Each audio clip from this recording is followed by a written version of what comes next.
come to what we love. Risk the fall, or we have felt it all come crashing down from far above. Stars are rising, countless worlds colliding. Only one will take it all. Can we bring to fall the giants? Can we make the final call? We are the ones to ignite the darkened skies. The champions of the world that we defy. I saw the roaring of the few who rise up high, and we all fight at the last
Giants Gaming, Roccat pre-qualify for the LCS. Splyce to finish it off. Barrett spawns on. Gillian's looking for some blood. And Unicorns have not stamped their authority on the game. But it's Kamashar keeping them all back. Vitality have done it. 20.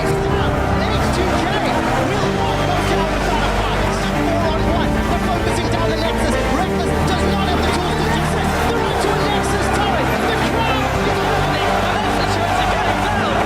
Fnatic, does he take them in this place from OG? Keep on coming. It's set. He's just running. I can't even believe it. And now Origin are just going to fall. This meta doesn't have to be 30 minutes of farming. G2 are showing aggressive, high-tempo League of Legends. Bring it back and Trick is a gun. I feel like together we are better. I think it's one of the best in Europe. With him coming back now, it feels really good. The better I will become, the better H2K will become. Mighty Bear can be one of the best junglers in the game.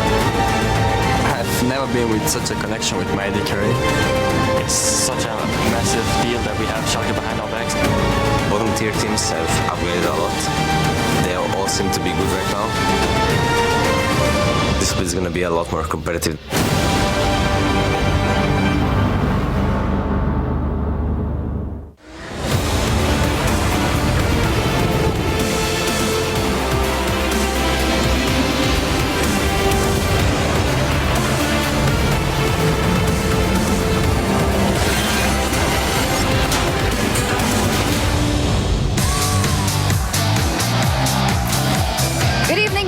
and gentlemen, and welcome to opening day of the 2016 European LCS Summer Split.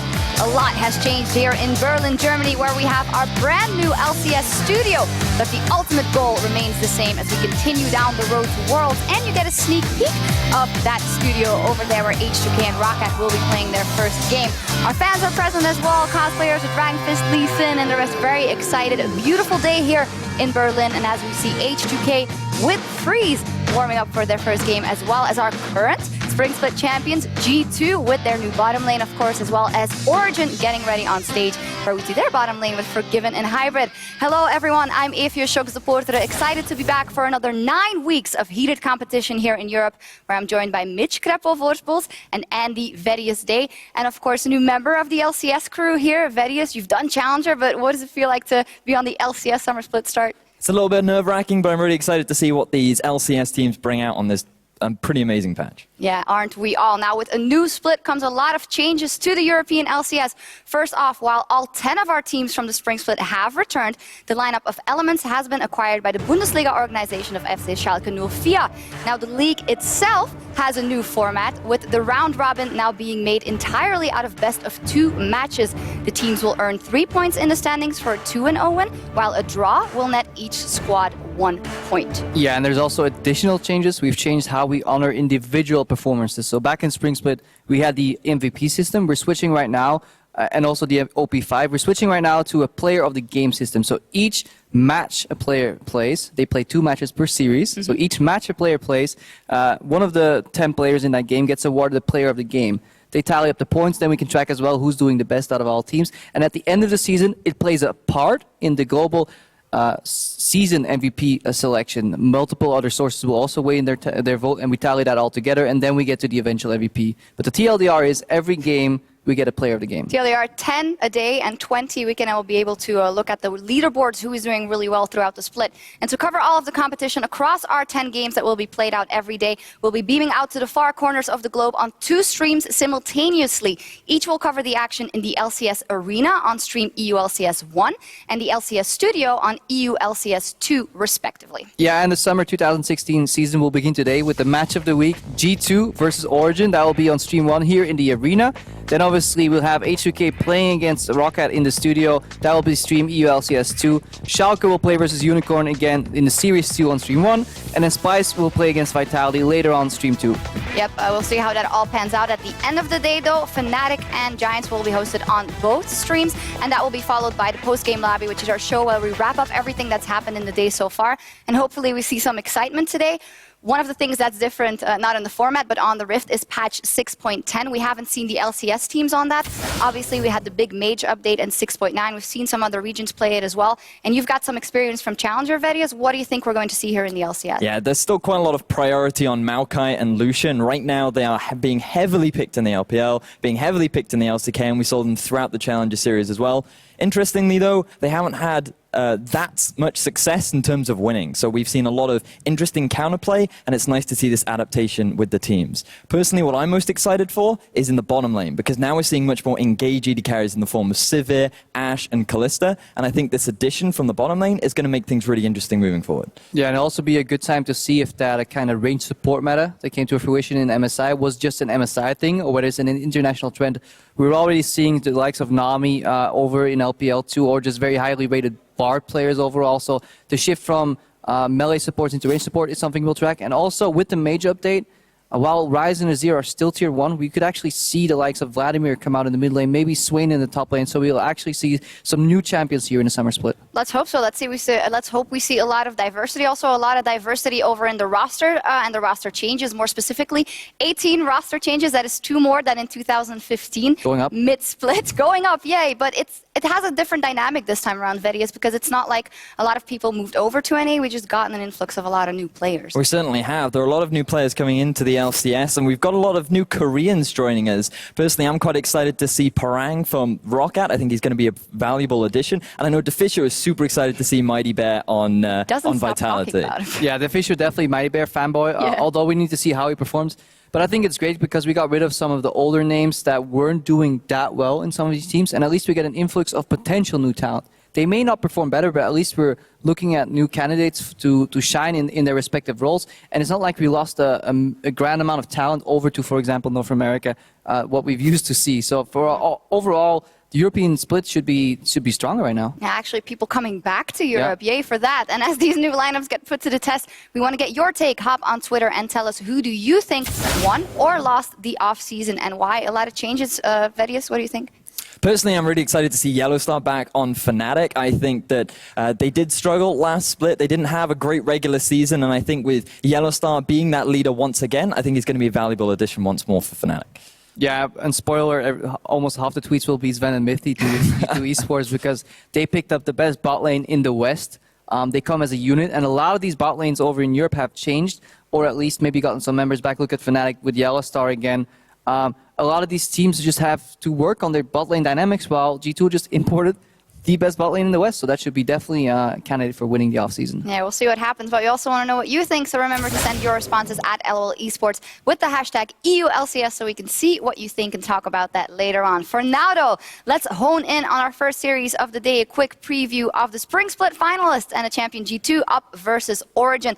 Obviously, when we take a look at the lineups, you touched on it already, a change, most notably in that bottom lane, and that could be a huge influence for these teams. I mean, that's the first thing we have to start talking about. Sven and Mythy on G2, Hybrid, G2's former support is now on Origin, and then suddenly Forgiven is there. All of a sudden, he's no longer on H2K. So a wealth of talent in these bot lanes. The synergy advantage definitely on the side of G2 Esports. I know a lot of teams, or a lot of fans in particular, were worried about Origin, but I can safely say that a lot of teams still respect Origin as being a top contender moving forward for the ULCS. But G2 right now, I feel in a lot of eyes, are the heavy favorites. As you've already said, importing the strongest bottom lane in the West, I think they are a terrifying team moving forward. Yeah, we'll see what happens there with Mythy, obviously. We heard some things about his wrist, this and there, but they are playing, so we'll see what happens. Now, turning to the matchup taking place in the new LCS studio on Stream 2, it will be H2K versus Roccat. As we see, there also changes across the board, and let's start with H2K, because overall, the end of the split was disappointing for them after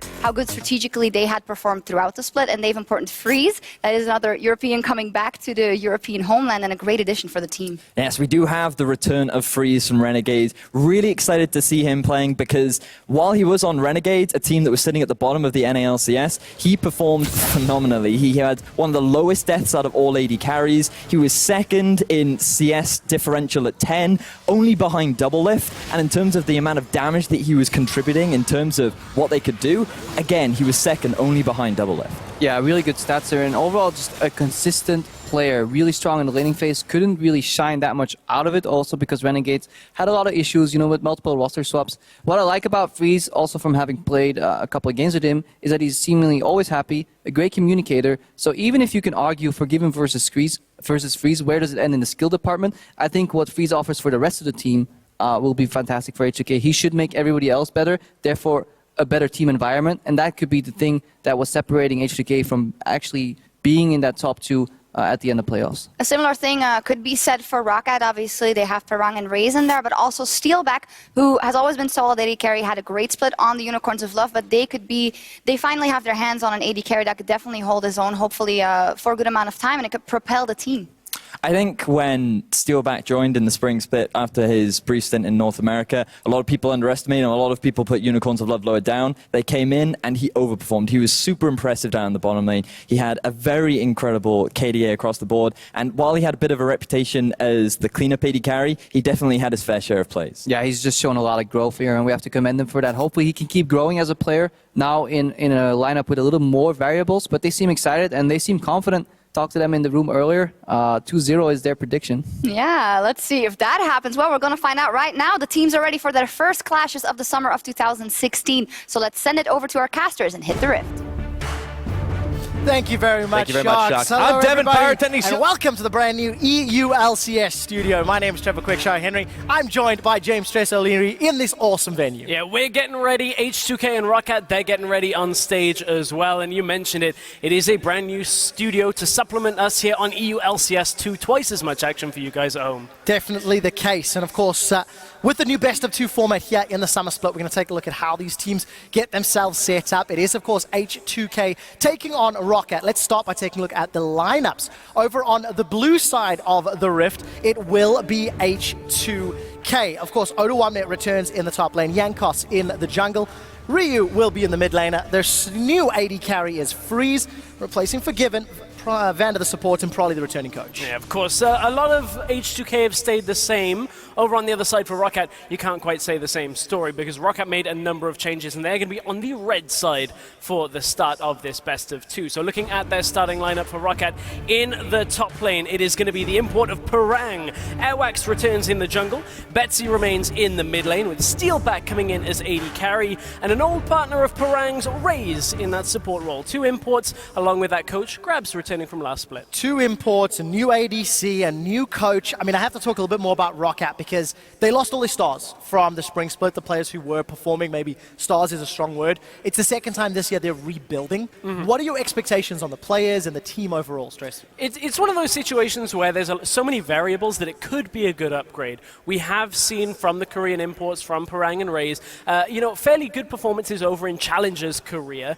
But again, now we're bringing them over into Europe, mixing them with players that, are from very different backgrounds, could be a language barrier issue. So there's always going to be that question when you bring in Korean players into a European team to see how they'll settle. It's also a non-traditional pairing. You know, jungle mid, jungle top, ADC support. This is top support. So it's going to be interesting to see how these guys perform. As you mentioned in the Korean Challenger Series, they did relatively well, placed 3rd in regulars, unfortunately dropped out the first hurdle in playoffs, but it is a pairing.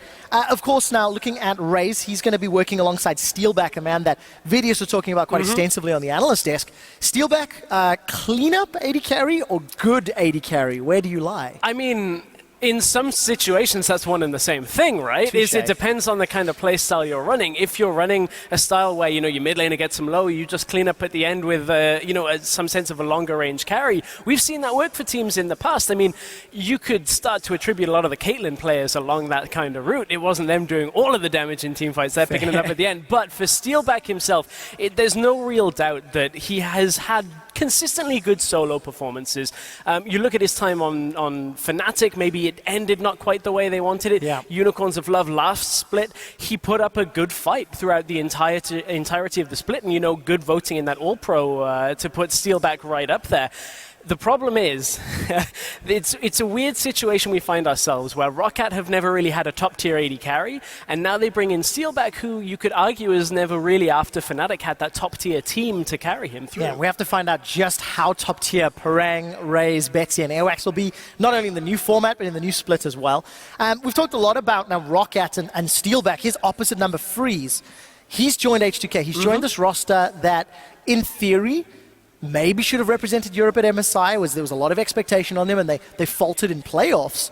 What ingredient does Freeze bring to the team? Well, that's the real interesting dynamic here, because you mentioned it. A lot of people in the regular split were like, man, H2K, so dominant. We said it week after week. Problem is they got to playoffs. Now you bring in a player like Freeze, who, in at least history's sake, is fairly identical to a player like Forgiven that they just replaced with Freeze. It's like everybody talks about how good they are as a mechanical player. He's a god at this, great laner, great team fight, that kind of thing. Now you've got to try and bring in the same style player and make it work. And unfortunately for H2K, it wasn't Forgiven that realistically was the problem alone when you looked at their playoff performance. Absolutely not. And I think everybody's going to remember the underperformances by Jankos and Vander. Those, I believe, were the 2 players who truly faltered, when the pressure was turned on. You can see the players on stage right now. They're just about getting ready for picks and bans. The moment they are, we will be jumping into it. Reminder for the viewers at home, we are playing on patch 6.10. All champions are enabled, so maybe we can see a Talia, not expecting it. But Stress, you cast a lot of games on the Challenger Series qualifiers over the last 2 weeks. What did we learn from the meta that developed, from some of the norms, in conjunction with what we've been seeing from LCK, LPL? Sure. So compared to LCK and LPL, we didn't quite see so many of the new picks that have come through. Here in Europe, we saw a lot of presence in the jungle on Elise. That has been the same case, but generally banned in other regions. But a lot of jungle presence in the bans. AD carry presence as well has come out. But a lot of things have maintained themselves as well from MSI when we look at mid lane, when we look at, the jungle priority too. All right, so jungle priority, ADC, these are the two players we're also going to be looking at. AOX v Yankos, Freeze versus Steelback. Crepo asked that question on the desk regarding the support meta and whether it will stay true in the LCS squads. Earlier today, I saw SKT running Soraka, so they're still sticking with that supportive pick. Yeah. I've not seen a lot of it. Do you like it? Do you dislike it? What do you think of the supports? So I think it brings a very different dynamic, right? Because Europe here, we always had that triangle of, Trundle, Alistair, Braum all the way through spring. So I like that it brings something fresh. There are some sense of limitations to it. Of course, you have to find engage from somewhere else, whether it's a mid or a top lane or heavy engage out of the jungle. So I don't think we're going to see everybody shift to the MSI meta. That's not what we saw in CSQ. We saw a lot of Braum and a lot of Trundle. So Braum and Trundle, something that the European players will be very familiar with, especially those that played in the spring split. But, you talk about engage. H2K is a team that traditionally has been let's say, engage avoidant. Because one thing that Prolly has kind of imbued on the squad, which even showed through last split, if H2K can win a game by playing the map, by pushing towers, by playing the lane safely, and avoiding team fights, that can help. The meta shifted towards team fights, and that also put all this added pressure on H2K. So is that something that can still win? Well, towers are still pretty much the highest priority when you look at it, what teams want first. Sometimes you can look at that Infernal Drake and say, hey, that's a really tasty prize with our composition. But at the end of the day, towers are going to be getting that gold generation up, getting everything that you need to start looking to close out the game. So while I do agree with you that, generally H2K have been averse from engage, one of the key things is that discussion on mid lane, because we saw a rise in priority of Victor and Lissandra. And Lissandra is a pick that we know Ryu likes. Yes. So is Victor. And if they can get that working for them, have one of their shot callers on a primary or, follow-up engaged champion like a Lissandra, get in there, get the fight started, get yourself an objective. So, fight started if they can get the picks. You can see the players still on stage right now. We're just working through some audio-related issue, guys. As soon as we have that resolved, we'll jump into picks and bans. But let's talk a little bit more about then, the general meta. Stress, you wrote a fantastic article on lolesports.com, which you can read right now if you go check it out, where you did break down a little bit more about, the current meta. And it's very interesting that we see some of these trends because, for example, Swain is seeing a lot of play in LPL. Right. Not really seeing the play over in Korea. Elise is rising in popularity. The Victor and Azir are still absolute top tier. And Lucian, for example, he's got that full penetration build. Right. And I think the thing that you bring up with so many different topics is there are so many changes that I don't think we've even seen the end to it. I mean, we've started to see Kha'Zix come out of the jungle again. We saw Amumu in Korea and as it well. won. And it won, and it was full AP. So I think the thing is, have an open mind going into these champion selects, because there's always going to be a reason behind somebody playing something. Like the Amumu was with a massive engage catch kind of composition, and it was against a jungler that really couldn't bully out in the beginning because there were so many jungle bans. So that's one of my favorite things right now on 6.10 is there are so many different things to play. We're just going to have to see who's got that mad mastermind of the next build that's coming out. I'm also very excited to see just how different it is from the CSQ meta. Right. Because we know that these players play in the same solo queue as CSQ players. Some of the teams scrim some of the challenger squads as well, especially if you're looking for new partners and you're a new untested team like Roccat, for example. So where do they draw the lines? Where do the differences and the inspirations come in? Because now this is where we start to figure it out. Let's talk about the format, of course, because it was touched on the analyst desk. Best of twos, all split long. Dual stream, obviously. We're here on EULCS 2. How big of a difference is approaching a best of two when it comes to picks and bans and understanding the meta? Well, that's one of the key things, is picks and bans now, because you have to play back-to-back rather than a best of one now and a best of one, 5 weeks down the line. You actually get that instant adaptation when it comes to it. So you can say, hey, look, that didn't work for us in this game, or, they played Soraka support. We can't really deal with that. Let's take it out for our next game. And in this series, look for that one-on-one series, which, a lot of people say, well, it's not really very exciting to have a one-on-one, and I can kind of put a disagreement, because when we get to week 9 on that, teams wanting 1 point, teams needing 1 point to avoid relegation perhaps, or try and get that semi-final spot, that's where there really could be a lot on the line in that scenario. Absolutely. 3 points for a win if you win the series 2-0. 1 point for a draw if the series is split at 1-1, and obviously nothing if you pick up a loss. But as we were talking about in terms of the picks and bans, I had a very brief conversation with Soaz on Twitter where he was saying how priority in picks and bans shifts. You know, as you mentioned, you can't deal with Soraka, so you ban it out.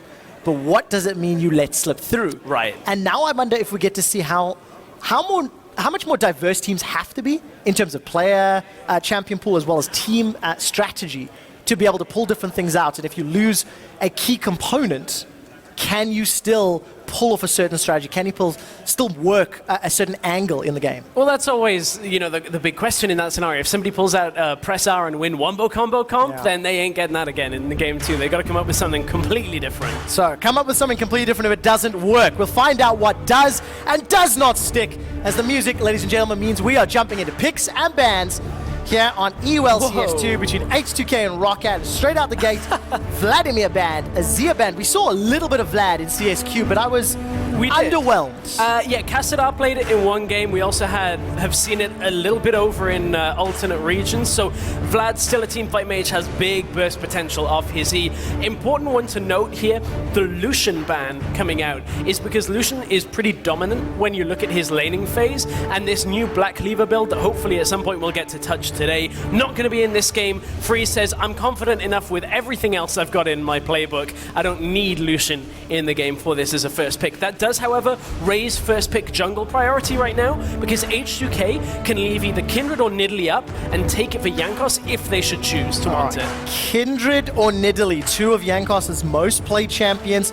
He also fell back to the Elise as the pool got pinched a lot more. And both teams taking their times here, with the Bard being the second ban from Roccat. Yeah, do not want Vanda to have that. He did bust it out a couple of times and clearly has been working on it. Whoa.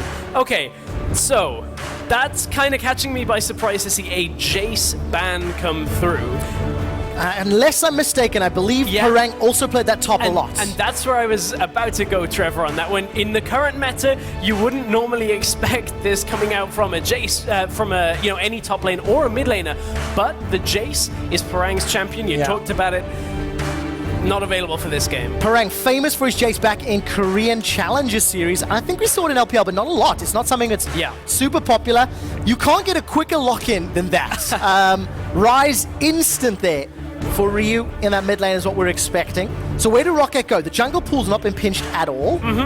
If you were to put a priority, what do you think they go to, knowing AWACS has kind of favored the Rek'Sai in the history past? We're in a real interesting situation because the Trundle being banned here meant that H2K couldn't take it. Roccat would normally want to flex here. So you take your Trundle, you take one other high priority pick, like a jungler, and look to put it down into that flex role, maybe look for support.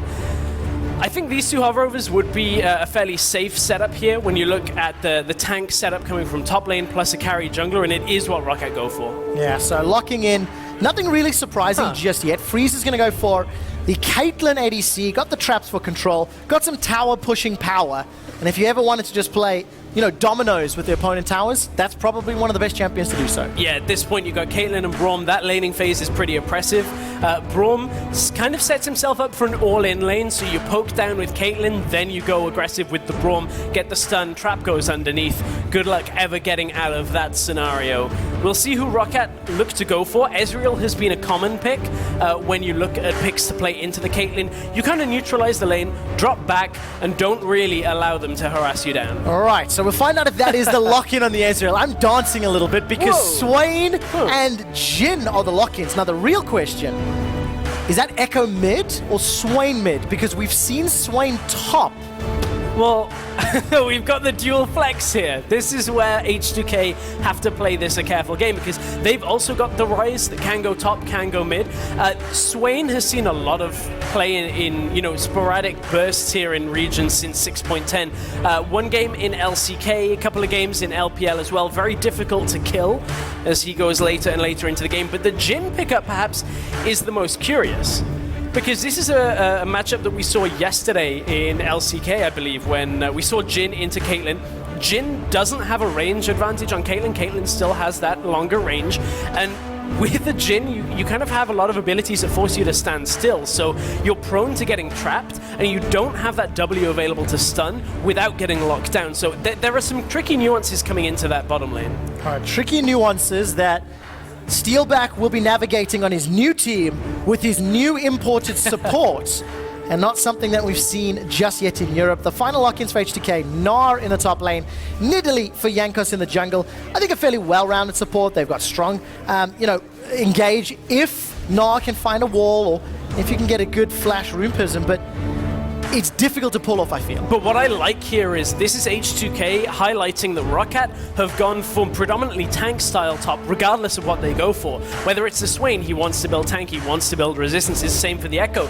So what they do is they say, okay, well, we're going to give Odoamne this Gnar. It'll give us the dominating laning phase and allow us to transition into team fights with some sense of crowd control. Obviously, it's not as reliable as, an Echo flank or the Swain never move that can come out, but still, Gnar is very potent on this patch when mixed with that Rift Herald buff, and if we do see H2K get it, we'll have to watch exactly how Odoamne can dominate a 1v1 as this game continues. And if there's anybody that's going to dominate the 1v1 and play the map with that Rift Herald buff, I feel H2K are going to have that ability. They rebuilt their roster in spring, but showed the same macro understanding that we saw from 2015.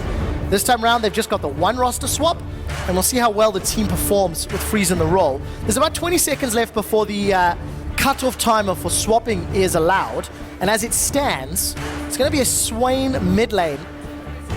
I think I'm not terribly opposed because the play pattern from Arise is linear. He runs at you, which means your never move is a lot more likely to connect. Yeah, I mean, that's the thing is like a Ryze kind of wants to be moving forward in those scenarios, and it's very hard for him to keep moving through that crowd control. Also very difficult for him to get his damage down. Yes, he can throw a whole load of spells at you, but if you're Swain and you're just kind of healing a lot of it back up, then generally very difficult to kill. And the natural build path for Swain with the Spirit Visage, not only going to help him survive, but obviously going to help mitigate the damage from Ryze. So maybe Betsy's sniffed out a counter on 6.10. He needs to prove it, though, in-game. And, of course, Perang in that top lane. Echo into Gnar, what do you think of that matchup? Echo into Gnar, generally Gnar in mini-Gnar form tends to just bully him down fairly difficult until you reach that 2-item, and at that point, Gnar tends to have picked up that Rift Herald, and it's a tough matchup. So, still, it's a consistency factor. Echo in team fights is going to be a little bit more consistent. All right, Echo in team fights. Let's see if he can land the parallel convergence or whether Odoamne and his Gnar can Gnar people into the wall. You guys did see the team compositions there just for a brief moment. Jump on Twitter. Let us know who you think is going to be victorious, as there is a brief pause.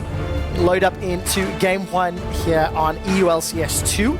It is a problem with Jankos, and I'll expand on that in just a moment or two. I'm taking a look through summoner spells. Another difference, Betsy, Flash Exhaust on his mid lane Swain, whereas Ryu's running Flash Teleport, a little bit more traditional, dare I say. Yeah, at that point, as soon as the Ryze goes aggressive, you just put that exhaust on him, and suddenly he doesn't do so much damage anymore. So that's one of the reasons for that. I think one of the most interesting things and curious things coming through this draft was both junglers were given top-tier jungle picks. Very rarely in the current meta do you see a Nidalee or a Kindred get through, let alone both. And the reason is, if you're in a situation where it's either let one through or both through, it's better for you in general to leave both through and not get dominated in the jungle matchup. Yeah, get at least one of those most powerful picks. The alternative is obviously that heavy mid lane pinch. I mean, the Jace, I think you can argue, was targeted towards Perang. Yeah, it absolutely was. Removing.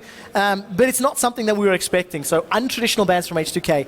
We'll see whether or not their scouting pays off, because those untraditional bans may be exactly what you need to put somebody just outside of their comfort zone. Yes, exactly. I mean, it even is one of those things where you see Jace and then it has to click in your head. It's like, oh yeah, okay, Perang, Jace main. We'll see if he ever gets to break it out, because it doesn't really fit in the current meta, but maybe there's room for it to come through. In this setup, though, he's just playing pretty much that tank Echo that we're expecting. 6'10", not 6'11", for those of you that are playing on live. Obviously, there have been a number of nerfs on the live servers. We are on 6'10". Correct. For this week's games. So let's talk a little bit about the build order that we can come to expect from the Swain, because I think out of all of the champions, he's the only new one to the European LCS stage at the very least. So his very first pick in the LCK actually just last week, like ever. So what are you expecting to see from the build path, or some of the priority picks? Yeah, so you end up seeing a lot of Rod of Ages, Spirit Visage, into Zhonya's as well, like a big mix of those kind of half and half items that allow you to be tanky, plus give you damage too. All right, tanky plus damage, survivability plus damage. Keep him alive, that's the goal.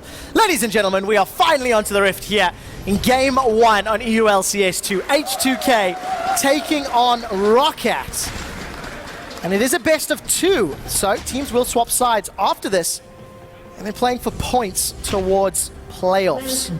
All right, early shenanigans, H2K grouping themselves up for a potential invade here, and I think they're going to make their way into Rockat's jungle. Yeah, they're looking for it. H2K even dropped the ward standard in that mid lane, look to push further in. They have forced Airwax out. Oh, did not quite get the ward, and obviously the vision will still be there, but they knew they were in the top side as well. Look at it on the bottom side, Raze looking for the wards just to spot out the lane swap. For those of you that maybe saw the patch notes and were like, lane swaps are gone, right? Nope, we've just got a couple of different lane swaps. They tend to last a little shorter duration than we saw previously. None of that 8-minute, everybody's still pushing 4 people against nobody. So we'll find out if the lane swap can happen, because I feel for Roccat, it's going to be a challenge if they go for those head-to-head lanes. H2K have got the tools with the, Rise into Swain before his ultimate, mini Gnar rather into Echo. H2K can bully their lanes very effectively if they execute it well enough. And Roccat, very undecided, very late to kind of swap back and try initiate this. And the reason is they just haven't had any vision on the bot lane pairing. You can see as Roccat push up to the top side, H2K had already brought Braum and Caitlyn into the middle lane, and they're now taking them bottom lane. They know they're ever so slightly behind on the race to the lane, but at this point we have the lane swap locked in, and that's going to be pretty tough for Parang right now, because you can see he's going to come to the lane and try and get 1 or 2 CS, but he has to instantly back away, and is now on the wrong side of the map to assist in the push. Oh, it's going to be such a challenge. And with Freeze and Vanda, such a good range advantage. They should be able to bully out Parang down bottom. You can see him backing away on the minimap as Ryu and Betsy continue to trade just here on the middle lane. Yeah, look at Raze coming into the top side jungle though as well. He's pushing down onto that blue buff, looking to try and interrupt and see if he can get something done here. Nah, and Nidalee are still on that blue buff. I believe it went over to Jankos, looking at that extra experience that he got. Yeah, we'll find out in just a moment or two. Jankos got it. As we can hop around the map. So lane swap successfully initiated by Roccat.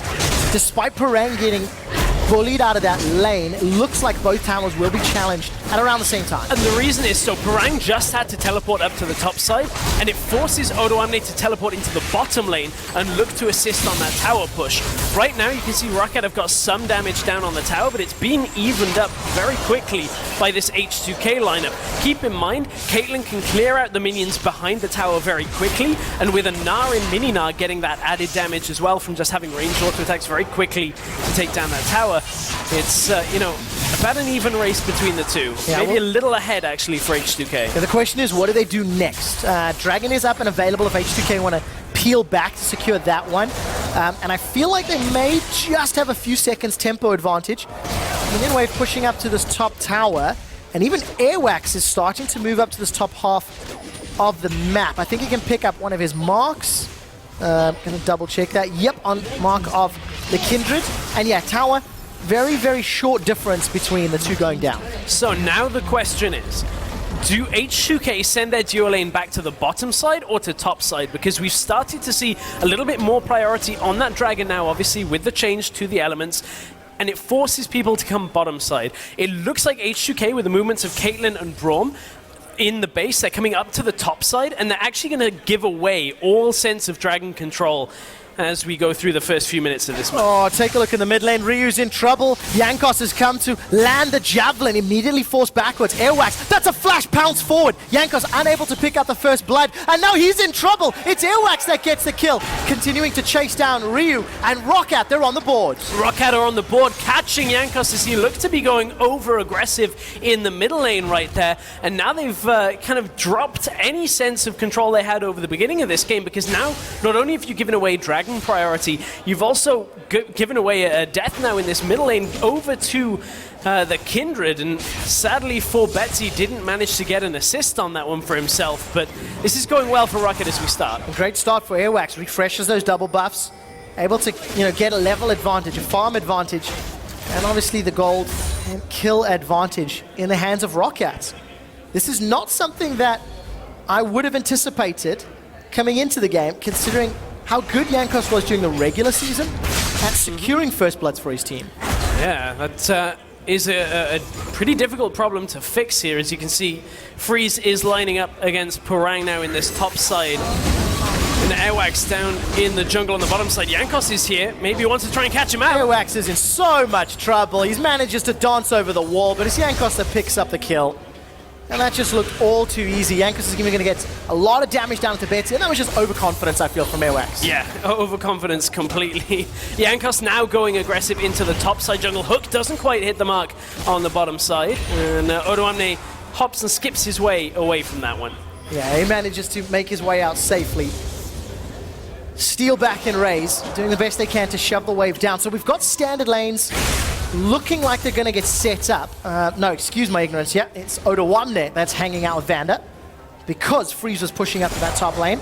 Freeze down about 10 CS and a non-traditional setup, and you can immediately see a swap. Yes, so there we go. Freeze making his way down bottom as Odo's backing out. Backing away. Vanda's not going to be able to do too much on his own here, but look, it's only a small minion wave right now, so they are going to be able to force this one back, and Roccat didn't actually have the ability to go for the dragon on this setup here. They never really had the control over the bottom side because Airwax got picked off. They were looking to set that up already, and it's kind of ended up in a scenario where there was a fair amount of farm going over to H2K, but they are still down in that AD carry role. Look at it, 46 CS to 32 right now in favor of that Jhin. So they've avoided a lot of that laning phase troubles that we were looking at. Yeah, it's going to be a difficult situation if Freeze goes toe-to-toe, despite the advantages that Steelback's been able to pick up. The culls are about the same, so no early payout just yet for Steelback. And Parang is finally going to go toe-to-toe now with Odo. We can get a better glimpse of how he's handling himself. Down 15 CS because Freeze was bullying him a little bit when they were going toe-to-toe. And the problem, though, in that scenario is Freeze didn't manage to get himself a lead at the same time. So that's something we'll have to watch as we go through this. Betsy shows us how good Swain is at clearing out a wave, and Ryu's like, okay, well, I guess I'll just clear the wave afterwards. I'll pop my ult when I know it's safe and keep myself going. So I feel like that's going to be the name of the game for a little while. Just pushing out the waves, getting that lane control. No real pressure or even thought of the dragon just yet. Despite the lane swap, despite the fact that H2K could have gone that route, trying to secure the kill instead. Yeah, trying to secure kills, and speaking of looking to secure kills, I wonder whether Freeze is going to be maxing his trap first or his cube. He's got 2 points in each for now. As he hits that level 7, level 8 mark, we'll start to see the story unravel there, but we've seen a lot of Caitlyn's recently maxing trap, get to 5 traps very quickly, allows you to plump them down in team fights. Odoamne may have found Airwax on the top side though. Yeah, but Odoamne is about to go Mega Knot. The transformation comes down and Airwax is pinned against the wall. Lands respite by a few seconds. Just enough time for Ryu to arrive. Kill secured by Odo. Kill secured, and this is again Airwax being over-aggressive in the top side of the map. I'm not sure why Airwax is going so deep into the enemy jungle here. He was looking to try and gank Odoamne. The problem is, you said it yourself, he was getting ready to turn Mega Gnar, and that is the point at which you don't want to be going into a Gnar's lane because he's pretty good at going 1 versus 2 in that Mega Gnar. You can, get that crowd control out, make sure you can secure yourself at least an easy escape. Especially because Parang wasn't there quickly enough. Yeah. No, Airwax just got jumped on. Someone expected earlier support. Odo's even been gutsy enough to stick around in lane, sitting on about 1,200 goals and the cowl, and just going toe-to-toe with Parang. Really comfortable with the strength of Mini-Gnar. And got teleport available. Ryu's TP will be up in a few seconds' time. So H2K, they've got themselves a 1,000 gold lead. They've got themselves a kill advantage. They're going to have a TP advantage. Oh, and they've got tools to play with. Look at Braum setting up for mid. In comes Jankos as well. They don't really want to go right now. Betsy still has his exhaust, still has his flash. If they can get those off him, they may be looking for it because it's not quite time for Swain to be super tanky, and you can see just... Fortunately, the Rift Spirit comes across, spots out Jankos. They knew it was coming. Betsy can drop back in the lane. Yeah, Betsy playing smart enough to avoid the threat. But I think those wards are going to be crucial. If H2K ever shove out their mid lane or go for an invade on Roccat's blue buff, I think those wards around the banana bush and just behind the wolf camp could open up opportunities for the double TP composition. Yeah, it's always dangerous playing against double TPs, especially when you push forward with your bottom lane. That's why Airwax is around this bottom side, hovering around just in case this fight ended up kicking off. Doesn't have his ultimate available quite yet, but that Kindred ult will come up fairly soon. It's Raze this time that is out on the map. Has been spotted by a ping. I think we have to highlight Steelback out farming Freeze by a significant margin. That's correct. CS will expand on that as Ryu. It's caught by a Never Move Bits. He's the one that's in trouble, and support from Raze and Airwax comes in, but 76 CS to 93. And Steelback's already got that BF sword versus the recurve bow, so damage potential definitely in favor of Steelback. Keep in mind though, nothing really has disrupted Steelback's laning. He has been able to sit fairly confidently, first in the top, now in the bottom side. Did not have to move across the mid lane. At one point, Freeze came mid, pushed it out. Freeze has been kind of dueling as well at the same time, so that's the reason he's behind. But as you kind of allude to, it'll be fine for Roccat in this scenario to say, okay, well, we've got our Jhin as a fair lead right now. Let's see where this can go. And you kind of brought to attention BF Sword already on Jhin. Caitlyn, typically you want to go BF Sword into the Hurricane. Couldn't afford the BF Sword at any point in the game so far, so going straight for that Hurricane. Gonna look for damage later. Oh, Betsy forced to flash already. Glacial Fissure goes down, slows him in place, but Airwax, he flashes for his life as well. H2K, they pull the trigger, get themselves 2 summoner spells. They also picked up that Ocean Drake just a moment ago. So all control in favor of H2K. Yeah, control goes in their favor, and as you mentioned, Ocean Drake, it was, you know, decided to, they decided to take it down because there was just a small window that Jankos knew, just with a little bit of assistance he can take it out. Ocean Drake is a fairly easy Drake to take on its own, so you don't really need to skirmish before it, and for Roccat, it's not worth dying over either. It's kind of one of those buffs that it's nice to have, but until you start stacking up multiple Ocean Drakes, doesn't really show its prominence. We'll find out if that sustain actually works in favor of H2K, because the pace of the game has been relatively slow. You know, the lane swap was initiated by Roccat. They had that late rotation from bottom to top, and even secured first blood, but Airwax just overstepped. I think that's too confident. Twice. Yeah. Twice. And, you know, I wonder whether it stems from some of what we've been hearing just in general. The Roccat team and organization, very confident about this lineup. Very confident. You know, when you speak to anybody, they say, oh, you know, Roccat are saying that they're going to do very well. So maybe that's now bleeding into game. And now Axe is like, okay, well, we know we're good. We're just going to go in. We're going to get in their face and invade. So it hasn't been the best of starts for Airwax himself. You know, I think we've got like 2 nuggets there, because I feel Roccat as a team and an organization always have believed in their players. And of course, very similar in the Splinter Split. You know, they took down Vitality day 1. And unfortunately, that was the highlight of the split for them, because it struggled from there on out.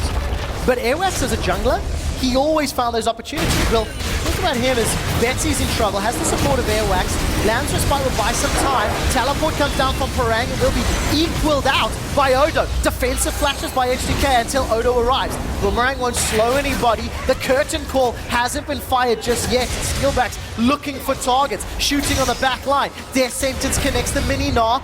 The final shot from the curtain call just tags Freeze on the way out.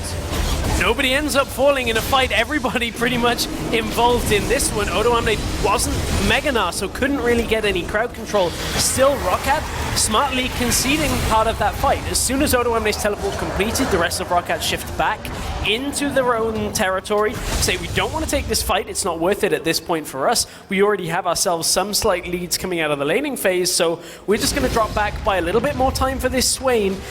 You already saw the game plan. Swain soaks up damage, gets the health back. Kindred ult goes on, he gets all the health back again. And suddenly, you have to kill Roccat multiple times. Yeah, and that's just the Swain. Before you think about the ultimate there from Echo coming down as well. What was Chrono Break? I was doubting myself. It's like, that's Zillion's ultimate, but no. It's okay. It's been a while, Trev. Yeah, it really has. Chrono Shift is Zillion's one. Regardless of that, it's a difficult to kill team composition. The Swain, plus the Kindred, plus the Echo, plus the long range of Jin means it's going to be a challenge, but Rockats also have to execute. They also have to find the CC and position correctly, which I think they've done well in the team fights, of which we've just seen 2 or 3 small skirmishes. Yeah. So Airwax, he's going to give us the opportunity to peek a look at the next element. It's going to be Ocean again, but it's not bot lane we're focused on. It's Parang in the top lane. All right, no stun needed just yet. Actually, not even going to tag H2K. Yankos is going to get some damage down, but Parang quite literally is able to walk away. Holds his nerve very well. You know, some people might have flashed in that scenario. Parang knew that he was already clear, and if they had engaged on him, parallel conversion was there as well to buy him that extra time. But we're into a very delayed second phase of a weird scenario where we've got jungler and solo laner now pushing out on the second turrets. For both teams, they're going to fall at roughly the same time as well. All right, so towers traded 2-2. Gold is as even as it's going to be. Betsy takes a lot of damage from Ryu before being forced away. There's support coming in the form of Airwax. And look at the CS differences. There's a little bit of pressure onto Steelback, but not enough of a minion wave to work with. And Steelback's up 30 CS over Freeze. But look at the room they have to concede here. Airwax cannot really be affording to can't afford to be standing there because the trap line in mid lane forces his team to come around the side. Also gives us the answer on what is Freeze going to be maxing. 5 traps on the Rift means a trap max at level 9 from Caitlyn. This is very frustrating to deal with, because what it means is H2K can now just stack up until Freeze has 5 traps ready. You push towards the tower, lay them all down in a line. Suddenly, Roccat cannot afford to push up anywhere close to them to try and deny a tower push. Sieging becomes so much more easy. It really does. And H2K have shown time and time again that they can play the map. They've farmed themselves advantages in the top lane for Odo, in the jungle for Yankos, and a minor one for Ryu, though should be evened out shortly. Interesting to note that Betsy is the man that's going toe-to-toe with Ryu down bottom. The natural kit can obviously work in Betsy's favor, but the moment Ryu decides to TP away, all of a sudden Roccat have to deal with a 4-on-5, and that's going to be scary. This is in trouble. Oh, he walks straight into Ryu. Defensively flashes away. Rune Prison comes down on Airwax. Glacial Fisher will split the river. Vander's now the one that's in trouble, and it's Betsy that gets the kill before the final curtain call is called. And Ocean Drake is the challenge now from Roccat. Yeah, at this point, H2K may just want to give this one. Yes, they had one Ocean Drake to start, but is it worth this fight? Raze is still low. They may be able to pick up one. Yankos goes in! He doesn't find it, though. It's secured by Steelback. The smite's not enough. Freeze is rooted in place and is able to walk away with his life. Roccat, get a kill, get a dragon, and get out alive. And the major difficulty for H2K in that fight, it looked so good for them. Odoamne was just turning into Meganar as that fight started, but his teleport was not available. It was about 10 to 20 seconds away. You can see now it is up. That would have been a great fight if H2K could have taken it, but Roccat managed to catch them while they don't have those summoners available, take themselves a dragon. H2K just answered with a turret, though. I think, though, if you're H2K, you're happy with the turret. Yes, you are. Yes, you give up the kill of a goal, the gold of a kill. The stats of the Ocean Drake are not massively worrying. And overall, you open up that map. Here's a replay that set everything up. So look at it. Na up in the top lane does not have the teleport available yet. And as we fly through the replay, Vander gets picked off just from being out in the middle of that team fight. From here, though, Roccat, this is a pretty simple dragon take from them. There was a moment where Raze perhaps could have fallen in this, but Yankos was, you know, concerned more with the dragon, I think rightfully so, and it's actually Jin that picks it up there. So just a little bit of mistiming overall, but couldn't quite get the steal away. Roccat at least will have that Ocean Drake as this game goes further. And it's interesting to see a challenge over that second Drake. It's interesting to see, you know, Yankos really committing to that steal, pouncing over the wall, looking to set it up.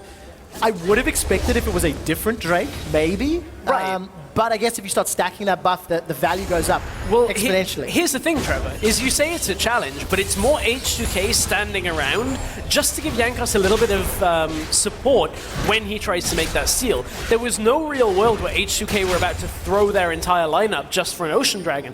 There wouldn't have been a 4v5 fight in that scenario from the rest of H2K. It was on Yankos, he had his flash available, and that's where the Dragon priority changes, because if that's Infernal, or if that was Mountain Drake, that may very well have been a 4v5 attempt from H2K once Odoamne came down, just from how Roccat had taken a little bit of damage. Yeah, the value would have been significant.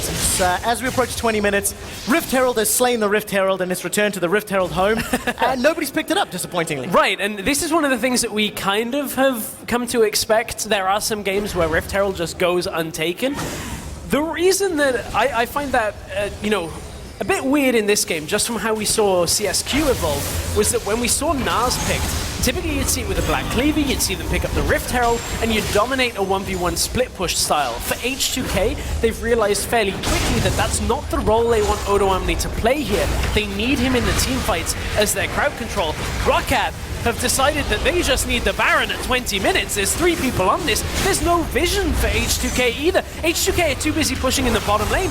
This Baron has already gone to Roccat. There is nothing that H2K can do. They will arrive far too late. 1,000 hit points. The champions that cannot be killed secure the buff uncontested. Betsy's even going to make it out alive. Man.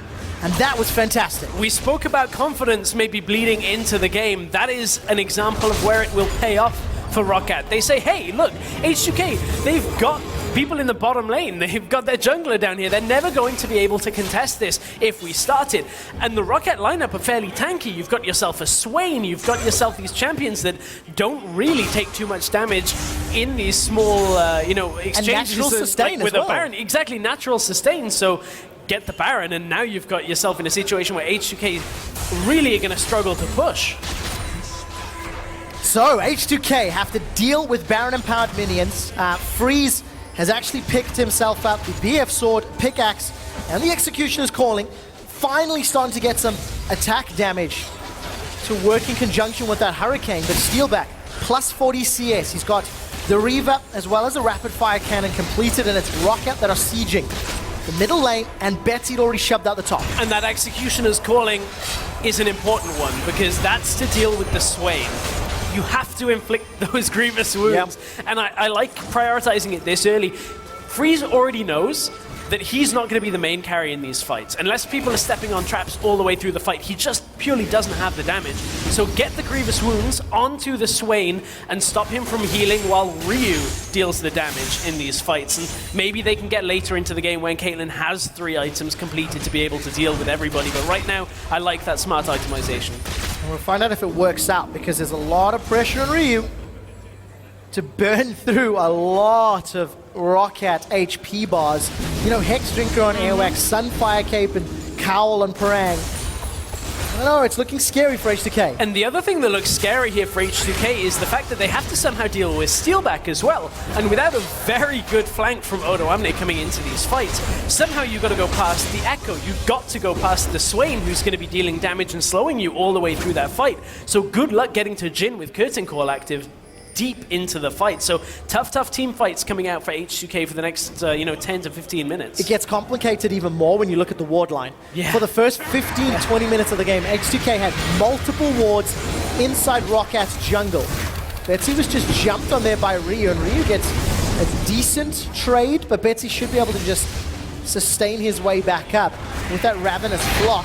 Never move, blocks down Ryu. Jankos is picking a fight with Airwax. It's a flash away. The Wolf comes out, and Airwax, he's rooted, in trouble, no respite. Airwax goes down. They turn their attention to Betsy. Betsy's running out of mana, and Odo should be able to run him down. The Hyper, the Excited, the Hop not even needed, and that's 2 easy kills for H2K. It's Roccat just overextending on the top side, not respecting the ability of H2K to get to that scenario. They were looking at one TP user in front of them and saying, we're fine here, right? No, because Odoamne comes across, is able to deal the damage to take them down, and Airwax got caught by a big spear that came from Jankos, and that's what initiated that entire thing, because I don't think H2K wanted to fight that without that burst of damage happening initially. Now H2K, they're going to push mid against the Baron buff. Oh, Odo is held onto the Gnar. Not going to use it just yet. Glacial Fissure buys some time, keeps throwing out those boulders. Raze is very easily cut down. Parang pinned against the wall, has access to that Chrono Break. Nobody gets sucked down by the Deadly Flourish. Jankos pounces forward. The dash back from Parang deals damage, enough to take down Freeze, but not enough for more than that. Airwax is dancing with arrows backwards, and Roccat They get themselves at least a kill, at least 2 in the trade. Yeah, they lose 2 in the trade. I mean, in that scenario, had Betsy been there, that was a very dominant fight with the damage coming from him. The problem was he wasn't there, and that allowed H2K to stick around in that fight, even being on low health bars, and clean up the rest of the Roccat lineup. And from there, the Baron buff has expired now on Roccat, I believe, and that is going to call an end to some of the tower pushing that we've seen from them. But you start to see the nuances of the strengths of teams. Roccat, early game good, cheeky play, and we'll talk about how they use here, this. by the way, Parang catches Vanda and catches Yankos. Some of the damage coming from Yankos would have been better as a initial burst. Gets denied by that stun here. In comes Ryu from the side. Still has his TP available, didn't even need to use it in this engage, so manages to get himself into the fight, tidy things up. And Roccat, despite taking an early Baron, still find themselves behind in gold. And it's because they didn't use it quite as effective enough. Yet again, Airwax or Betsy somewhat caught out of position. 1-3-1. Airwax, after getting first blood, has fallen further and further behind in CS, down 40. And is obviously not in the right place at the right time. I think that's what it boils down to. Seeing how Betsy got flanked and caught from behind, maybe he was sticking around to try and draw Airwax to him. Tad overconfident, I feel. Important itemization though completed. Zhonya's onto Swain. He will remain to deal damage during the Zhonya's proc as well. Ryu down in the bottom side has his TP available, will be pushing out, but Parang on the top side doing an identical move, has his TP too. Look at the ward coverage though from H2K. There are more options in the jungle that if Roccat go the wrong direction, Ryu can make use of. The moment H2K push forward... But it also says that Ryu is not as safe as he thinks he is, because they have none on the bottom side. No, they do not. Ryu's going to carry on running, has a gigantic shield, but Airwax is looking to chase him, flashes away, and Airwax picks up the kill. May even open an opportunity. I don't know if Dragon was 50. No, Dragon was not taken. Will respawn shortly. Yeah, will respawn shortly. And you were mentioning the ward line, and as you were saying it, I'm like, but what I'm looking at from this map is better split push on the top side, because that's where H2K have their wards down. That is the covered path to make sure Ryu doesn't get ganked and died. And sure enough, as soon as Ryu pushes up past the river line, suddenly Roccat go, okay, well, let's just gank in bot lane. We've easily got this 2v1. Game 1 of the summer split in the new studio on the new LCS tour, and you can see some of the nerves. You can see some of the mistakes, some of the shakes, maybe, from the players. A little bit of overextension has happened. At 27 minutes, H2K I still think very comfortable. Up 3.5k, they've got a strong front line in Na and Ryu, Odo and Ryu rather, and Freeze has been bought all the time he needs to farm his way to relevance. Double TPs are up though right now for H2K, so this is their time to utilize both side lanes. They can afford to push out. They're not going to allow Roccat to do the Baron play again. That's not going to happen. Yankos is not going to go bottom lane and give that massive opportunity over again. You can see Sealback and Raze just going through that jungle as a two-man pair, looking to see if they can get a hook into the stun from Jhin and maybe catch somebody out. But it hasn't been quite as successful yet. No, not just yet. And I think Raze has done a good job of playing that sort of backline Thresh. It feels like he's primarily there as that Lantern bot, which is, a role that gets assigned to Threshers periodically. Airwax, it's caught by a Javelin. Just cheeky here from Yankos as he interrupts. Hourglass and Rylai's. And still 2 yellow trinkets on the side of H2K. Despite some of the advantages you can have from those blues, so look at the vision around Baron. We saw some changes to blue trinkets as well when it comes to the cooldown a couple of patches back, so we are starting to see a few more yellow trinkets, and we're starting to see H2K attempt a Baron, but out comes the blue trinket that you were talking about. And suddenly, they're rumbled, they gotta back themselves away. Trapline has been advanced in the middle lane now. You can see Caitlyn has pushed them forward over that halfway mark. You can see just in front of the Roccat lineup. 5 traps easily covers any area with a turret, and pretty handily covers an open lane as well. You have to kind of Mission Impossible your way through a trap line and try and pixel edge it through if you don't want to get caught out by them in the open ground. What a terrifying place to get caught, especially if Ryu's nearby. So look at this. All of this hard work that H2K have invested in Vision, gonna slowly be pushed back. Roccat group themselves up, Bensi and Airwax holding hands, invading again. This time, doesn't look like anyone can punish, although they shouldn't stick around too long. So if H2K were looking for options here and Roccat stayed in this top side and stayed pushed up, there is a ward very deep in the lane. But Vision comes through, Vander got spotted out, Nevermove will block their way in. But it's a Mountain Drake. First one we're seeing here. On the LCS. That's going to help out Jankos and Ryu the next time they try that cheeky round. Yeah. If they decide to. I'm waiting for us to see a Cassiopeia, because then we can be the Viper in the mountain. Sadly, she's not played all that often. A couple of games since 610, but nothing too much. And come back as the zombie, hopefully. There's the 4 dragons that have been taken. A fair amount by 30 minutes, actually. So the next dragon will be spawning. The reset. Yeah, next one will be spawning after 35, which will make it that Elder Dragon. And outside of the damage buff, we're amplifying a huge amount. It looked like Steelback was able to secure that red with his flourish. And Baron is now the name of the game. H2K fully committed to it. After that small misstep earlier, Roccat have challenged the Vision.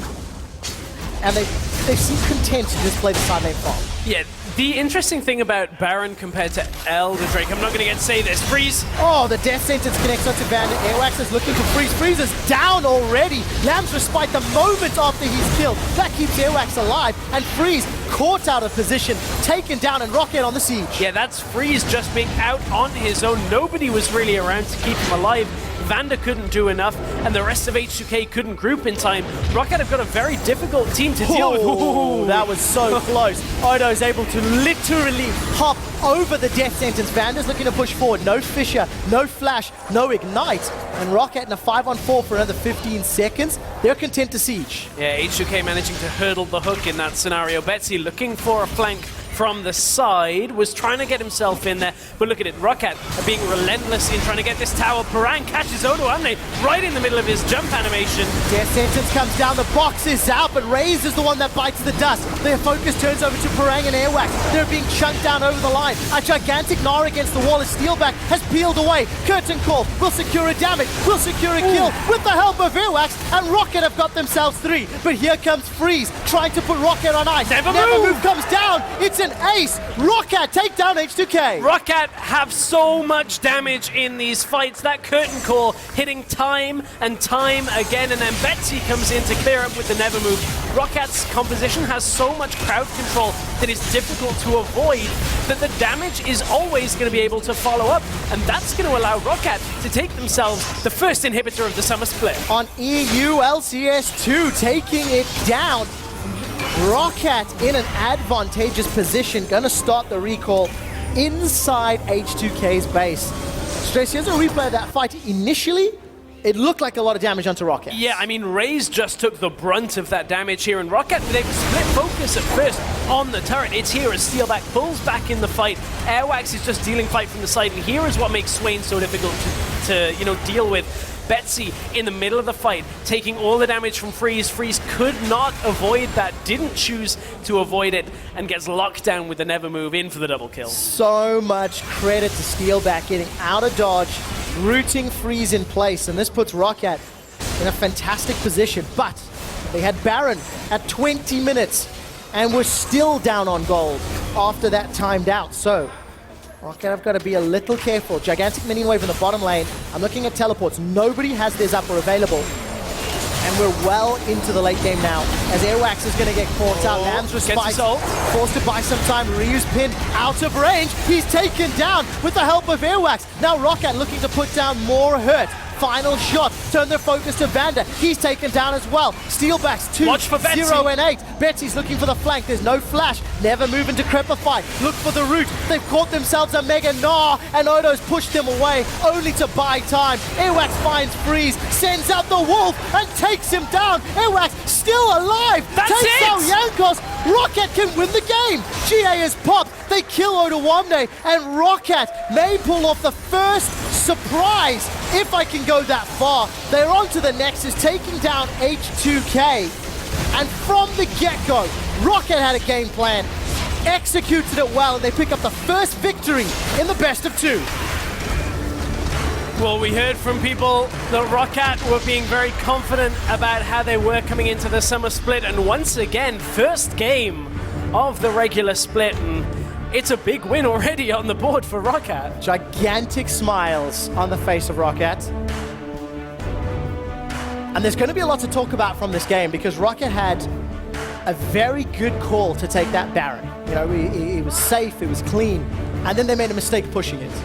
H2K played so safe, they gave Roccat the opportunity to find a pick. Yeah. You know, I don't feel H2K pushed proactively enough when they had that big gold lead. So one of the problems for that was that Freeze on Kaylin was always behind on CS, always behind on itemization as well. So even in the fights, if Ryu wasn't getting damage out, they just didn't have enough to contend. There were a couple of key fights, the one around Dragon, where Odoamne didn't have his TP. Those kind of things really cost H2K in this game, and credit to Roccat for picking up on that, because they had good engages at several parts where they knew H2K couldn't answer. Talking about answers, Steelback versus Freeze, game 1. Steelback comes out swinging on a champion that we're not seeing a huge amount and really puts on a great performance. Admittedly, I think his frontline brought him all of the freedom to do that. You know, it is a team game at the end of the day. Freeze, on the other hand, that catch in the middle lane, that's something that we're going to have to review. Something we're going to have to look at again, because how much of that is a Freeze mistake and how much of that is an H2K not warding mistake? You know, there's more questions than just how did it happen. Yeah, there are a lot of questions, and now, of course, we talk about being in a best of 2. We've got to reassess picks and bans, because do you let that Swain through? I'm not so sure if I'm H2K. It's a very weird scenario, though. It's interesting, right? Because Swain ended up being a neutralizer to Rise. I didn't necessarily feel he was a counter or gave him the advantage, but it definitely managed to keep him holding true. Yeah, and is that kind of frontline champion, which is saying you basically shall not pass at that point. Nobody can get through him to get to Steelback, and Steelback just outputs the damage at the back. A lot of damage done by Steelback when you look exactly at those fights and how he cleaned up, but just an impressive performance by Roccat overall. So that's a few interesting questions, because everyone loves to make these sweeping statements when it comes to a single game and a best of 2. But Roccat taking down H2K, it is a complete similar story to Spring Split, where Roccat took down Vitality. They were the underdogs. They were unexpected to do it. Now they've done it in game 1. How do they do on the blue side? What are they changing? And is this a sign of things to come, or is this just nerves and rust from H2K? I mean... Sweeping statement. Come on, Dan. I don't want to make a sweeping statement, because I feel like Roccat... I don't feel like it was just H2K's mistakes in this game. I think it would be very easy to make a sweeping statement if you said, you know, H2K, they made a mistake, they'll be fine. I actually think this game was Roccat playing a composition that H2K couldn't manage to deal with and actually executing it for the most part well. There were early game issues for Roccat, but if Roccat can tidy up those early game issues, I don't see any reason why this couldn't be a 2-0. I definitely think when you look at this game in particular, it was about which team could punish your opponent's mistakes. Yeah. And I think, maybe I'm being a little harsh, but I think H2K not trying to push to those inner turrets, you know, playing so safe to buy Freeze time, I think that ended up hurting them, because it allowed all of that freedom for Roccat to take a Baron, to play around the map, to set up a pick. And I think one of the things that differs from this game to a lot of what we saw in the CS qualifiers is the role of Gnar in this game. Odoamne still had the damage, still had the ability to push, but didn't want to, couldn't, because the rest of the team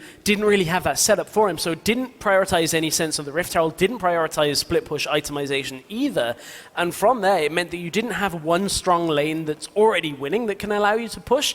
And you're kind of trying to play on side lanes without that advantage, and that's a very difficult thing to do. Even more interesting, because not only the champion, but H2K had double teleports. H2K had an additional tool to play those side lanes, to play the pressure game, and you know, they did. They had a 4,000 gold lead, but it didn't mean anything because it never equated into absolute map control. And that's the problem, because if the threat of the rest of your team getting engaged upon is too great, or the threat of people engaging on one of your side lanes is too great, it's tough to get that 3-lane push working for you. And that's the problem with this kind of setup that Roccat had. They had the Swain to engage, you had Echo to engage, Kindred was always going to be there for damage on one of those side lanes as well. And that's actually what we saw was that play where Ryu pushed up bottom lane and didn't have the wards, suddenly he ends up falling, and that again cripples H2K on one leg, and the rest of the composition just kind of falls over with it. So let's look a little bit into the future. How do these teams now bounce back? All right, we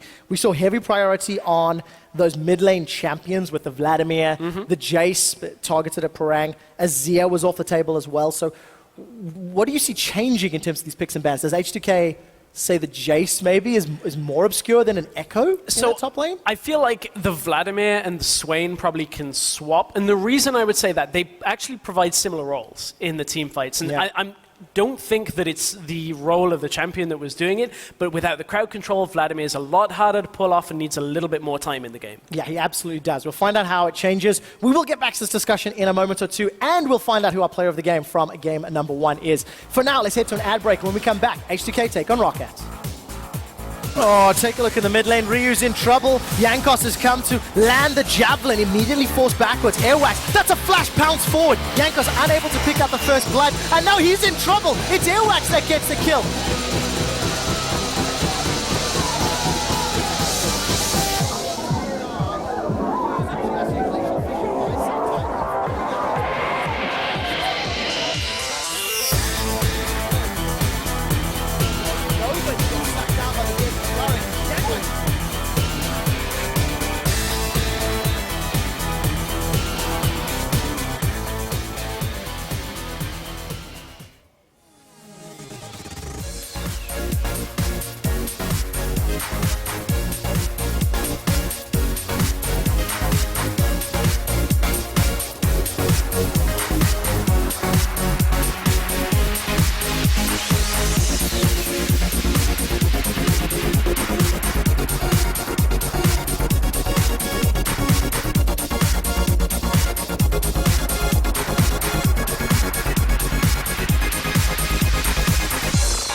most of the mid laners last split. So, and I think it's more like of the team you have around as well. Like if you have a fitting team, you will play way better.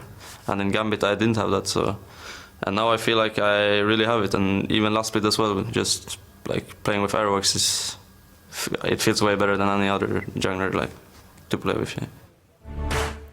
I absolutely love hearing those clips from the players, especially after having a game to review. Playing with Aerox, and for better or worse, definitely played with Aerox.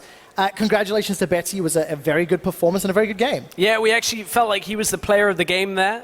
A lot of plays kind of coming from those never moves, coming through, locking people down, getting the important pickoffs.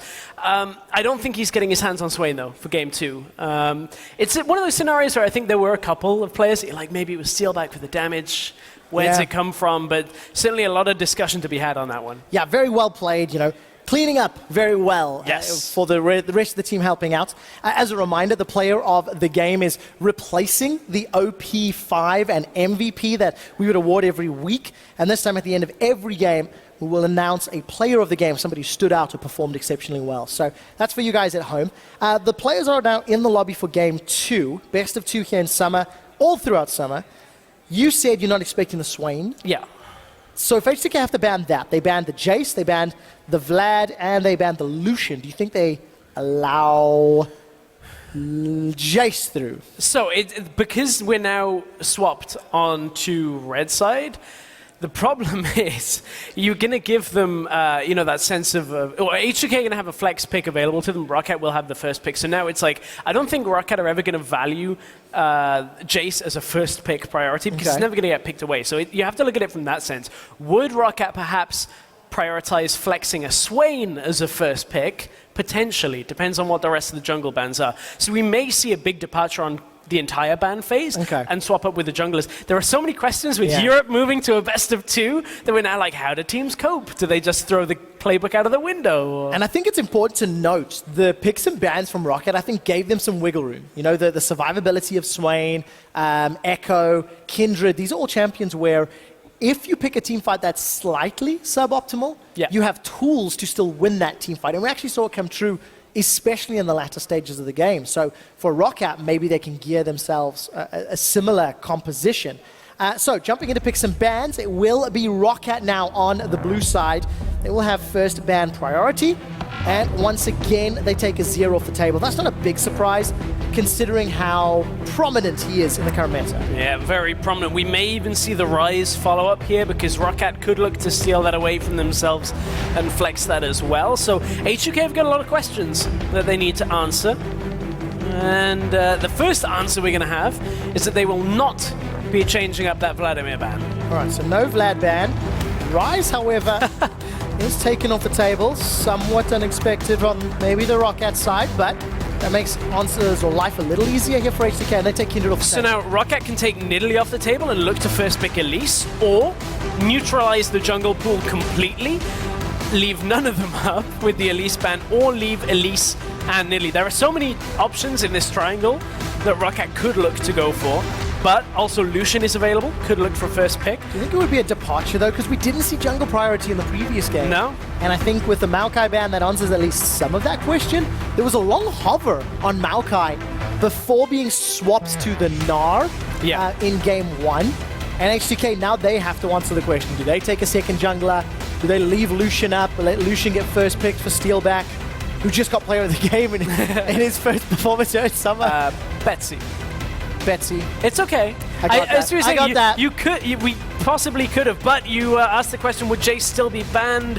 Yes, it will be, Trevor. And we are in a situation where there is so much available for first pick right now. You can pick whatever you want out of the jungle. You could pick Lucian for the AD carry if you want it. There's some top laners still around. There's mid laners still there. Now it depends. What do Roccat take? What do they give 2 strong picks over to H2K? And it's very important because we have no trends to discuss as these are the first showings of both teams. So now the Nidalee's locked in. It's showing some priority here from the Roccat squad. They went Echo Kindred game 1, Nidalee game 2. Lucian Trundle would be one of the stronger lock-ins here. And they go with the Lucian. It's not the Trundle for the flex pick. it's the Echo for the flex pick. So it could be mid, could be top. Maybe Roccat will answer with the Trundle here for themselves. H2K are in no rush to get their jungle pick coming out. Because now they can just go, okay, do we want Elise? Do we want something like a Gragas? The Rek'Sai we've started to see in LCK as well. And Trundle top, is that what you're expecting? It's more likely than support? Or do you think honestly, support comes back here in EU? It depends on the number of tanks on the opposing side. Because if you don't have too many tanks, then you probably don't even prioritize the Trundle. But if you're flexing him, you have that safety. Avoid a matchup that particularly you don't want up in that top side and completely swap your game plan around. Okay, so it gives you the opportunity. So one more of those power flexes. The Swain is locked in for the second time for Roccat. Though this time, could be a flex. We know it could go into Parang's hands. I mean, technically with the Echo, it could have been as well. We do expect that Echo to go top. So how do H2K respond? What do they run into Swain, knowing Rise is gone, which is what was played last time? Yeah, at this point, you're looking at it, they could pick a team fighter like a Lissandra here. Not great against the Swain straight up, but when you look at melting everybody else that's around them in that fight, that's where they could go. But it's the it's the Bard that I want to talk about here, because with Lucian locked in for H2K already, on the other side now, if we see a Caitlyn go along with this Bard, that's a very difficult lane to deal with. Could also see a Sivir, anything here that can kind of combo with that high damage potential in the laning phase and the catch potential as the game opens up. All right, catch potential is the name of the game for Braum and Lee Sin and Echo.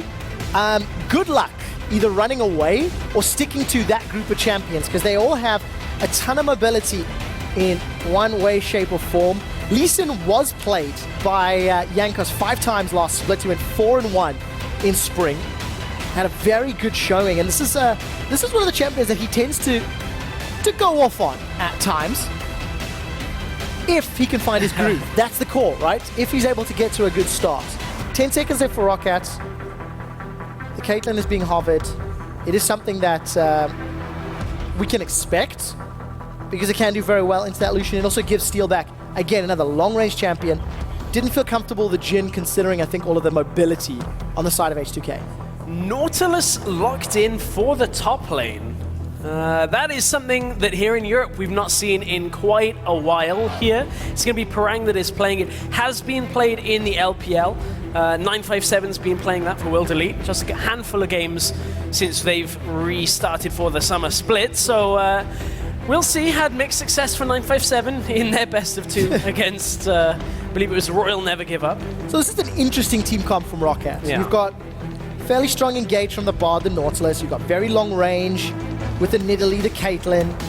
I think you've even got a good front line with that Swain Nautilus as well, but it's little bits of everything locked in on the side of H2K. What do you make of it, as it looks like that Victor is most likely going to be on the side of H2K? Well, for Roccat, they have themselves so much kind of catch potential with that front line as well. You've got the Nautilus hook, you've got the Never Move coming out, the Bard ultimate. Problem is, you're playing catch on the side for H2K as well. When you look at the Lee Sin, the Braum, you've got that sense of disengage here as well. Now you've got damage coming out for team fights from this Victor. High burst potential, a lot of wave clear too. So H2K, they're playing a bit of a mix composition where they're not always looking for team fights, but they have the ability to. I'm interested to see how the damage is going to come out from Ryu, though. I also think there's a slightly elegant solution to Swain. Yeah, kick him away. Just get rid of him. Give him a roundhouse kick to the head and hope you can kill everything that he knocks up into the air before he can come back. So there's your team compositions. No more swapping taking place. Swain back in that middle lane. And standard lanes or lane swaps. Last game, Roccat initiated a delayed lane swap. It didn't really work out for them. I feel they fell a little behind in tempo. But the one thing that came out of it was a strong farm advantage for Steelback. If I'm Lucian Braum, I probably don't want to be in standard lanes against Caitlyn Bard. You look at the amount of lockdown potential, Cosmic Binding into Trap, into Meep follow-up with auto attacks. Oh man, you do not want to deal with that amount of damage, so we may very well see the swap come out in this game. We'll find out if H2K can make that work. Jump on Twitter. They are down 0-1 in this series. Give them their support, hashtag H2K win or hashtag ROC win. And I can't wait to see. There's a Twitter question today. Who do you think won or lost the off-season? And I wonder how many people were talking about Roccat. This result, this game, might actually spark some of that discussion. May very well. I still that victory over Vitality at the beginning of last split always just sticks in my mind. I'm like, oh yeah, Roccat doing well in the first week, and then unfortunately it wasn't the best of regular splits for them. But this again is a good start to their campaign. Already 1 point. That's the thing about best of twos. They have at a minimum locked in 1 point for themselves. Potential to take away all 3 and deny H2K any points from day one. Yeah, we'll find out if they can. As you can see on stage, our QA team are just with freeze. I got the note from production saying freeze client restart. So I don't know if that means freeze the player. Had to client restart, or if his client froze. Why? Regardless. I have not missed this, Trevor. I've not had the pleasure of shoutcasting freeze in a while. So, you know, forgive me if I'm a little bit chilly with some of the puns. It's going to take me a while to warm up to this. That's yes. all I'll say Oh, on yes. this one. Oh, But, yes. What didn't seem to take a while to warm up was Roccat in the last game. A little overconfident, perhaps, with some of Airwax's moves in the jungle. Yes. Getting caught out, ended up, after getting first blood, then giving away the next kill in that game. Now, I actually remember Airwax doing that in Spring as well. I remember Airwax being very aggressive, very in the opponent jungler's face. Yeah. And it's something it needs to rein in. It's something that once a team learns, you do again and again and again, you can punish. And we'll find out if H2K can punish Airwax this time around, especially when you look at Jankos' champion choice. Lee Sin, early game, get involved, get in there. That's what he wants to do. Oh, Vander.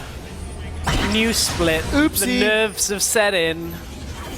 Hey, at least they give you the trinket automatically now as you leave the base. Hey, I would have forgot to buy that as well. Vander, of course, no items just yet. Hey, maybe it's next level. Maybe there's a strategy. Yeah, he's actually just going to like save up once the gold generation starts. A little chuckle here in the studio as everyone notices. Level 1! Oh, the Magnus is down! No, Vander! The drop tag's on Vander! He hasn't got any items, but he's going to be able to walk away. Less than 100 hit points. Down to 86!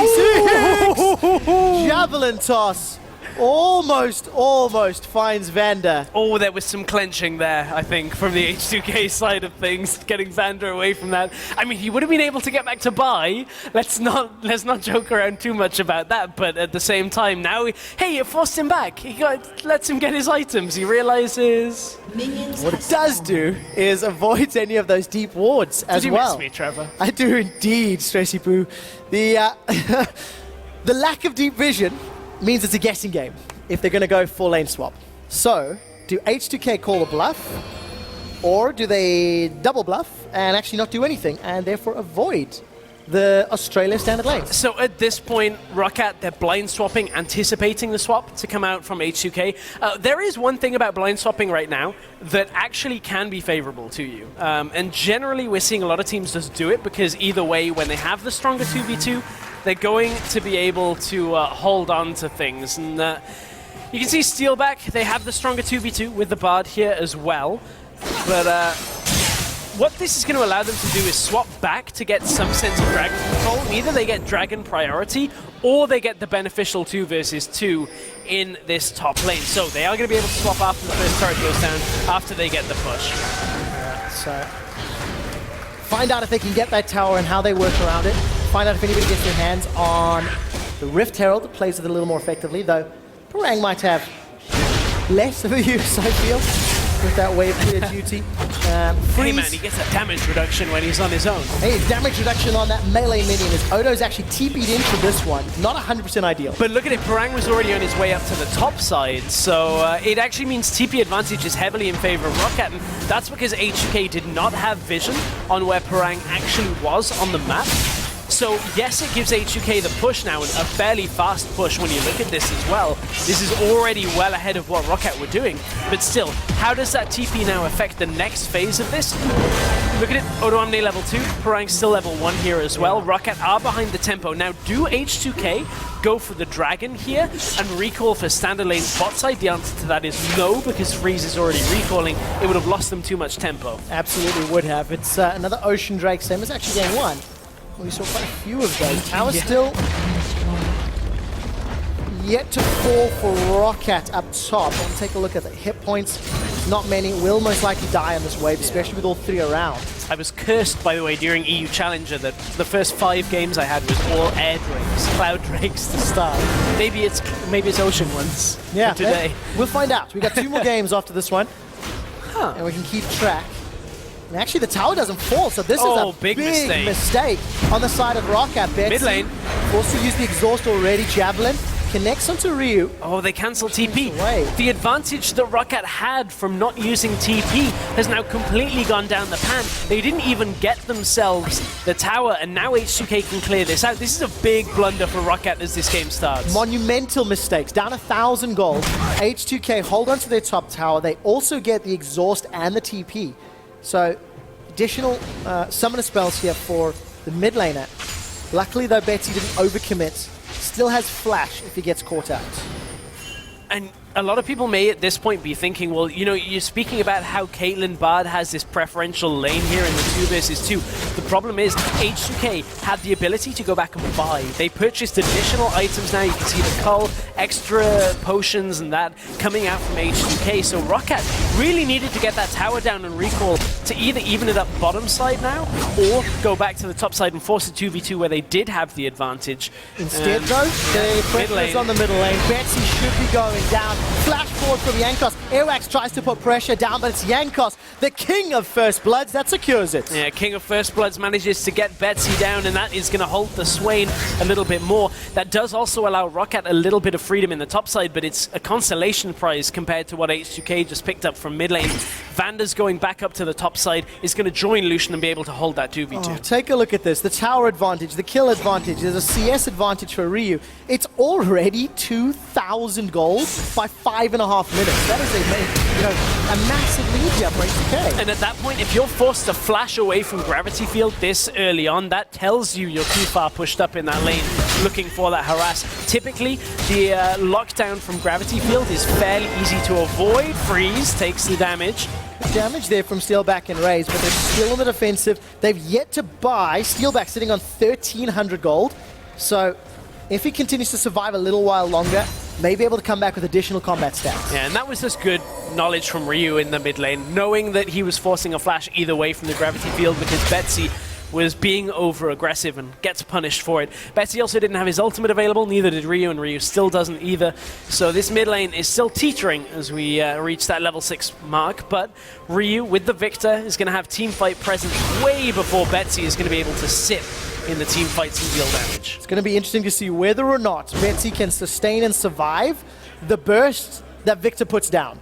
I think one of my favorite changes from the 6.9 Mage update was just how much damage that Chaos Storm tick can do when it bursts people down. Betsy's going to be one of the prime targets on Ryu's hit list, especially after losing game 1. Man, these Cosmic Bindings keep landing from Raze. First time we're really seeing Raze. The red line doesn't find a target. Farang flashes forward, locks on Jankos for a few seconds, follows through a second kill for H2K.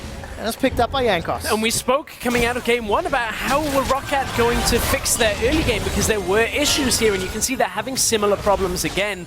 This time they don't have a massive CS lead coming out of the lane swap in favor of Steelback. Freeze is keeping up, and yes, Steelback is going to be able to go back and buy at some point and be able to pick himself up the BF sword and the beginning of that Hurricane, but at the same time, he's allowing Freeze to stay even in CS, which Caitlyn against Lucian, normally you want to bully him down. It's all about avoiding Lucian's abilities, and that just isn't happening right now. Absolutely not happening. Plus 12 CS in the mid lane, plus 20 CS in the top lane. A Cull that's already half farmed up on the side of Freeze. And H2K are just in a very good position. They've come out the gates, well, swinging. Yeah. And they found multiple connections onto Roccat. Taking a look at the lane setup again, the Australia lanes continue to play out, but wherever Jankos goes, gold seems to fall from the corpses of Roccat team members. That is pretty much the truth there, Trevor. And honestly, I'm looking at the Roccat draft here and looking at the Nautilus. And as far as top lane picks right now go... Oh, Lee Syndrome, do it! He gets himself out. That is not one you want to go in on. Oh, there was no flash. Yeah. So he couldn't have flash kicked. It looked real good.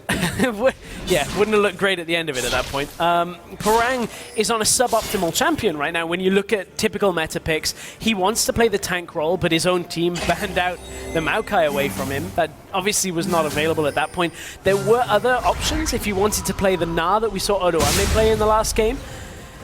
But this Nautilus is such a tough champion to get to work, because there are so many bullies in the top lane that are playing the tank role and have damage too, and Nautilus right now isn't one. And you have to question, why the Nautilus thing? What do Roccat see in the pick that a Poppy could have given them? And Poppy was actually Parang's most played, 9 games throughout Korean Challenger. And yes, Nautilus was I think his 3rd or his 4th, but I just feel it gives you more options. Dragon, yes, secured by H2K. When you look at the rest of Rockat's lineup, they've got a Nidalee, a Swain, a Bard. You know, there is engage coming from it and some crowd control, but it's not as reliable as Nautilus with a point and click. Parang is going to have to point and click his way out of this, but in comes Jankos flash off cooldown. Oh, Jankos connects with the Dragon's Rage and the Sonic Wave. That's the hat trick. 3-0 for Jankos' Lee Sin. Well, if he ever wanted to stamp his authority on a game, Lee Sin has always been the champion to do it. Again, not quite a meta champion, still on that tier 2 when it comes to jungle roles, but just the effect of Jankos being in the right place at the right time has had a great, advantage for H2K. And I'd love to actually hear what the team comms are like in picks and bans, whether or not this is Prolly saying, look, we need some early game, or whether this is Jankos saying, I won't let that happen. I will have a better impact this game. 44 CS, 3 kills to 0. Just doing great work of getting Odo ahead, and he bought all that space for Ryu in the middle lane. One of the other reasons that we may have seen this Nautilus is actually this Lucian build that Freeze is going. And I don't think this would be the reason on its own, but certainly could play into it, is Lucian with the Ghostblade Black Cleaver build struggles against high resistance tanks. Against the hybrid tanks that want to build damage as well, he's actually okay.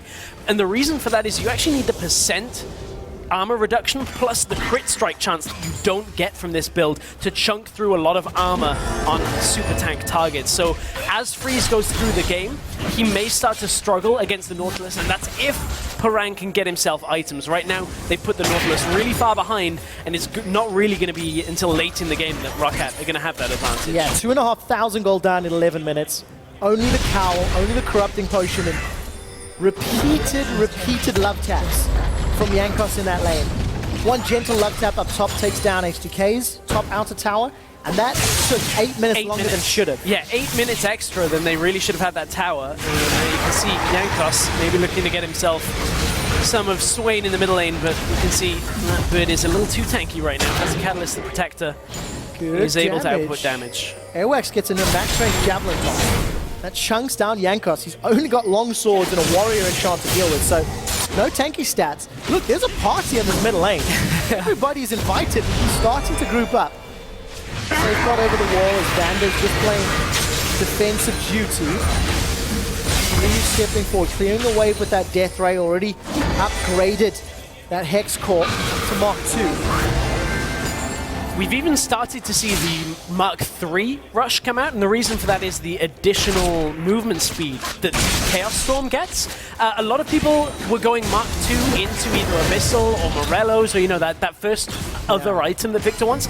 But if you can get that extra movement speed, carries will just get shredded by that ultimate that comes out. As you were talking about it earlier, the changes to Chaos Storm meant that it doesn't tick as often. It's now every 2 seconds from every half second. But when it does tick, oh boy, does it hurt. The scaling went from 0.1 to over 0.5. Nuke and a half. Ooh, Raze. Not realizing he was in the bushes and forced to flash away. Took way more damage than he was anticipating. I think you somewhat should have expected that. Jankos had been missing for quite a while and has shown a penchant to hold Odo on his hand. Yeah, Odo backs himself away after taking damage, but it was all a ploy to allow Freeze to take down that top tower.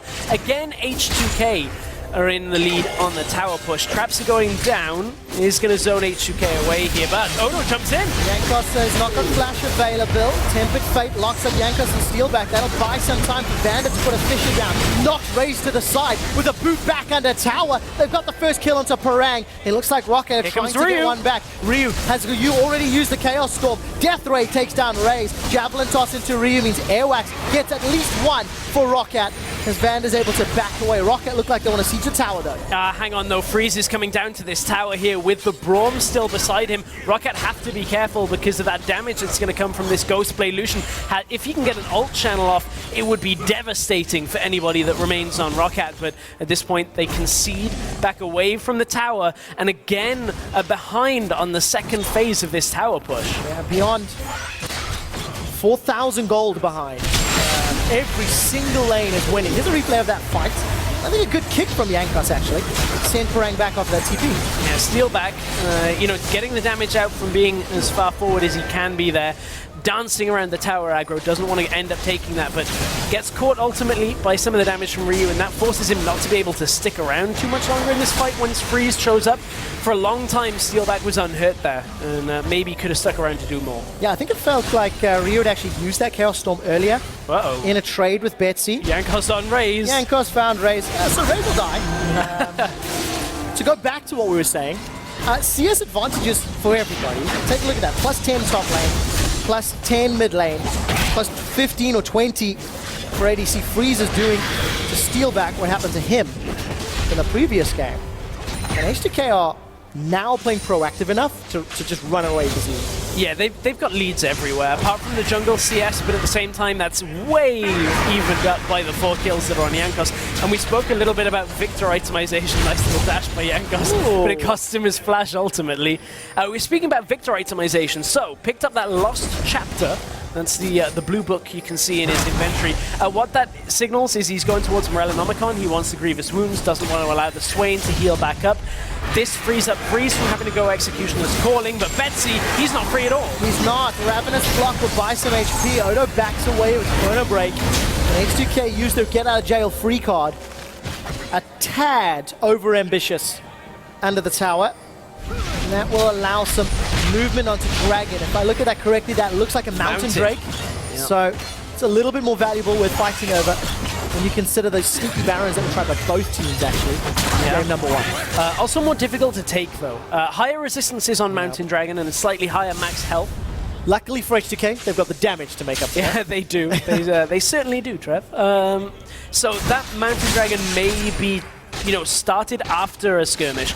Still, though, with the number of towers up for Roccat, they would prioritize towers over the Dragon at this point. H2K, after getting the third one down, may then look a little more solidly at that Dragon. But of course, Mountain Drake will assist with taking towers down. You get that added true damage on the hit onto objectives. Want to secure it first, though. That's the first step. I'm looking at the wards. I already think I'm impressed with H2K's warding. I feel across both of the games they've had multiple times they've had deep wards. To have the next discussion whether or not they use that optimally is something else we can explore later in the week, I feel. But just look at that mini-map. 1, 2, 3, 4 wards in the left quadrant of the jungle, inside Rocket's blue buff area, and around Baron. I was saying no more currently with Rift Herald, but well, as long as they can utilize it properly, unlike last game where Ryu went to the other side of the map and pushed out. So we were talking about would H2K prioritize Mountain Dragon? Answer is yes. They actually, despite it taking longer, have the opportunity. Roccat really couldn't come across to deal with it, and that leaves us with Ocean as the next break to take down. But H2K going into the bottom side jungle, want to push through. Raze gets the stun. It's 3 people here. Yeah, Raze does not want to stick around. That's a Black Cleaver, Warrior Enchant, Lee Sin. Jankos is going to look to insta-gib. Freeze, a little bit on the front line. Already used the dash, gets caught out, but there's not a huge amount of follow-up. Vanda, Unbreakable, will block nothing, because nothing needed to be blocked. Odo's TP'd in. And if Roccat can back away safely, that's actually not too bad. They've burned a summoner while being down 5k gold. They need to do that again to buy time. Oh, but Odo's here for a fight. Wants it. Cannot give up anymore. Only a Rod of Ages for Betsy was finished in about 14 minutes. There's no other items completed. So Roccat had to play the stall game for a very long time. That's a big discrepancy, 4,500. Yeah, a really long time as well when you look at it. They need to get this Caitlyn into the game, and that's going to be that 3-item point. Realistically, when Freeze finishes his second item, which is going to be delayed now because the execution is falling, that's going to be his real time to fight. Look at that, 2-level difference between Odo and Parang. 30 CS, 0-3-0. This is 004. Jankos might want to make that 005. No flash. Gonna hop over the ward. Dredge line would connect Jankos. This becomes a 3v2. H2K. Jankos is unstoppable before he's taken down. Shut down by Airwax. That's a big chunk of change. 450 gold to Airwax. Team and Roccat, they've got themselves a kill, but the cost of yet another day. And they're also getting farm now onto Freeze for H2K down in the bottom side. And this was a replay of the top side. Parang has itemized Magic Resist here because he's going up against the Echo. In comes the Black Cleaver and pretty much full damage Lee Sin to assist with some of the additional killing potential here in H2K. Trade the 1-for-1. They were, as we talked about, getting Freeze some farm down bottom lane. He's got to be careful though because in comes Betsy. Mid lane is the push. Yeah, as we jump back to live, Raze is dead. If memory serves, Ryu only had the single kill, so he may have got it. Airwax is the target. Glacial Fisher knocks him up into the air, and Freeze comes from the side lane. Culling has also already been used. Despite those line of traps, H2K don't care. Freeze and Ryu with the who's taking this ace in the hole at that point. A little bit of back and forth here, and I mean for Roccat, this is such a desperate situation in this game alone.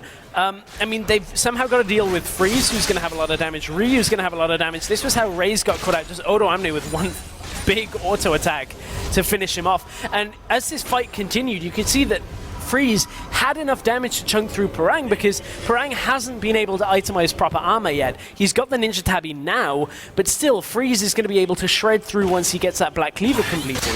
Freeze is currently playing PvE. 200 CS, his team has 8 kills, he's not been involved in any of them just yet. But that is because Jankos is continually pushing for Odo, continue working around Odo. It's quite amazing, we're very close to the stage here in the LCS studio, and I can just marginally hear the pitter-patter of teams communicating and yelling.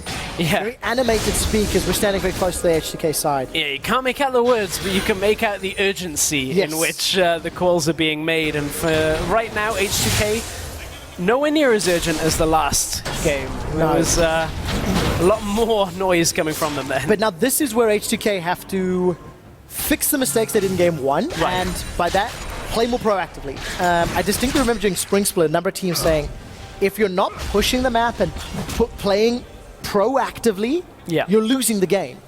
And I feel like that's what happened in game 1 for H2K. Ooh. This time around, they've got so much more power to work with. Betsy's caught. Oh, this is going to be scary. Betsy's taking a chunk of the Chaos Storm. Jankos. Jankos, Sonic Wave. Let's look for the target. Stand behind me, comes up from Vanda. Vanda realizes he needs to flash away. Tempered Fate locks him down for a few seconds. Teleport comes up from Parang. Up in the top lane, Vanda will go down before the Fisher can come off cooldown.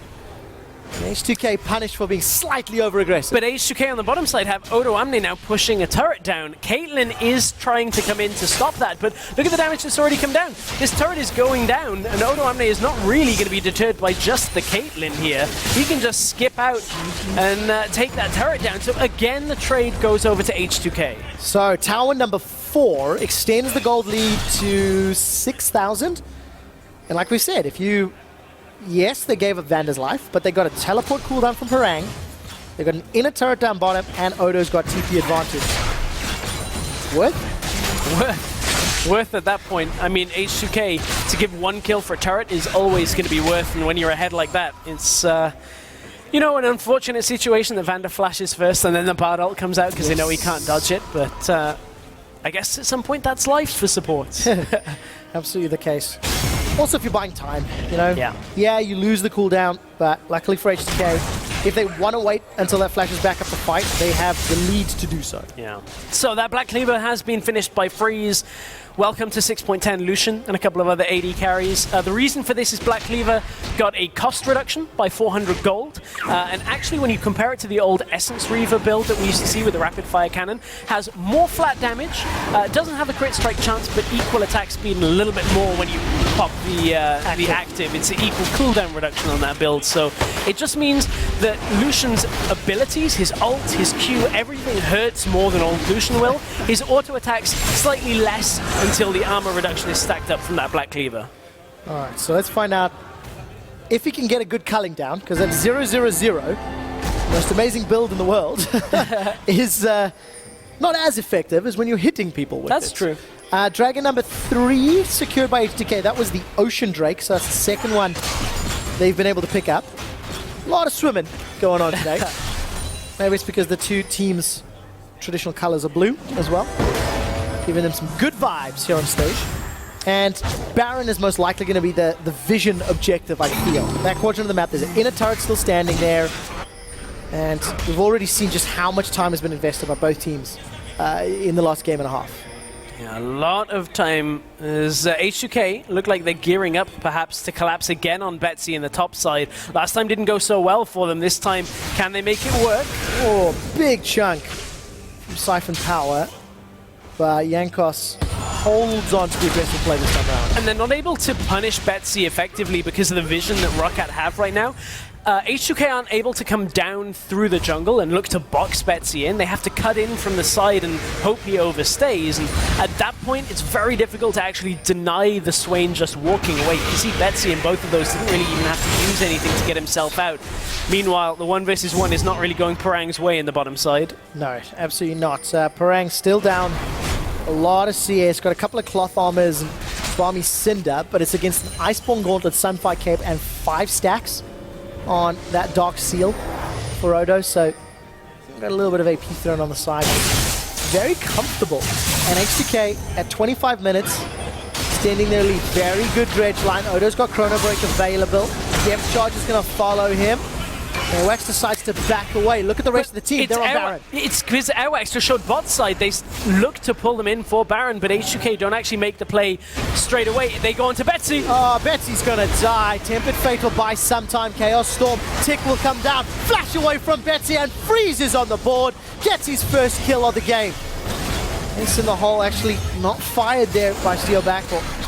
They've just lost some vision. H2K 5v4. They peel back to Baron. They've got vision control. Yeah, they've started it as well because they know the damage and lockdown from Roccat isn't quite there, but they're stuck in a pit against the Caitlyn. Traps are coming out. Odo goes in. He's going to find a target. Odo's looking for more. Raze is not going to get stunned up. He's able to back away. Freeze has gone really deep. He's taken Steel back down. A little bit of a bravado kill. Parang survives the death ray, only to get hit by Siphon Power. Raze and Airwax, they try to find one back, but it's currently 0 for 3. Unbreakable blocks a lot of their javelin damage, and Airwax is running out of mana. But again, H2K, now look how low they are. This is actually a fairly risky Baron. They're grouped against a Nidalee in the pit. They may have to peel back and deal with Airwax, but Airwax, he's run out of mana. At this point, his last chance is a steal. He's down, and that is going to be a Baron aggro juggle coming out for H2K at this point. They're going to be able to take this one. Yeah, should be easily secured. Group their way up, and Ray's trying to buy some time.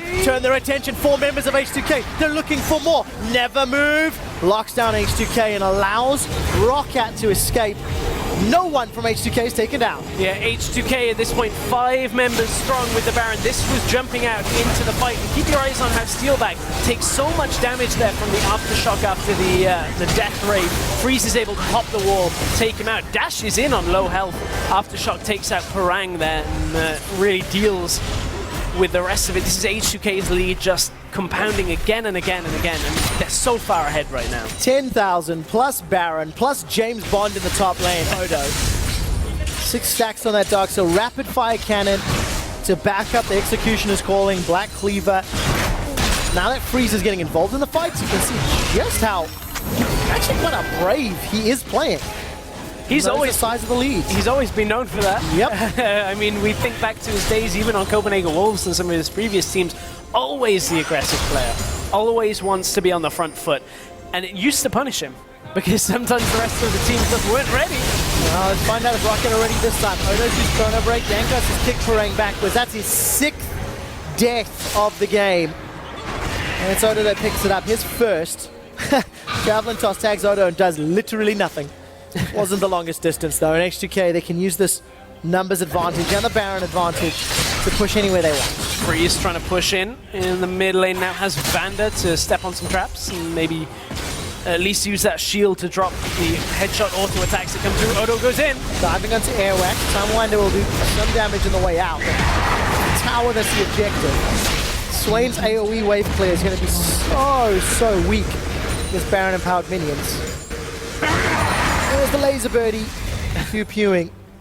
But H2K, they get their objective. They get the tower cleanly, actually. And they can even back away. So we're still swimming, Trev. Ocean is coming again. Oceans and mountains. That's been the name of the game, these two games. So for H2K, I mean, that'll help them the added regen now. They're going to have a 3rd ocean on top of it. It's a whole lot of water. It really is. And a lot of survivability. The whole... okay. Doesn't do much. I mean, if you look at Steelback, 287 CS, he's caught up to Freeze, which is one thing. But it's an Eye-Edge, Hurricane, Vamp Scepter. There's not a lot backing that up. And Steelback on a Caitlyn, you know it's really 3 items you're looking for. It's going to take a long time before he finds that. Oh, Betsy and Odo are trading. And keep in mind, Betsy does not have TP. Odo's is nearly up. So if H2K were looking to make a play on the bottom side, they could have maybe gone for that. Freeze has been here so long, these traps are expiring, and Steelback just replaces them instantly. Yeah. Got to get fresh cupcakes out. Yordles are not fans of stale cupcakes. No, they are not. Freeze cares not for the cupcakes, just stands out of range. Well, they're for Yordles. So, Dragon will be secured. Touche. My Yankos completely uncontested. Odo's pushing top lane. Ryu was rotating to the mid. Once again, just littering the jungle with vision. And Odo's TP is available. So next objective for H2K, you have to feel it's going to be that last in the turret. Yeah, I mean, H2K right now, it's the problem is they've got to get past the trap line. They are somewhat past it now, but can they dive? Odo caught out. There's 4 people from Roccat here. Has a flash available. But here's the collapse. Yeah. Mid lane. Oh, Steelback is in trouble. He's going to try 90 caliber away. Glacial Fisher splits up the fight and the escape route. No flash on Steelback as he goes down. The tower falls immediately after, and Betsy's trying to run for his life. He's used the flash, he's used the exhaust, and Parang's flashed defensively. Betsy gets pulled back into the team fight, and he gets taken down by Freeze's autos. 5 members of H2K turn their attention to an inhibitor turret, but they got no minions left to play with. Yeah, they need the next wave to come through before they can push. And a lot of people there will look at it and say, well, Betsy, he managed to deal so much still in the rest of that team fight. And the reason for that is, of course, Morellonomicon doesn't proc until you're under 35% health, so it doesn't really affect it. It's only that Executioner's calling that was going to be able to stop those grievous wounds, but Freeze at that point. Or apply the grievous wounds if you'll excuse me. Odomnic from the top side. Odo's just going to dash back in with a phase dive. Yankos Dragon's Rage is available if he wants to use it. Thanks to the Yankos front line, H2K secure an inhibitor. Inhib goes down now. H2K look for both bot and top at the same time, and this is what their massive advantage is going to allow them to do. They're going to be able to triple Inhib here fairly effectively, although Odo has had to pull back. His minion wave died top side. Oh, take a look at that. Yankos has gone all the way for Steelback, unable to find the kill. Summoning heal used to buy some time. Flash away. Odo looks for Steelback and finds him. He chrono breaks to safety. 2 inhibitors down. H2K have yet to back. They're all sitting on 3,000 gold. Odo's going to manage to find the parallel convergence, gets the shield up. Freeze on the front line, unable to kill Airwax, but it may not matter. Dredgeline pulls Vander under tower, and they turn all their attention to Parang. Finally, Vander goes down. That's a solace of a kill for Roccat. H2K playing this one a little bit safe. Tempered Fate sends nobody golden. Freeze still looking to dance with the devil, as it were. The Ravens are flying, dark wings, dark words. And Freeze says, I don't care. Manages to run away. Little risky, but H2K get out alive. Yeah, H2K got 2 inhibs there. Odo had to stop his push in the top side, but we'll take another look at Yankos engage onto Steelback again. Steelback not being able to be finished off in that fight at first forced Odo to come in under the tower to pick up the kill, and from there, H2K playing a risky fight. coming back in, looking for the damage, and it's Freeze that, you know, is getting most of this damage done, forces Airwax back out of the fight. Now the Chaos Storm came out from Victor. So much damage from this H2K lineup with their lead. And it's nearly insurmountable now. H2K will have to make a monumental error to give up the 16,000 gold lead. Baron's up in 25 with supers in 2 lanes. I think the safe option is Baron then finish, though H2K don't technically need that. Well, the thing is, Roccat, if they try and fight here in a 5v5, it's going to be a tough fight to actually take. And you can see H2K are consistently looking for that engage. They're always looking for it because as soon as they're out of, as soon as they haven't taken damage for a while, those Ocean Drakes kick in, they regen back up, and they can be safe for the next little skirmish. Parang's down in the bottom lane, won't be there in time for the fight. Yeah, you can actually see Jankos' HP bar slowly ticking up, slowly creeping, despite that chunk he took. Ryu is somewhat separated from the team, but so is Parang. He's trying to block somebody coming in from the side here, but I believe he was actually spotted out on vision first. Bardol is going to hit Baron.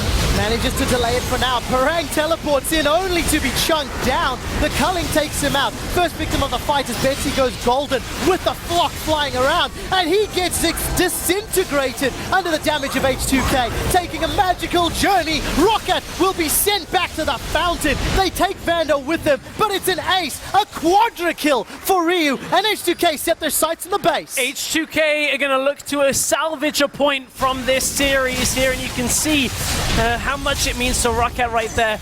They thought perhaps with the first win they were going to be able to score 3 points, but for H2K they want to even this up. H2K bounce back in spectacular fashion, sending a message to anybody that doubted. Even the series up at 1-1, guarantee at least 1 point on their opening day.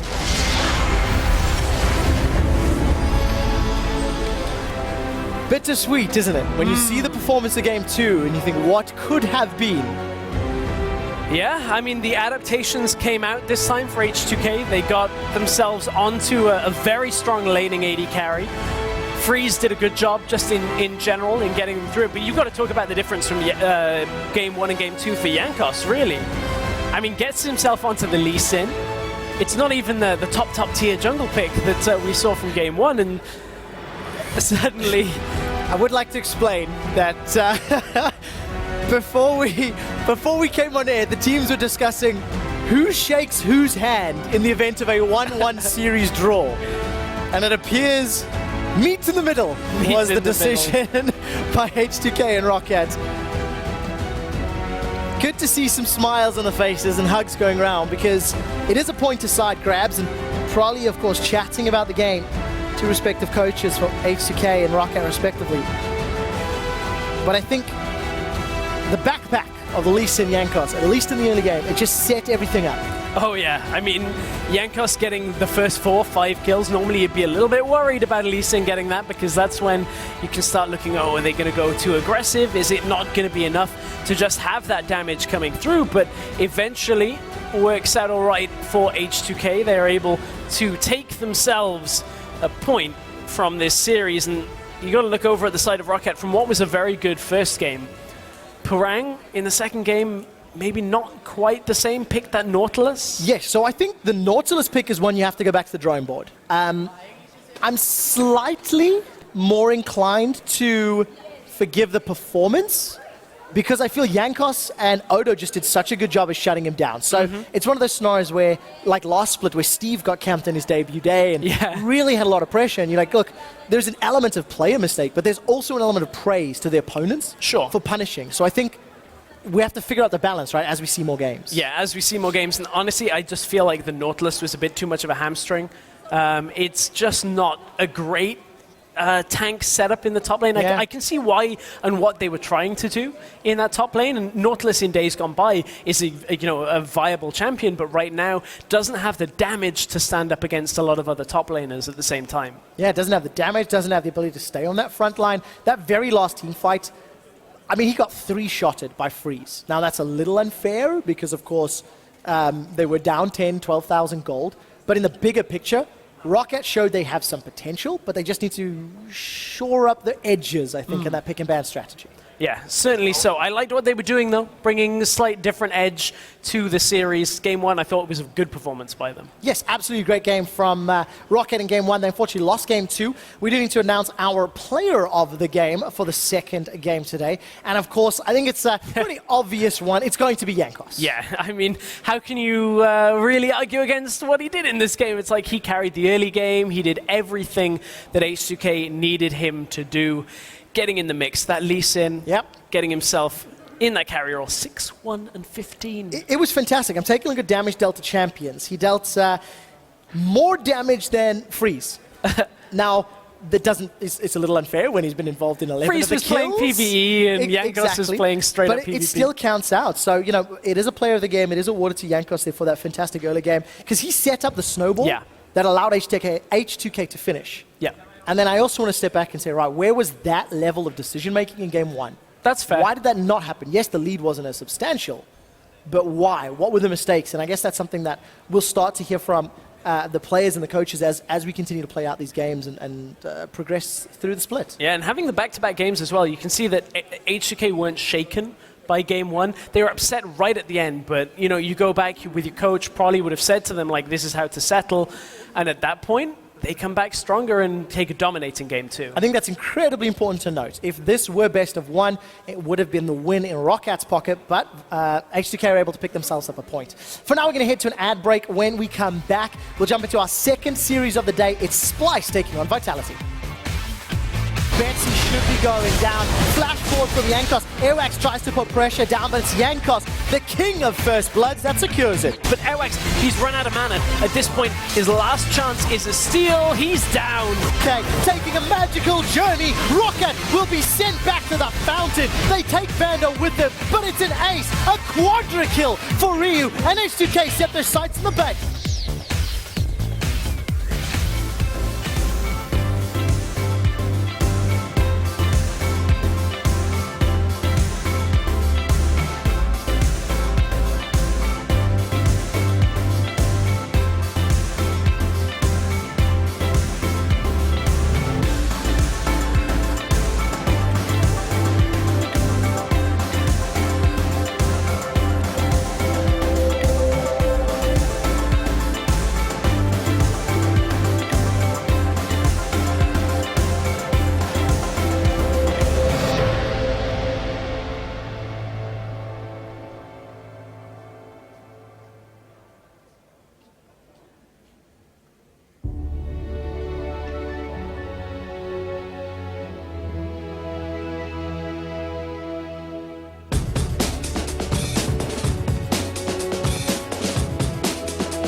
Welcome back to our coverage of the European LCS, where Splyce and Vitality are setting up for picks and bans over here on the studio stage in EU LCS 2.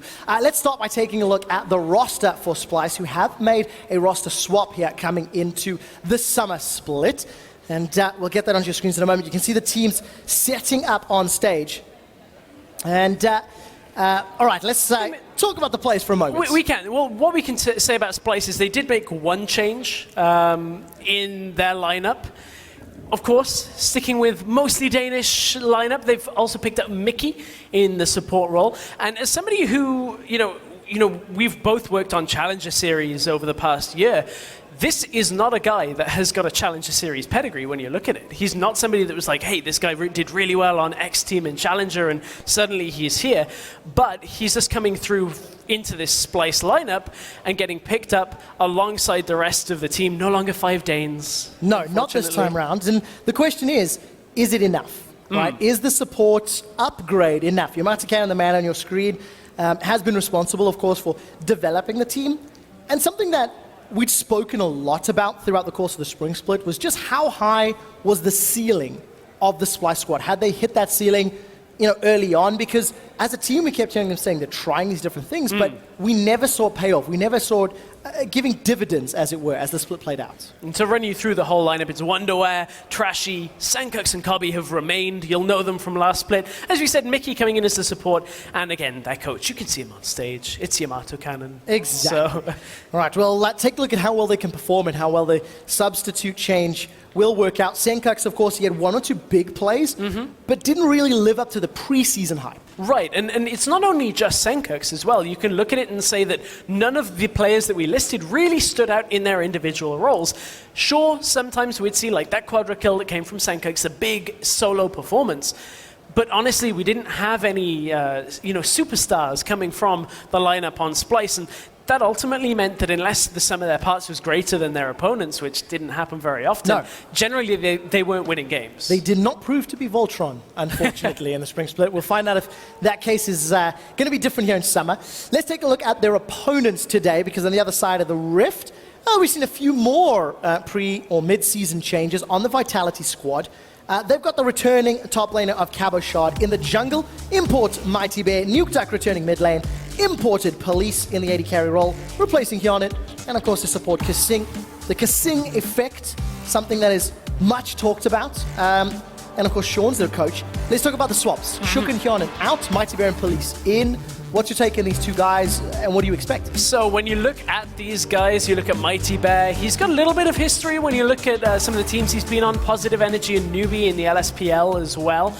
On Police's side, he qualified for the NALCS with Apex, but is not obviously playing there. He's playing in EU LCS right now. So both with some professional experience, but at the same time, when you look at playing at the highest league, neither of them have had a whole split to play. As we said, LSPL, the equivalent of Challenger down over in the Chinese region, and just barely getting into NALCS for Police. So no real stage experience in that respect. It's interesting to see the Challenger level team, Challenger level players that we're starting to see filter through. But there is a lot of hype for Mighty Bear in terms of not only the team and how they're branding him, but there's a lot of expectations on this guy from his solo queue performances. Some of the casters as well have kind of been scouting him and feel that he could show up. Let's talk about Mighty Bear in a moment, because I think Vitality as a whole kind of disappointed in the spring split. Right. And I'll be honest, I was one of the people that was talking big about Vitality right at the beginning of the split. Even before their first game, I was like, man, Vitality are going to be so good. They're mechanically great. Turns out that was kind of true, but also very underwhelming when we got to playoffs. They had a bit of a tough bracket, but also just a tough loss in the early rounds of playoffs as well. They were in a situation where it's just like, well, can they get away from it? Can they have enough of a series to win and get themselves to semis?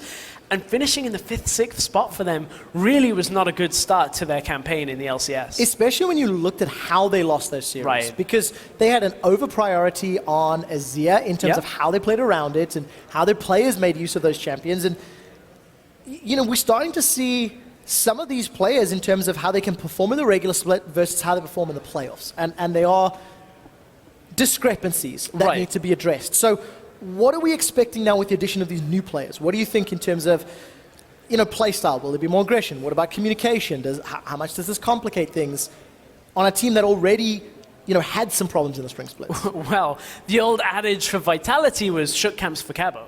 Yeah. Has that changed with, will Mighty Bear come in and say, no, we play by my rules now, and I'll be where I need to be on the map? That's the biggest question, I think, for this Vitality lineup, is it all Cabo or bust, or have they now got another carry and somebody that can facilitate that in Police and Mighty Bear? And you have to extend that discussion, right? Because the camping for Cabo dropped down when we got closer to playoffs, and it was a little bit more around Nuke Duck.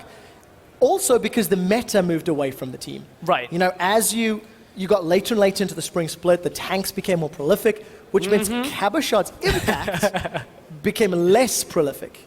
And not a lot has changed. It's still primarily tanks, it's still primarily frontline, and that's not necessarily where Cabo shines the most. Yeah, that's a real big point as well, as we are entering a meta where perhaps we'll start to see a couple more carries come out. I mean, we've started to see the likes of Fiora come through in LPL, LCK. We saw a game or two in EU Challenger, but it wasn't particularly convincing then. So maybe we'll see Cabo pulling out the carries, trying something a little different up in the top lane. If you can get that Rift Herald, you can have a little bit more power, but we've already seen teams completely neglect Rift Herald. I think it was both games. Disregarded both games, wasn't it? So we'll see what Caboshots decides to play. So we've spoken a lot about now both of the teams side by side. Or individually is a better term. Let's compare them side by side. What are we expecting from Vitality, who, in theory, should still be the favorites in this matchup? In terms of, their individual players, you look at Wonderware versus Cabo, Senkux versus Nuke Duck, just in those roles alone, I feel Vitality has the edge. But what does a squad like Splyce have to do in order to counterbalance that? How do they get around it? I think the biggest thing for me and Splyce and how they, not only against Vitality, but against the other teams in Europe, have to level up is just the understanding of how to play out their compositions a little better. We saw Splyce trying to play weird comps with the Quinn split push and just things that were far too difficult for them to do when they showed us that, hey, you give us a top laner and the ability to engage, sure, we can play out that kind of simple comp, but as soon as you add more complexities in poke comps, split push comps that take more due diligence of warding and the basics to really pull off. I want to see if Splyce have actually improved upon that. If they've now upped their warding game with a new support, if their coordination as a team is going to be better and their ability to play these different kind of compositions is actually, not slowed down as such, but they're not running before they can walk. I totally understand that. You have to nail the basics. You have to make sure that you're in the zone and focused. I was saying, speaking of being calm, it was hard to listen while we've got this really zen moment happening on screen. Actually, something that Yamato is quite famous for, trying to get the players in the right mindset, shaking off any of the nerves. I'm hearing from the guys on stage that the players will be ready for picks and bans in just a few minutes. They are starting to filter through into the lobby. Blue side for Splyce in game 1. We are on patch 6.10. All champions are enabled. We've already seen Swain 2 games in a row. We saw Nautilus top, left a lot to be desired. Yeah, I don't think we're going to see a whole lot more of that. No, we will not. There's better champs. The Super Tanks top, that's something Wonderware does well. It is. And Splyce have shuffled a lot of the mid-game farm priority Wonderware's way. And that's something that I'm personally not expecting to change because so much of the team is still the same. Yeah, I would agree, but the problem with that is when you look at getting farm onto top laners later on into the game, is he going to play a split push role? Is he going to play team fight? Because if he's trying to play a tank and team fight, then he's not going to really have too much of an opportunity to get that kind of farm. The later the game goes, he's going to be relied on to be with the team, and then maybe depending on, the teleport timings, the style of top lane on the opposition, it all kind of changes that balance about where you can put farm priority. Because if he's playing a Maokai, he can kind of afford to play that low economy style that we've seen from a lot of top laners. Or if he does go high econ and get all of the farm, he's going to be one tanky tree. Yeah, one tanky tree, if it gets through. Because it was banned in game 2, earlier today. But let's slide. And Gnar was the choice that we saw in H2K's hands and W1D1's hands. So let's go back to Vitality. We can see the guys on screen. 4 of 5 are now in the lobby. Cabo, what has he learned in the offseason? What has he taken away? You know, what will he find to work around these options in the top lane? Well, I still expect him to be prioritizing the likes of the Echo, the Poppy, those kind of champions that have the carry potential, but also build towards the tank route as well. We are seeing some very different champions come back into the meta as well. Series yesterday had a Rumble from the top lane. That was actually the one that had the Amumu in it as well. So we are seeing some sense of team fight come back into the meta as well from how high priority the Dragons can be. I really hope that happens. I want to see more Rumble. There was so much hype around Rumble going into MSI, and it never came true. It just made me so sad, because it is such a fun champion to watch. And in terms of champions to watch, I'm taking a look at Mighty Bear's sort of most played. The Gragas, the Rek'Sai, the Nidalee are high up there. I'm not expecting the Gragas, but the likes of the Nidalee, the likes of the Rek'Sai, definitely champions of that priority. The music, ladies and gentlemen, means we're jumping into picks and bans. Let's find out what Mighty Bear as well as Police, the new guys on the block for Vitality, will get their hands on. Well, it won't be Trundle at this point, as that has been the first ban away from Splyce. So they don't want to allow Vitality to flex that Trundle on red side. And picks coming through, or bans coming through fairly quickly here. Yeah, no real surprises. These are all power picks that have flex potential and strong. The jungle pool is taking a hit. Now, this is actually what we'd expected coming into the day. Yeah. A little bit more of a priority on this Kindred, this Nidalee, and Graves as well. So that means Elise and Rek'Sai jump up very high in priority. Oh yeah, we may even see an Elise ban here. The reason I say ooh is Graves, I've been anticipating people still playing, and we've saw it a couple of times in Challenger, but look at the LCK pick ban rates. Graves has fallen completely down, past Rek'Sai, past some of the other junglers that are in that second tier. So the fact that Splyce value Graves still fairly highly is now going to give Mighty Bear the option to go Elise or Rek'Sai, whichever one is available after Splyce are done here. All right, so Splyce locking the Lucian. Very good ADC, but hang on a second. Fizz banned away, taking that away from either Senkux or Wonderwear. That's not something that I was expecting, despite how frustrating Fizz can be to play against. We'll touch on that in a moment or two as Vitality. They can have their pick of the litter when it comes to that jungle pick. So we've started to see a little bit more Fizz. Some of it in the top lane, some of it in the mid lane as well. Has that carry potential. Of course, as always, so not for this game. Lucian, we spoke about how he's going to be high priority just in general. And I'm expecting that Rek'Sai to get locked in by Mighty Bear. Plus what? Plus, not Volibear. No. At this point, looking at it, they could go Echo, Rek'Sai. That's a big front line, plus a lot of crowd control. Well, they can go the safe routes. Maokai instead. So hey, you could have substituted the word Echo for Maokai and had big front line with crowd control. Same kind of champion. Is still true. So Rek'Sai, why, oh why do people think the Queen of the Xerxai is coming back? Well, I can tell you that. As long as you don't get too heavily pressured in the early game, you build tank, you get in there with the crowd control, get the knockups, and you don't suffer too much when a lot of the top tier junglers are banned. The Kindred is gone, the Nidalee is gone, don't need to worry about that. The rest of the matchups for Rek'Sai are fine. And of course, opting into that Rek'Sai over the likes of Elise, which is what I was expecting to see a little more of today. But we are only in the third game of the day. Second series. Splyce have already locked that Echo in, so Wonderwear is going to have a comfortable pick up top. Alternatively, it could go AP Echo middle, but not expecting that. From here, Vitality can look to go for Sivir plus whatever support they want and leave their mid laner until last. Trashy picking up the Gragas, opting for some disengage. This is teamfight focus from both teams already. Nobody is holding their cards particularly close to their chest, and in this scenario, you have to look at it and say, hey, Lissandra is available in this, as is Victor. That could very easily be the 1-2 punch. Azir is up, I believe, for the first time of the day as well here over on EU LCS 2. But it burned Vitality the last time. they opted to lock that in. Something tells me Nuke Duck's like, guys, I really don't think we should pick this Azir. Well, we'll find out if he does decide into it. So, of course, that Gragas, I'm just going to say it, despite it probably going in the jungle. We've seen the Gragas top a couple times. Was pulled out towards the end of the spring split. Yeah, is you're when right. I am referencing it specifically. And Echo can go mid. We have seen that recently as well. So, just saying, there is the opportunity there. For Vitality, they're going to try to figure it out. And they've got 3 seconds left before they have to lock in. And it is the oppressive bottom lane. Caitlyn Braum, there we go. Lights are no longer flashing. So, pretty much at this, we'll have to see whether he plays Officer Caitlyn or Sheriff Caitlyn, whichever it is. You got to RP it. If your name's Police, man, you gotta get that.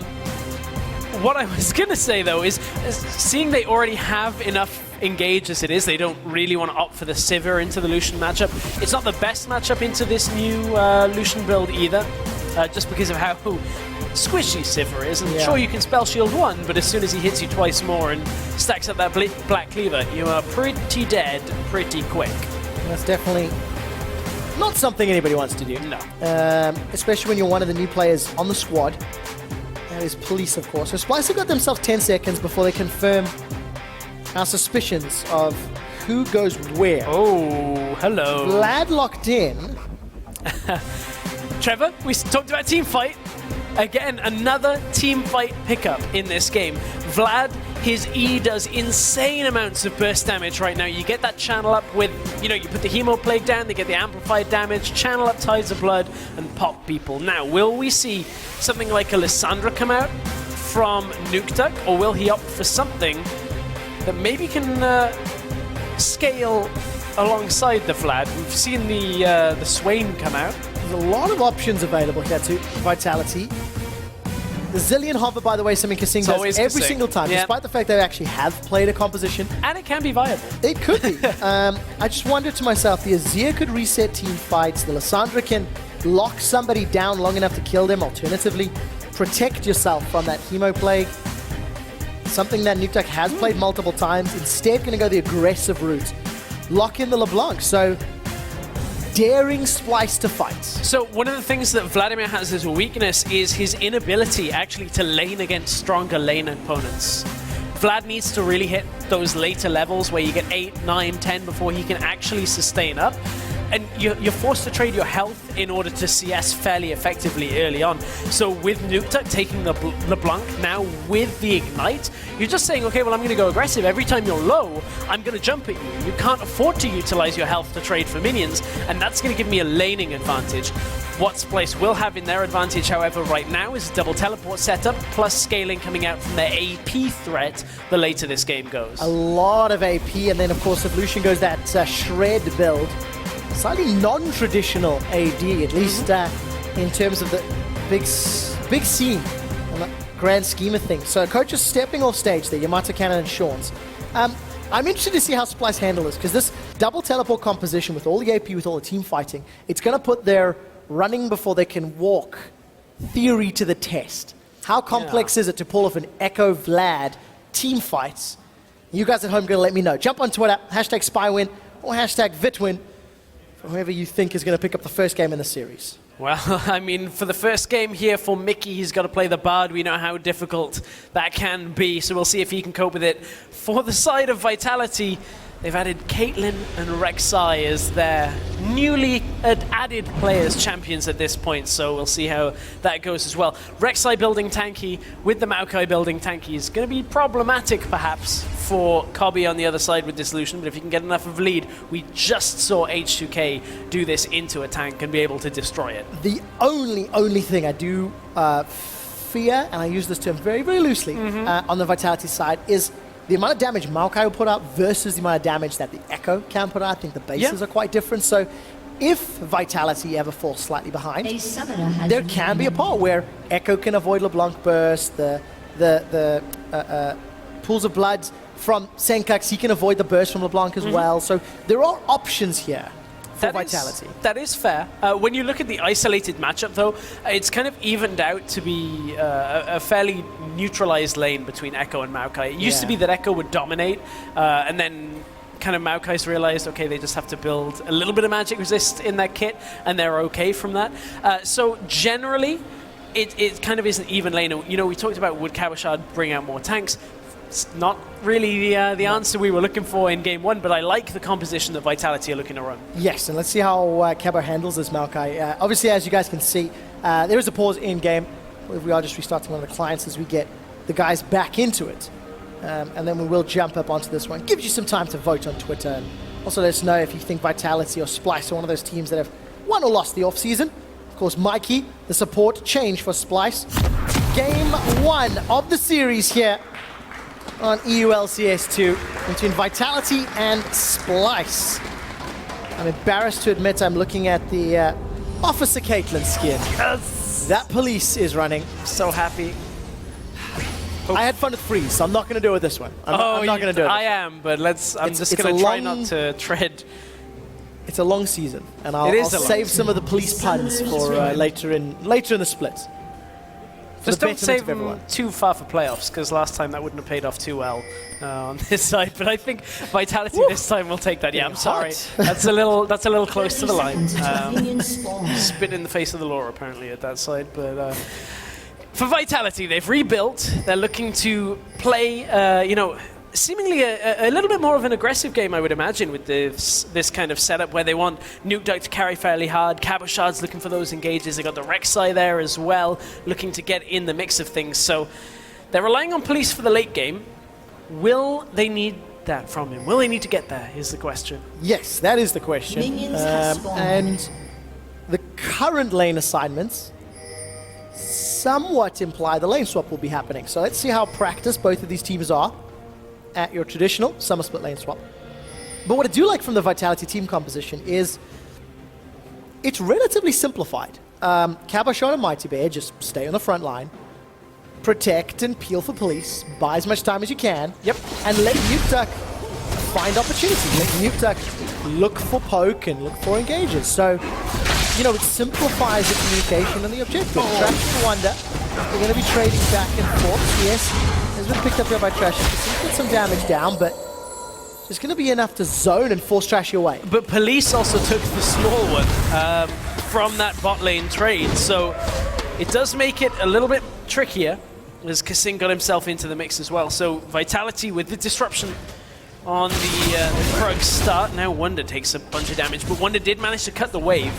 So this is actually pushed in at a really odd and awkward time for Vitality, because it means the second wave is actually just only the 6 minions. It's not the big wave that Splyce are looking to stack up into the top side that gives them that extra time to damage the tower. So now, TP coming out again. This is something we've seen commonly now. 3 games out of 3, top laners TP'd up there. Mid lane. Tides of blood from Senkox, but he comes off worse for wear in that trade. Signal of Malice across the distortion. Nukeduck gets the advantage, and let's see just how much of a CS advantage Nukeduck can build, if any. And yeah, as you mentioned, Wonderwave keeping away from the lane setup, as it were. Gets himself some XP and will be able to pick up those last hits with spec on the top after tower. Yeah, Mighty Bear is going to do his jungle steal impression. As always, on the strong side, look to take out the red buff from there, and you probably see it swapped out by Splyce at the same time. Although, looking at how fast Splyce have pushed this, I actually don't think that jungle is going to be safe for Trashy to go out and get red buff on his own here. So either somebody's going to have to stick around and help him, or he's going to be down a buff. Tower actually falls with Splyce in the advantageous position, and Cobby and Mikey already making their way down the bottom, so they'll be able to catch this wave just a little earlier. Technically means this is way Splyce ahead of tempo. Way earlier for Splyce. Look at it, Lucian is in his lane nearly at the minion wave before Vitality even started their recalls. So the knock-on effect of this is going to be up in the top side now. Echo has been able to take a little bit more CS, a little more experience here. And now will we see the return to standard lanes? No, Caitlyn's going top side, so they're looking to continue the 2v1. And all of this is at the cost of some CS and some time on Trashy. Because Police and Kasing, they try to invade, try to challenge, and cause some problems. Tides of Blood into Sanguine Pool means Senkox blocks some of that damage. The problem is, Nukeduck didn't take the damage, because so Tides of Blood is kind of annoying. If there's a minion between you and Vlad, you actually don't take the damage from the channel, and then Senkox Pool, so burns through more of his health in that trade and actually ends up losing out. Nukeduck would have got the distortion to get damage down himself anyway, so he had to avoid it. Senkox knew it was kind of a bad trade as it was. It ends up meaning that Nukeduck is still in the lead. Still holding on to those 2 potions, whereas Senkox already burned through the consumables. Cobby and Mikey, they're already on that tower. It's just early game, slowly leaning towards Splyce, just in terms of the tempo, just in terms of who can make the first move. Yep. But now you have to make the positive one. Now you have to continue to maintain that front foot advantage. And Vlad going with Doran's shield right here against a ranged auto attacker in the mid lane as well. You want to just block some of those autos. That's why he doesn't have the massive amount of potions you would expect from like a boot start. So with that mid lane matchup somewhat going in Nukeduck's favor when it comes to the effective health, these trades are going very well in Splyce's favor. When you look at the turrets alone, now pushing out the bottom side, you're talking about the difference in health now of the turrets. They're pushing down pretty quickly here. Senkuk's mid lane. Oh, a lot of damage from Nukeduck. Senkux holds onto the Sanguine pool. Transfuses as he walks away. Tower goes in favor of Wonderware. Kabi and Mikey walk away. And this is actually a pretty good setup here for Mikey. He's got an experience advantage plus a level. Mountain Dragon started off here by Splyce as Senkux TP's mid. And Wonder's been given a lot of free time thanks to how this lane swap's played out. Look at how slow this dragon goes, though. Mountain Drake, very frustrating, but the tempo advantage that Splyce have allows them to do this. You can see they're going to have to juggle. This takes so long to do because of the added resistances. It's still such a good thing for Splyce, though, because you would not expect them to come out and have their lane swap nailed this early on. Again, Cabochard was so close that he didn't want to TP down to the bottom lane, so they take advantage of Wonder going up top, pushing through the wave faster. And this now gets us to a point where Vitality is still with this composition that kind of wants to team fight, but they're not getting there anytime soon. It's still so early on that Splyce can just sit on at least some of their advantage they just got from that dragon. They are just about behind on gold, but it's still a good advantage in tempo. Yeah, if I read that correctly, Splyce also just stole the Gromp away from Trashy, so Trashy's really hurting. We're down about 500 gold, down 13 CS, down a level as well. And a lot of that just stems from how that laning phase has played out, how that early game has, you know, caused him some headaches, caused him some troubles, but in the big picture, it's Vitality that still has the gold lead. Because, of course, those CS numbers, plus 15 on Mighty Bear, plus 15 on Police. It adds up. Well, that's the area that we may end up seeing Vitality come back into it, is Mighty Bear closer to that level 6, can get that Void Rush, get around the map faster. Has the Chilling Smite as well, which is something that we started to see on Rek'Sai. Use it on a target allows you an easier time to get that unburrow, but certainly not something we're expecting to see on every single champion. Nukeduck's really comfortable in this matchup. Yeah. Dodged so many of those Tides of Blood, using the minion wave incredibly effectively. Little left out on those chains, didn't have the biggest of most. But that's the thing for Senkux right now, is he knows he's in a position where he has to concede the laning phase, so he just goes MR items, going for that Spirit Visage, which you build on Vlad anyway. You want that extra healing now as well, as you always did. So he's very comfortable to just go Magic Resist, avoid any all-in trades, never get to a situation where Nukeduck is able to utilize his Ignite, and then realistically has a fairly safe laning phase now that he's got a couple of levels under him. In the previous game we talked a lot about the Swain and what we're expecting from the item build. I know we've seen Vladimir and CSQ, and I'm going to say mixed results. Yeah. That's how I'm going to temper it. What are you expecting to see on Senkux, because you've touched the MR in 6.10 with the changes? Yeah, so when it comes to build, we see a lot of second or third item Spirit Visage. You see the Rallies come out as well. Anything that can provide him either health or AP benefits him, because the way his passive kind of amplified a lot of the alternative stats. The alternative stats. So more health gives you more AP gives you more health, that kind of thing. It bounces between each other, but don't stack. So it's not a loop. It's not infinite. You don't just get Warmugs and suddenly you're the strongest person in Warmug's death cap. No, you may still see a Warmugs. We have seen that on a couple, just because it allows him to stay alive a little bit longer, get more AP, therefore amplify a lot of the damage on the rest of his kit. That E is particularly potent.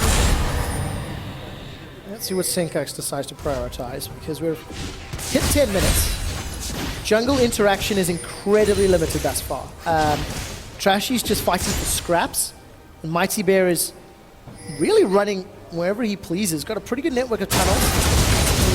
Bottom quadrants of the map. Kobe's just going to shove the wave in. So this is a very even game. The only thing that is different is the additional dragon in favor of Splyce. Yeah. But that will kind of compound itself. Maybe give Splyce an opportunity to look for further objectives. Of course, that will give them that true damage down onto turrets, onto epic monsters as well. I love saying epic monsters. You do you, dude. It's okay. I'm just saying, it's a great word, a great term. I love it. But, normally I just say Battle Dragon. Yeah, that's what I go with. But I'm more traditional. I'm laid back that way.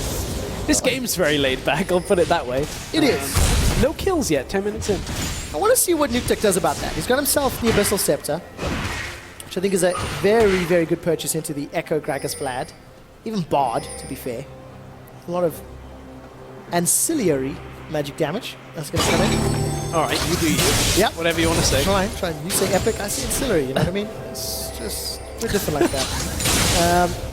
But as you mentioned, you know, the build-up, the farming stage, the fact that Police has gone pickaxe, recurve bow, that's not ideal. Yeah. Still waiting for that counter proc. Really, teams are just looking for the power spikes and looking to get the itemization that allows them to engage. And that's the thing, with two team comps that really want to fight each other as a 5-man stack, it's going to take a while. We're waiting for that 2-item mark, but Nukeduck wants to go in. Nukeduck is going to do something. He's going to distort away, then flash, magical journey, flash forward from Wonderwear. First blood goes to Splyce with the explosive cast. Oh, Nukeduck thought he could apparently go aggressive 1 versus 2 against an exhaust there. Really weird decision making coming out from the mid laner, and that's going to cost Vitality the first blood. Luckily, nothing more as the rest of the team are there to group. Double-edged sword. All of that good work keeping Trashy down has been reversed with the first blood in his hands. Alternatively, it also means it did not go to Senkax. It did not go to Kobe. The two guys who you really want to get that money. And the Scaler, the Vladimir, down on the bottom lane, just got a whole chunk of farm as well. So he's working his way up towards his first item being completed. And as we say that, his recalling Spirit Visage gets completed. Mid lane, Nukeduck could back out here. He could easily back away from this situation. Uses everything to go aggressive, and it gets punished. They were already coming down through the topside jungle. Nukeduck had to smell something was up. There was 2 people in that lane, man. And I wonder why Trashy decided to throw that cast. Nukeduck was down to around 200 HP. It looked like Wonderwear had his number. Trashy kill secures. He's like, I'm behind. Give me the kill. KS. Hey, the theme of the day continues as it's another aquatic Drake. Going to be secured this time by Vitality, or maybe, actually, Vitality, they've been pushed away. Yeah. Support coming down from Splyce, and Nukeduck, he's defending the entrance. But you can see Splyce also realize they have the cut-in for mid lane here, is if they can deny Nukeduck and Mighty Bear heading over to mid, they can easily push down that turret, take the turret for Dragon Trade, and that's a fine one for Splyce any day of the week. It's only Ocean Drake. We spoke about this. When you think of them in a priority way, it's Inferno, Mountain, then Ocean and Cloud, and there is a fair gap between Ocean and Cloud. Between Mountain and Ocean when you look at like 2 and 3 on the priority list. 3 and 4, slightly less so. Yeah. But in terms of itemization, Kobe just picked up his Ghost Blade, so I like what Splyce did. They threatened the Dragon enough for Vitality to back away, and Splyce applied pressure in the mid lane, you know, moving towards the tower. It's bought enough time for Kobe to rejoin the team, bring that Ghost Blade in, and in comparison to Police, has got a lot more power to play with. And you can see how the effect of the Trashy was in. Trashy, that was beautiful! Nukeduck had used the distortion, and Trashy just body slam flashes in. Splyce are punishing Nukeduck for this LeBlanc pick and being over-aggressive on it right now. That's going to be a turret. Kissing sticking around won't be picked off, but Splyce, every time Nukeduck goes aggressive, are able to answer very effectively in that middle lane. Zero hesitation from Trashy. Manages to jump in, commits the flash, and second kill into Nukeduck allows Splyce to give a 2,000 gold lead to the team, give a kill to Kobe, and most likely a Dragon.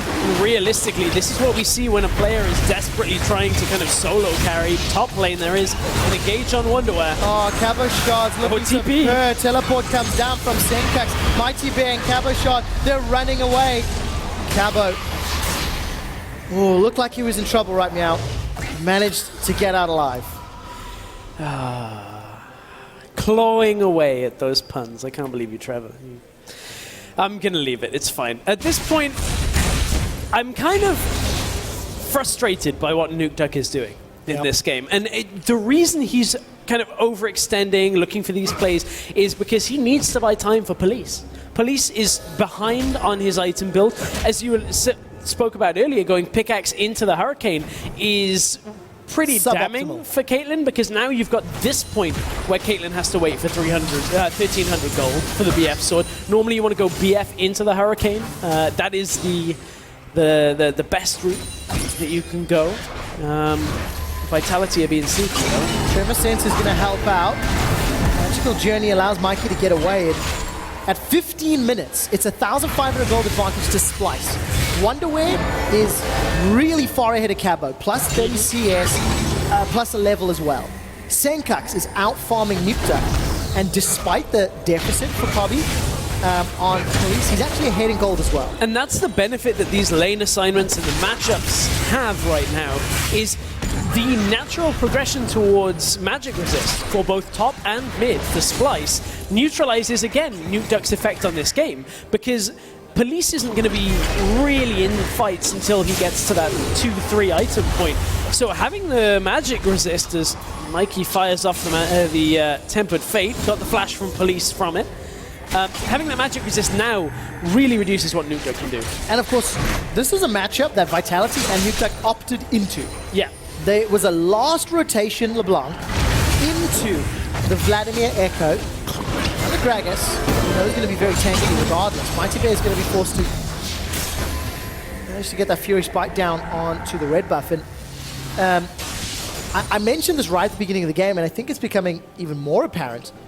If Nukeduck's damage is unable to kill targets, or if he's unable to find a squishy, all of the pressure is then on Police. Yeah. And in order for Police to do it, he needs his front line to survive.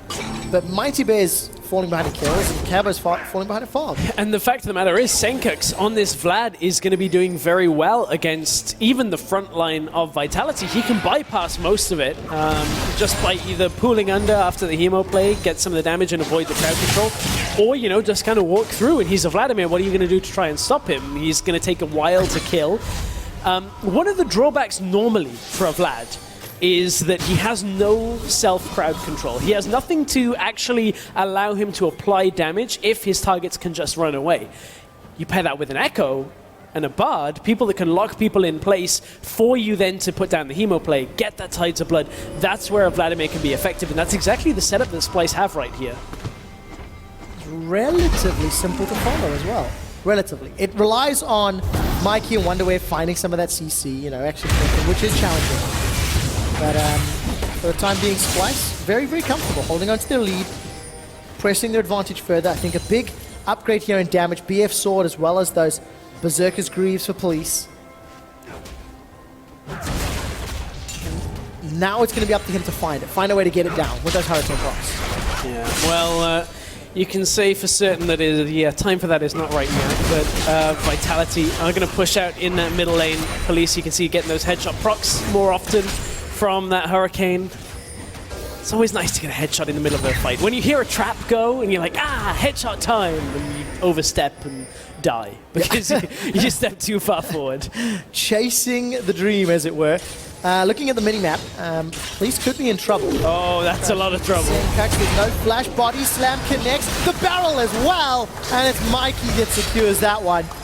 Taking a look at the wards, by the way, Splyce have got some pretty deep wards towards the back camps of Vitality jungle. Splyce invested a flash body slam. What else do they get? Currently, the answer is nothing. But the thing is, they're also still getting control on their side lanes. Look at they have maintained a CS advantage, and here is why 90 caliber net is not reliable escape abilities when you look at it.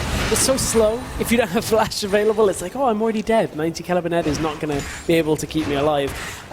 Just in general, that's one of the things that a lot of Caitlyn's kind of get baited into. Is like, I've got my escape. I'm like Ezreal. No, not really. It doesn't work that way. You're a lot slower than an Ezreal in that scenario. I also quite like seeing Trashy not try to thread in that additional auto attack. Yeah, it's something that we were so critical of. I know, Deficio yelled about it so much in Spring Split that that's all I look for now. Is get the body slam into the barrel. Don't try to put that extra one in because people can get away. So, Vitality, the first team here on EL. They're not going to do it in time. It's going to die. Oh, this is so sad. Mighty Bear's lost all of his health and Baron's going to... So close. Started that one late. And that is a very good analogy of this game. Just a little bit wrong, a little bit executed. You know, this whole situation with Cobby being in a better position, with Wonderwear being in a better position, somewhat started by Police and Kasing invading and delaying Trashy. Yeah. You know, it allowed Vitality to get the tempo on the towers, and it allowed them to get into a position where they could find kills. But the thing is, then Splyce utilized their TP to get Wonder up to the top lane faster than Cabo could, and of course Echo's going to assist in that tower push better than a Maokai would in that scenario. You can clear the wave faster, has better damage on the turret as well. So, we are in a situation where Splyce have a good lead when you think about some of the buffs they've picked up, some of the added towers they've got. The gold is in their advantage too. 20% additional damage to Epic mighty monsters. He is in trouble. Tempered Fate locks up 2, but Kasing's managed to fight the front line. Cabo doing what he can with the Maelstrom. Is forced to flash defensively, stays alive. Chrono Break from Echo's thrown down, but it's in actual fact Cabo that's the first to fall. Mikey will get dropped down as the first kill for Vitality, and Splyce are split up. Wonderwear's looking for more. Timewinder gets blocked by the Unbreakable, and Kasing saves his teammate's life. But it's a 1 for 2 in favor of Splyce. Yeah, Splyce still come out ahead from that. A couple of traps have gone down, but it is not enough from Police to deter this push from Splyce. They're going to be able to get a turret from that fight as well. And again, we are starting to see a team that you would imagine to not be favored in these best of 2 matchups, taking a good lead in game 1. This is a mirror of exactly what happened in our first series. And the key thing to keep your eyes on here is look for Senkux, because this is what we're talking about. Even though he uses Hemoplague down here to amplify the damage on just the Maokai, look at where he runs. As Maokai comes up, Senkux goes right into the backline, flashes onto Police, forces him to draw all of the damage down, and that distracts the Braum, the Caitlyn, and allows the rest of Splyce to come through the bottom side of the fight. And even though it was messy, still take an advantage for themselves. And I really like Cobby's positioning. Jumps into the river to avoid damage, dashes over the wall once the cooldown comes back up, keeping himself at arm's reach of danger. Splyce now have to prove the true test. They've taken advantage of Vitality's decision-making, punished Nuketek's bravado, but now they need to push this advantage further. This is where H2K faltered earlier today. It is where they faltered, and honestly, when you look at Splyce as a team, perhaps where they faltered previously is, Cobby went through games pretty much overlooked. As a player, there were very few standout games where we were like, well, Cobby is holding his own against some of the best AD carries we've got here. Forgiven, in an interview we did with him on the analyst desk right at the end of the last split, actually said, though, that he felt Cobby was one of the players he actually held in some sense of high regard for how he played. So I'm interested now to see how Cobby can do this split. And how he can grow, yeah. If he's grown in the off-season and is coming back as a player that we maybe can look for Splyce to rely on, maybe that's the setup that they need here. And you can't disregard the fact that he's got a new support. Yeah. We have seen AD carries and supports respectively become different beasts with a different duo. Yeah. Sometimes you can just have your strengths amplified by a different player. And Mikey, for the time being, is doing pretty well. And that's an interesting story in this matchup, specifically when you look at the other side of the map. Hyanan and Kasing went hand in hand for over a year on H2K and then Vitality, and they were a very formidable bot lane, regarded by many as top 3, top 4 in Europe. And now we're going to have to see how Police and Kasing can kind of get that synergy up, the same kind of reliability where Kasing was able to just go elsewhere on the map, make plays, and everything would still be fine for Vitality. He was allowed the freedom to do so. Exactly. He wasn't locked in bot lane jail with, with his AD carry. No, he was not. Although the Police luckily do have access to the keys if they want to unlock him this time around. Obviously, as you guys can see, there is a brief pause. As soon as I find out what it is, I'll let you know. And it is ironically Kasing who might be asking for those keys. Yeah, I was going to say handcuffs are too tight at this point. Well. But it's a good spot because we've got a bit lost in our diatribes and our stories at the moment. We're 24 minutes into the game, and I was lied to. It's Cabashot that has the problem.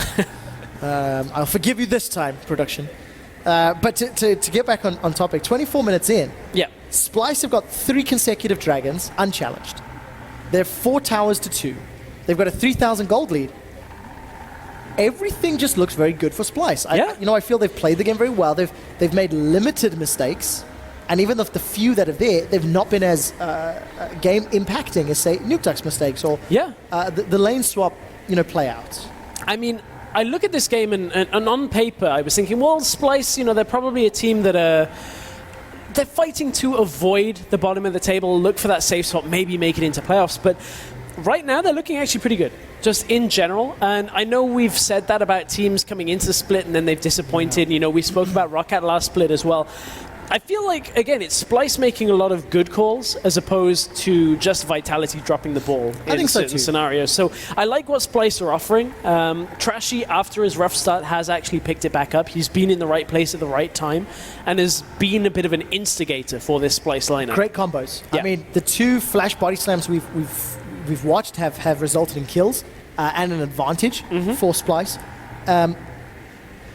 I'm very excited to see how not only this game plays out, but then how Vitality bounce back. Because H2K versus Roccat in game 1, there was a very clear refocus from H2K. And Jankos came out and became this absolute monster that he was not in game 1. The best of 2s that we now have in summer, this is an interesting setup where we have the potential for that as well. I'm just chuckling because we got the clicking of Rek'Sai in the background. I'm like, 10 meters, 8 meters. But we have gone from 5 to 1 to 0 on the counter now, and we are back into game. Because we've been joined in the trophy case. They're not right on top of us. Not just yet. Right, Mighty Bear gets spotted out by Wonderway. So, going to play with that one a little bit later in the split. The rest of Splyce now reposition.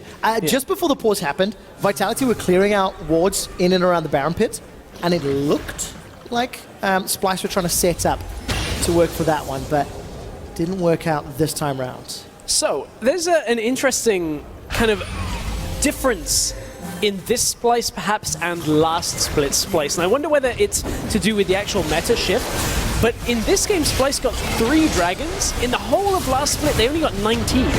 Wow. So maybe it's the emphasis on dragon priority and objective priority as we have a Baron that is turning this Splyce team around. Who's gonna get it? The answer is Splyce. Teleports have come down as Vitality are in the retreat. Mighty Bear's left by the Lonesome, and he's taken down by Kobbe. 3-0-3 for Kobbe's Lucian. The rest of Splyce group up, set their sights on the top inner turret. And Cabo was nowhere to be seen. Unable to get involved. Teleport available. Splyce take themselves the tower as well. And the interesting thing for that Baron setup is Mighty Bear was near the Baron, but then ended up recalling. Wasn't on vision is the key thing. And very curious timing out from Splyce to just go, hey, let's just go for the Baron. I don't think there are junglers around here. Ultimately, Mighty Bear would come back and end up dying, but just good timing again by Splyce. This is the second time that we've seen a non-favored team just go for the Baron when they hadn't won a fight, hadn't done anything, and take the first one of the series. Yeah, very well played indeed. Now we need to see how Splyce are going to push this one out. Cabo decides not to TP in. Mighty Bear with the strange recall timing. Maybe some communication problems on the side of Vitality. Problem might be a strong word, but issues. There we go. Well, without really knowing the insights, it's a bit damning to say that out loud. Mighty Bear might be damning himself. Is caught out. 3 members of Splyce running him down. The culling takes him out. Ooh. Turns the attention to Kasing. Kobbe's not done. He's looking for police, and he sends him down for a triple kill. Welcome to the Rift, Kobbe. We're not done yet. Kobbe and Wonderware, they're inside the base, diving beyond the towers. So you want to see what Black Cleaver Lucian can do. You give him the chance to open up with those autos, with those spells. He will shred you down if he's got the lead. And Splyce looking for the inhibitor. They've got Baron-empowered minions and a lot of HP to work with. How confident are Splyce? 15 seconds. They're onto a Nexus turret. Nexus turret number 1 is down. Splyce might be doing this. They're onto the second Nexus turret. Cabo shot and Nuke Duck trying to save the day. Tempered Fate sends Cabo golden. Kasing throws out the Fisher. The Nexus, it's been focused. They've got it. And Splyce have done it. They've won the first game against Vitality. Splyce are going to be happy about that win. The first one of the summer split goes their way. We talked about Dragon priority, and all it took was one catch on Mighty Bear, and then Kasing to allow those 2 Mountain Drakes plus the Baron buff that they already had. That's why Splyce were confident about going for the Baron, 2 Mountain Drakes, then they go into the turret push. Suddenly the base falls over, and Vitality have to now go to the break and wonder what they've got to do to even this series up. Very confident play out of Splyce. I liked how they handled the lane swap. I liked how they played around Dragons. I just feel like they were in control of the game, and they maintained control. They didn't overstep, they didn't overreach, and that's not something that I'm actually used to seeing when I watch a Splyce team. It is only 1 game, it is the first of 2, but it is a very promising start to the summer split for a squad that failed to live up to expectations last split. Yeah, you have to look at how that game played out. Kind of started with a bit of a whimper. It was so slow for 10 minutes. We had nothing, really, from either team. There was the tower push, and Splyce managed to get themselves the advantage from the tower push. And then the game kind of was on Trashy's shoulders for a while. Those flash engages really helped Splyce get the ball rolling, per se, and get a couple of kills. And from there, suddenly they go Baron, they go bot lane, get a catch, end the game. Done. It's tough, right? Because you look at this game and you think, where did it go wrong? There's some very obvious individual mistakes on the side of Vitality, I feel that you can look at. Not teleporting to the Baron, Nukeduck maybe a little over-aggressive. Twice, you know, trying to wave clear. And there is somewhat, it feels like a little bit of a disregard maybe towards the Splyce roster, because those are the sorts of plays you don't actually anticipate from these kind of players. Yeah, I mean, that looked a little, I wouldn't want to kind of damn them by saying nervous, but... Over to the red side. That first pick Lucian, 6-0-3. I don't want to say it was game-changing, because you can only do what you can do on Lucian when your team sets you up. Sure, but I mean, we spoke about Cubby not having those individual performances. I feel like this game, although it wasn't all on him, I still think it was a very solid game from him, and perhaps more than we saw in the spring split for him. Well, we'll find out what the analyst desk has to say about that game as they round it out. Thank you so much, guys. Well, Splyce coming out of the gates, swinging in their first game of the summer split and taking down Vitality in that game 1. Let's talk a little bit more about the picks and bans, as the casters alluded to as well. Especially Vidius, we were looking at the mid lane for picks, and that Vlad coming out, that's something that we had seen. What did you make of it in this composition? So I thought that Vlad was really cool. I thought that as a champion, he fit really well into their sort of pick teamfight composition. He scales very nicely into the late game, and he has a lot of very positive matchups. It's quite difficult. I mean, in the early game, he can get pushed around, but moving past that, he generally holds his own, given that you tend to go for an early Spirit Visage. The big issue for me was that LeBlanc pick into the Vlad. I mean, if you can get a good early game, then great, but if you can't put any sort of pressure down, then that LeBlanc is just going to get rolled over by the Vladimir. Yeah, you're getting cheers for your analysis. Actually, we're here in the arena as well, so we are hearing cheers for Schalke versus UOL over on Stream 1, which is heating up, but we'll continue talking about Splyce. And that's just in pick and ban, so something crazy must have happened there. We'll get to that later. Overwatch the VOD maybe myself. Hey, but getting cheers for your analysis is a nice kind of different vibe, right? Implying we never had that before? I'm not sure. Anyways, I definitely have to echo what Vidius is saying here. Just the reaction from Vitality. Yeah, I mean, first rotation, Maokai and Rek'Sai. The whole reason we've seen Rek'Sai coming to the fold a lot more right now is just because it was Rek'Sai, right? Or did I write that down wrong? Rek'Sai for Vitality. Oh my god, I saw like 2 confused looks. Like, what the hell are you saying? It's because of the pick on the other. Yeah. Anyways, Maokai and Rek'Sai, the whole reason Rek'Sai came back into the fold is because top lane was going a lot more damage oriented and supports were getting a lot more damage oriented. But Vitality, they opt to pick 2 heavy tanks. They followed up with a Braum that leaves you with a massive, beefy front line. You pick a Caitlyn, maybe good for late game damage. But then you round it out with a LeBlanc, out of all picks, an assassin that gets punished from behind, does nothing in teamfights. Azir was open, Victor was open. This is a major drafting mistake from Vitality, and it got punished appropriately by Splyce. That's exactly it. I really wanted to emphasize the fact that you let through the Azir, you let through the Victor, both really good matchups into the Vlad in the sense that they can keep him pushed underneath the turret early on, you can set him far behind, and you can build yourself a massive advantage moving forward into these beautiful mid to late game team fights. But Vitality, going for the LeBlanc, I just don't know what was going through their heads when they decided to draft that pickup. Real quick into the game then, because we've been ranting about it. There was a lane swap, tempo advantage came for Splyce. They then got a free dragon to boot. It was their first Mountain Drake out of 2 that they got eventually. And they started making some picks on the LeBlanc from Nukeduck. So not only did they have a bad pick, that bad pick from Vitality got punished even harder with those pickoffs. Yeah, let's take a look at some of those pickups for Nukeduck, obviously saying that LeBlanc was already in a bad position, and then, well, he gets it handed to him as well. Yeah, he certainly does. I mean, he's super overextended into a 2 versus 1 lane. He doesn't respect the possibility of a flank, and he ends up giving away that first blood. So, not entirely sure why Splyce decided. Well, I understand why Splyce decided to make that play, but Nukeduck, again, overextending, setting himself up easily for Trashy to make this play and set his team up for success. So yeah, Nukeduck really not being aware of his surroundings, I think, is the biggest thing we have to take from here. You can't go aggressive as a LeBlanc unless you know where exactly everybody is. He wasn't aware of who could potentially be flanking him, and then going for the double dash or the aggressive dashes is another mistake. So not only was the LeBlanc pick a mistake, the LeBlanc was also played improperly. Yeah. It's heating up in here for UL versus Schalke as well. To round up and take a look at the final replay, a fight 21 minutes into the game. How did that shape the rest of the game, Thaddeus? So, I mean, this is, again, you're seeing the power of this Mountain Drake. Oh, sorry, this is slightly earlier on. The fact that the Bardot is what you need to keep your eyes on here, because you set up onto both Mighty Bear and Police, which means that when the flank comes in from Maokai, he's pretty much left up a creep without a paddle. There's very little that he can do. He quickly gets chunked out, and then because Splyce have the positional advantage and the flank hasn't worked out in favor of Vitality, and the fact that Nukeduck contributes very little to this fight overall, it's just Splyce with better positioning and just their composition coming out ahead overall. Yeah, we have to credit Splyce here, because it seems that one change that they made, or maybe it's just at the beginning of the split, they had a lot of time to work towards a new goal, but they look reinvigorated.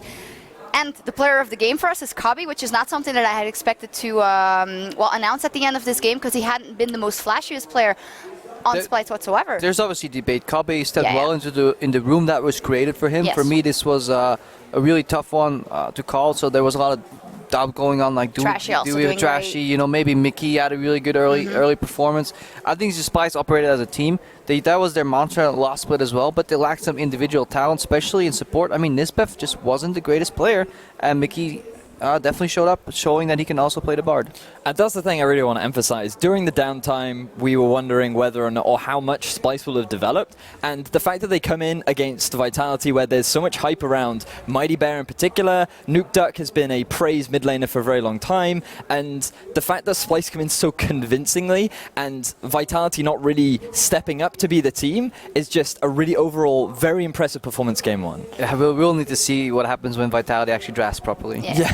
I mean, the same thing we saw over on Stream 1 when H2K versus Roccat, that ended in a 1-on-1 rather, after Roccat came out very convincingly in game 1. So this new best of twos here in Europe definitely leaving a lot of room for the teams to adapt on the fly. For us here, though, we're going to take a quick break as the teams ready up for game 2. Our coverage of the European LCS continues in 3.5. Wants to go in. He's going to do something. He's going to distort away. Then flash, magical journey. Flash forward from Wonderwear. First blood. There, Culling takes him out. Ooh. Turns the attention to Kasing. Kobe's not done. He's looking for Police, and he sends him down for a triple kill. They're on to the second Nexus turret. Cabo shot, and Nukeduck trying to save the day. Tempered Fate sends Cabo golden. Kasing throws out the Fisher. The Nexus, it's been focused out, and Splyce have done it.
welcome back, ladies and gentlemen, to the EULCS studio here on Stream 2. We're about to jump into the second game between Vitality and Splyce. This time around, Vitality on the blue side.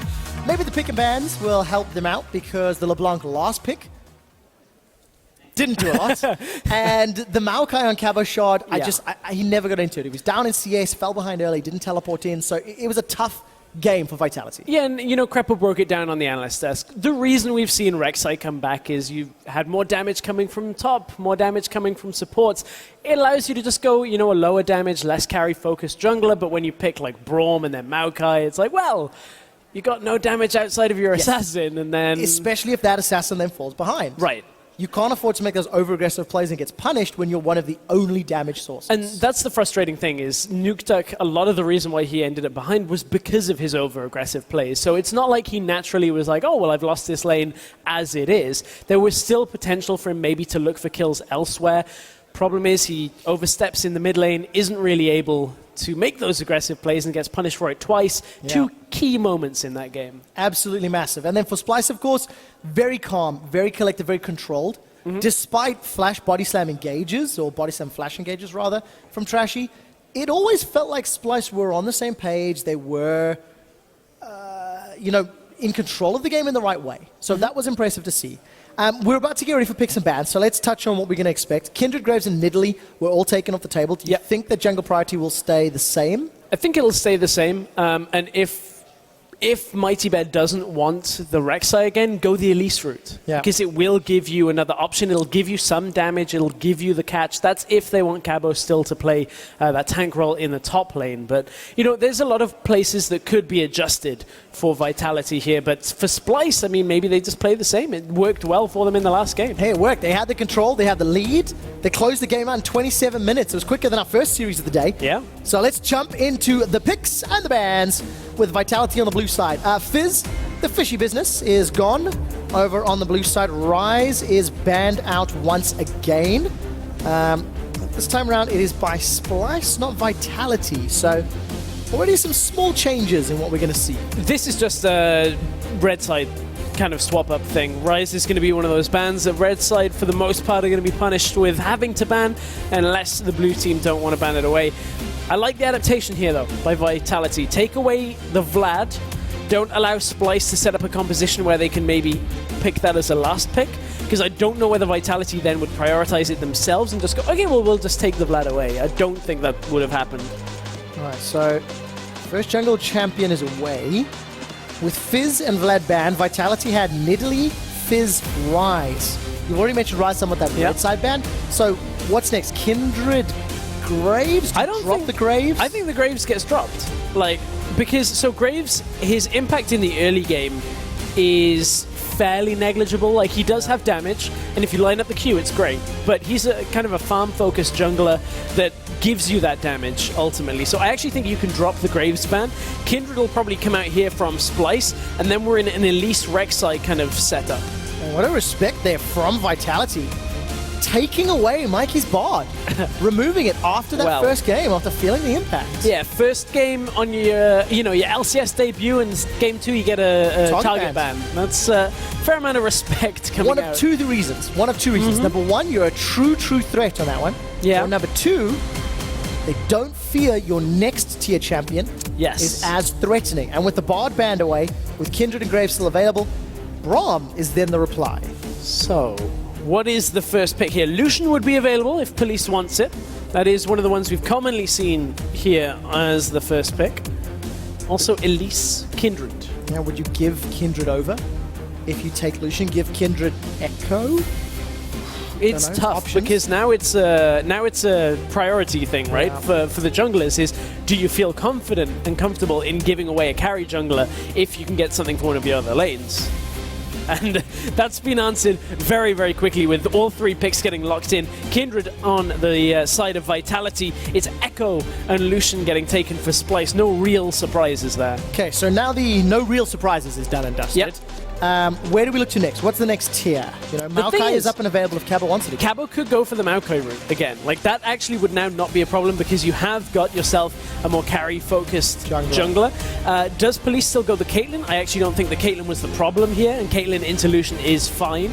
It just depends on how the rest of the map goes. So we may very well see the Caitlyn, and then flex something like a Trundle to the support, perhaps. But there still is a lot of options. That's the thing about 610. So many different viable options of what you can pick in this kind of scenario. Which is nice, because today in the first few games that we've seen here on EULCS 2, there's actually been a fair amount of diversity. Yeah. The Maokai will be followed up with Ezreal. That's, again, another ADC that we've seen for the first time today on our stream.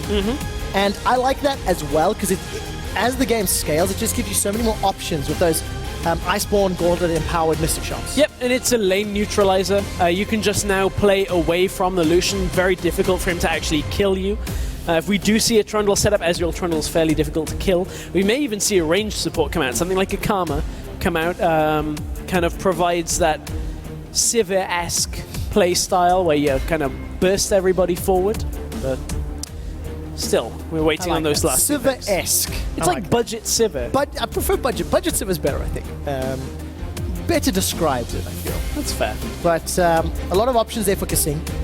He's actually played a lot of champions over the course of the last few splits in the LCS. And with Graves not banned away, actually has been locked in here for Thresh. Now, what I don't really want to see Kasing do is go the Thresh route, because that has been where Kasing has trended to when it's available. And yes, Kasing's Thresh in days gone by has been very effective, but I don't think it's the right champion for this scenario here. I just feel like it then kind of forces you into a scenario where you're looking to play a pick composition, and if you can get the Maokai in, fair enough, but we'll have to wait and see what he goes for. On the other side, Graves did get locked in. That farming jungler that we were talking about will provide a damage threat. Oh, budget Frontline's Sivir! not massive, and there's your Karma. Very well predicted. Pair this with Alessandra, though, and now you have a real strong engage composition with a little bit more versatility than the last one. You've got damage threats coming from everywhere. One game played in spring on that Lissandra for Nukeduck. It was a victory. Very, very strong victory. 7-0-5. And when comboed with the front line of Maokai, some of the mobility and utility of the Karma and Ezreal Kindred, I quite like what Vitality have put together. So Splyce, how do they respond? They've got some survivability options with Trundle, with Graves, and Echo. And is it just going to be the safe Victor? Or what else can you run into this Lissandra? Yeah, I mean, Victor is kind of fine. He gives you some sense of team fight presence as well. It's not quite the same setup that Lissandra has, but the damage, the burst potential is still there. Combo that with the Graves, with a Lucian. People could die pretty quick if Splyce get themselves a lead and get into fights before the Maokai, before the Ezreal are ready to actually fight this. But Vitality have themselves a real good setup as well. So much better pick and ban this time around for Vitality. I think significantly less glaring weaknesses and more options, you know, more comeback potential if you trip and stumble at different points of the game. At the same time, Splyce haven't really had to concede too much in this pick and ban phase either. When you look at it, it's only really potentially their jungle matchup that you would be looking at and saying, well, I'm really not so sure on the Graves right now. You can argue about the Trundle matchup as well, because Ezreal Karma is going to be so difficult to kill, but that Trundle is still going to have presence late into the game. No QSSing the Subjugate anymore, so that Maokai is going to have a whole lot of resistances taken away from him later on in fights. Which is going to be very good for Splyce, because they need to get through Maokai to get through everybody else in the back line. Yamato Cannon taking step off stage and meeting Sean's in the middle.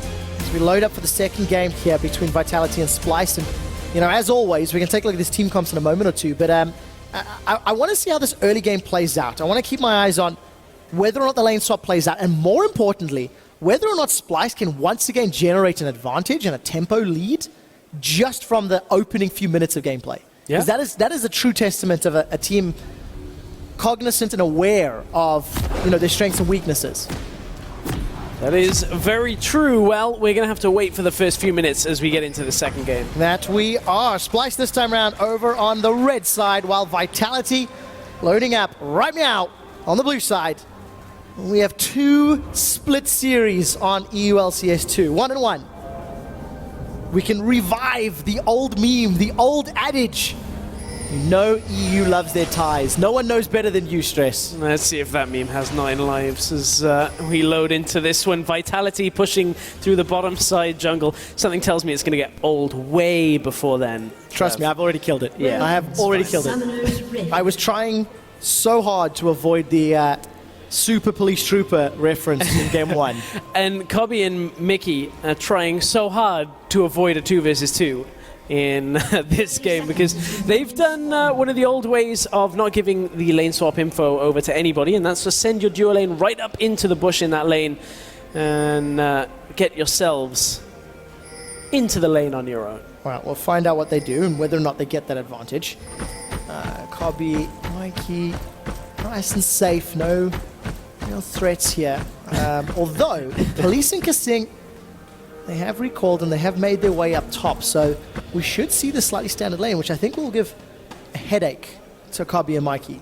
But you can see Splyce are going to try and come down to disrupt any Grump start, which isn't actually happening. Now the info has been given over, though, and the Mystic Shot tagging knows we're now locked into Australia lanes. Yeah, advantage Vitality. They get first damage in Game 2. Got it. Literally means nothing. But it sounded fun, didn't it? And I want to see how Cabochard now does against Wonderway. In the previous game, he fell a little bit behind because Wonder teleported into a lane that got CS and experience in gold much earlier. And that just allowed Wonderway all this additional freedom. But now Wonderway may have to earn that advantage this time around. Going toe-to-toe, going into a matchup which is better into Echo on the current patch. That is very true. For those of you maybe that are wondering where the end of his name has gone, Wonder is now Wonder. The whereabouts of it, the police are still investigating. Mikey's being investigated for a lot of damage. Death Ray goes down into Nuke Duck, trading very heavily back and forth. Cobby and Mikey, despite coming away worse for wear in terms of hit points, they've got themselves a small CS advantage thanks to all of the trading and thanks to forcing Police and Kasing away from that combat line. That is you look at that 2v2 matchup as well. Now it's going to be fairly difficult for Cobby and Mikey to actually have any kind of all-in presence. Against an Ezreal and a Karma, it's like any time that Trundle moves forward after the pillar, you're just going to get hit by that Mantra W. You're going to get locked down. Either that or, you can pop the speed, hit them with the Mantra Q, and stop them. Yeah, there's a lot of options with a Karma, and that's one of those utility factors. And you can see even running the wind speakers as well. So when you do pop that mass shield, everybody gets those added resistances. But, I mean, Police and Kasing should be fairly safe here. There's no real reason they should fall anytime soon. Play this one safe and secure. Wait for some support from Senkax or from Trashy.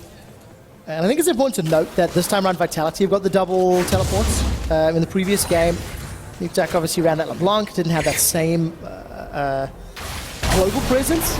And this time around, Senkax with the Flash Cleanse has to be very, very aware of when his lane opponent is leaving. Yeah, you do have to monitor that, and Nuke Duck, of course, as you said, can TP, use that Lissandra to his advantage, get in, get a multi-person Ring of Frost, and lock him down, but it's going to be a tempered early game when you look at these setups. Nobody really wants to fight for a while. Mighty Bear wants to get himself a few stacks, farm up a little bit, but does he want to get himself a bounty is the question. He's looking to get right up into the top lane, as Kasing and Police had already pushed that out, so we may be getting our first little point of action right as Mighty Bear recalls. Yeah, right as recalls. The option was there. It was good timing, though, because Trashy had been making his way to that top lane, so if Trashy had decided to go in, then Mighty Bear could have done, a counter gang. Also, about a minute ago, we saw the bottom Scuttle Crab being taken down, and that was the first mark of the Kindred for Mighty Bear, so going to start stacking that passive as well. And there's an example of how safe Police should be. Trundle Pillar comes out, Mikey can't really push forward, shield goes on Ezreal, don't even burn through the shield, and can't really do any damage to the Ezreal. So yes, it's an exchange of mana at the end of the day, mana for cooldowns. So, but I think it is important to note that Cobby's still up in CS. That very early trade, somewhat helping Splyce out, just giving them that breathing room that if they lose a couple of minions here or there, it's still Police catching up to the deficit that's been earned. Wonder where... Not level 6 Wonder yet. rather. Just a little bit of trouble, but really easy phase dive away. No real threats. There's another trade top lane. You can see most of it absorbed by the shield. Still some damage done to Police that time. Kobe managing to get that piercing light. However, here is the point they can trade somewhat more. When that shield is not available, you can see Kasing having to burn through a lot of his mana. At some point may have to recall. Still has a couple of pots. But for now is okay. Australia lanes do signal a slightly slower paced game. No dragon fights really start. And with the TPs being used to get back to lane, bottom lane, it's not really going to get broken anytime soon. Correct me if I'm wrong. Is that our first Cloud Drake as well? It is. So we've had a lot of water and mountain today. Teleports traded back and forth. So Cabo's already in lane. 47 CS with the Cowl, Pink Ward, and the Corrupting Potion. Wonder where rejoins with the Doran's Ring, Cowl, Pink Ward, and some regular pots. Chaos Storm traded just to push the wave out and get some damage onto Nuke Duck.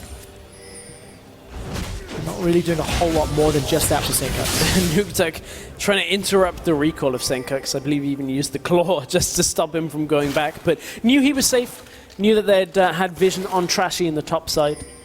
But a very, very slow-paced game. The same as the last one when you really look at it. It was Splyce who'd got themselves an advantage from the lane swap, and then after 10 minutes, started getting themselves a little bit more of a lead and opened the game up to fights. We'll see whether the same tempo will be held for a second game, but for now, Splyce going toe-to-toe, even with Vitality. And now Splyce actually have to use a different player or a different initiation method, because what allowed Splyce to accelerate their lead was very good engages from Trashy's Gragas. Yeah.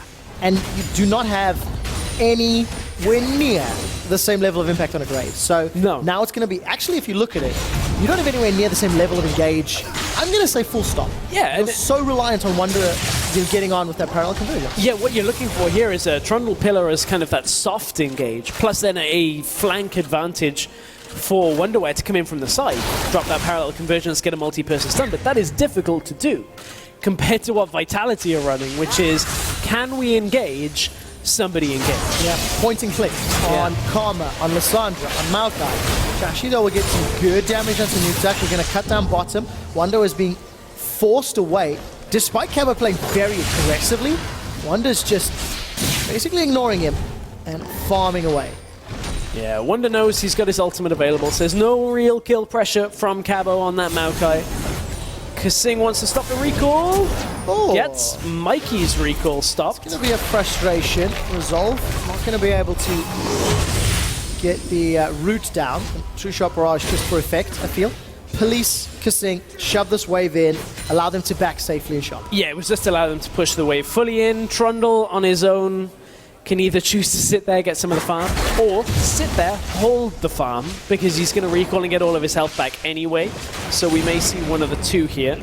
Mikey, I believe, actually took a couple, and then was like, okay, I'll hold it for you.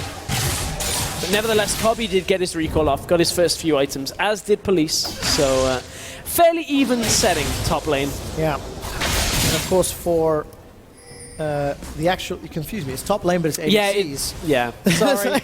Okay, Australia. The Australian ADC lane. Good day. Wonder's plus 15, but Cabo's going to be able to clear out a lot of these under the tower. Should be able to. Whereas Senkux is falling marginally behind. So these standard lanes, drawing things out, approaching 10 minutes, still very, very even. No pressure at all on the Dragon. I imagine that might not be the case for a little while. Not until either one of those bottom lane towers is down or a top lane trade results in the lane reassignment coming into place. Yeah, and as we see a small trade top, Kasing is going to be able to get away from this. A lot of the reason for that is just that it's Cloud Drake, and Cloud Drake gives you 15 flat movement speed for every stack of Cloud Drake, which is really underwhelming. Like, 15 flat movement speed is not much at all when you look at it. I mean, boots give you plus 25. Yeah. Tier 1 boots give you plus 25. One dragon gives you less than Tier 1 boots. So until you get 3 and start running at people, you really aren't that prone to taking Cloud Dragon at all. That's why it gets left around for so long. And continues to do so. Yeah, and the fact that it's only out of combat as well. Yeah. If it was in combat, okay, that's actually, you know, nice. You get to move around a little bit more, but still. Gives you one extra step, one extra movement maybe. Yeah. You can't have every single time we jump down. Cabo is just twisted advancing over and over. But again, Wonder is the one that's actually holding his advantage here. He's trading his health in exchange for CS, and that is what is allowing him to have this CS lead. And we need to see if the CS lead will convert into any other control. Teleport for Wonderway has to be impactful, because there's an additional one that will follow up from Vitality. So anytime a play does take place, Wonderway cannot afford to make a mistake, right? He's looking for the pillar, but an arcane shift gets police away clearly. Yeah, well, if Trashy can get himself in, no, there's a ward there, he's going to get spotted. I feel like Splyce, there's normally a team that are very jokey, very trolley, that kind of thing. Clearly taking this very seriously. As bottom lane, Wonderway maybe caught this time extending too much. More than maybe. The Flash Cabo follows through. This will be first blood to Mighty Bear. Mighty Bear picking up that first kill on the Kindred. Wonderway here traded time and time again, over aggressively perhaps this time against Cabochard. Finally gets punished for it, and there was no answer from the jungler being topside, because Trashy spotted on a ward, they knew exactly where he was. Really easy pickup and, you know, control patient play from Splyce. But unfortunately, it's Mighty Bear with a good CC combo that allows him to pick up the kill. And this is the only real time that you're going to see this. You can see that Cloud Drake doesn't have the highest of damage. It's going to get taken down now. And this was the overextension. Wonderway didn't have a ward. Was actually going over to place the ward once Cabo had conceded a little room in the wave. And not only is this our first Cloud Dragon, Trevor, you just saw the insignia on the wall. Infernal is next for this game. Time to fight, and hopefully so in about 5.5 minutes. We need to see what items can be picked up by then. Yeah. Because Rod of Edges was completed at 11 minutes for Nukta. He's had a very good laning phase, plus 10 over Senkux, and a completed recipe already. So whatever he can get in the next 5 will help out. I feel like Vitality at that stage will most likely be in a better spot in almost every role, maybe except ADC. Because Ezreal needs maybe 2 or 3 items, whereas if Kobe can get that Ghost Blade completed, I think he may be the one that can help turn the fight. Yeah, I certainly think that as well. And as we look at Senkux in the middle lane, is opting himself not for that rush to Mark 3 Hexcore. He's gone Mark 1 Hexcore and is now looking for that Rallies to get the slows, allow them to have a little touch more crowd control. The slow isn't exactly much to write home about, but sometimes it can be enough just to chain the crowd control and continue things. So won't quite have the super fast Chaos Storm that we've seen from a couple of mid laners on that Victor. Luckily, if a fight breaks out in Dragon Pit, you don't need it to be super. That is true. So depending on the area of usage, I think it could work out. So 13 minutes in, just the 1 kill on the board. And extended farming. It's like going back a few seasons where you'd have 20 minutes of farming and then a team fight and then the winner of the game. Well, that kind of is what's happened for now. But when you look at the Splyce lineup, I feel like I know why Mikey's having trouble in this game, Trev, locking down the duo lane from Vitality, as we say that. Kassin gets caught. You can see he's playing the wrong Trundle skin. Okay. If he was playing Constable Trundle, he'd have a much better time arresting Vitality here. The crowd control would land, he'd be able to lock them up, get the damage out. Come on, there's one opportunity to play against a player called Police and you don't pick Constable Trundle. Like, actually, I think there'll be many opportunities. That's true. I just mean for Mickey. You know? Touche. Mickey. The X is silent, right? I believe so. Although Cotton X always, and Metal X, we always used to give him that. Yeah, I've had a few angry people already saying you had to say the X. There's the logo once again for the Infernal Drake, which will be coming up next. Interestingly, we spoke to Mickey, at the player conference, and he said, yeah, just whatever. It is the attitude. We'll clarify that. Yeah, we'll get back to you on that. We'll ask in an interview, because, you know, that's live, on the spot. Be like, you have to pick one. All right, there's the upgraded Hex Core once again, up to Mark 2. And, oh, this is problematic stress. Wonderway, no flash, has a Chrono Break available, and is being dove under the tower. 3-man from Vitality. Chrono Break puts some damage out. Mighty Bear gets himself a passive sack. That just looked really easy, well executed from Vitality. Oh, way too easy. It was stolen. That was taken, yeah. Secured by Police. As he manages to pick himself up that blue buff now. On for the counter dive topside. Victor's moving across, but he's not going to be there in time. Splyce, lack of crowd control might hurt them. They want the blue buff back, but they won't get it yet. A flash away after the discount Siva manages to give Kissing the moves. Wow! Kissing gets obliterated. And that is 6.10 Victor. 6.10 Victor, that ultimate is so scary when it actually hits. And I mean, you can see on the left-hand side, all of the summoners popped instantly by Vitality, and it wasn't enough. Nukeduck now topside. He teleported in for this one. He's going to be able to claw out to safety. Forgot he had that spell and flash available, so I got a little more excited than I should have. It's regardless, Nukeduck stays alive. Something happened, Trev, in the game. I'm glad you're right there ready to, you know, break into the action at this point. So, Kissing and Police actually think they're safe here, by the way. After the amount of movement speed and damage and shields they've been able to put out, they just didn't have Senkos on the ward. And that means Kissing steps right into the disco ball and spells his death. Head first, no less. Never dive headfirst into a disco drop. No, never. The glitter is very hard. Regardless, Senkax gets his first kill of the game. Would have preferred killing Police. Could have got the blue buff back, unfortunately unable to do so. And with the Dragon up in 1 minute, knowing it's Infernal, knowing you're going to have that additional damage against your opposition, I want to see just how much priority these guys put on it, because we'd like to think it's just going to be in team fight the moment it is up.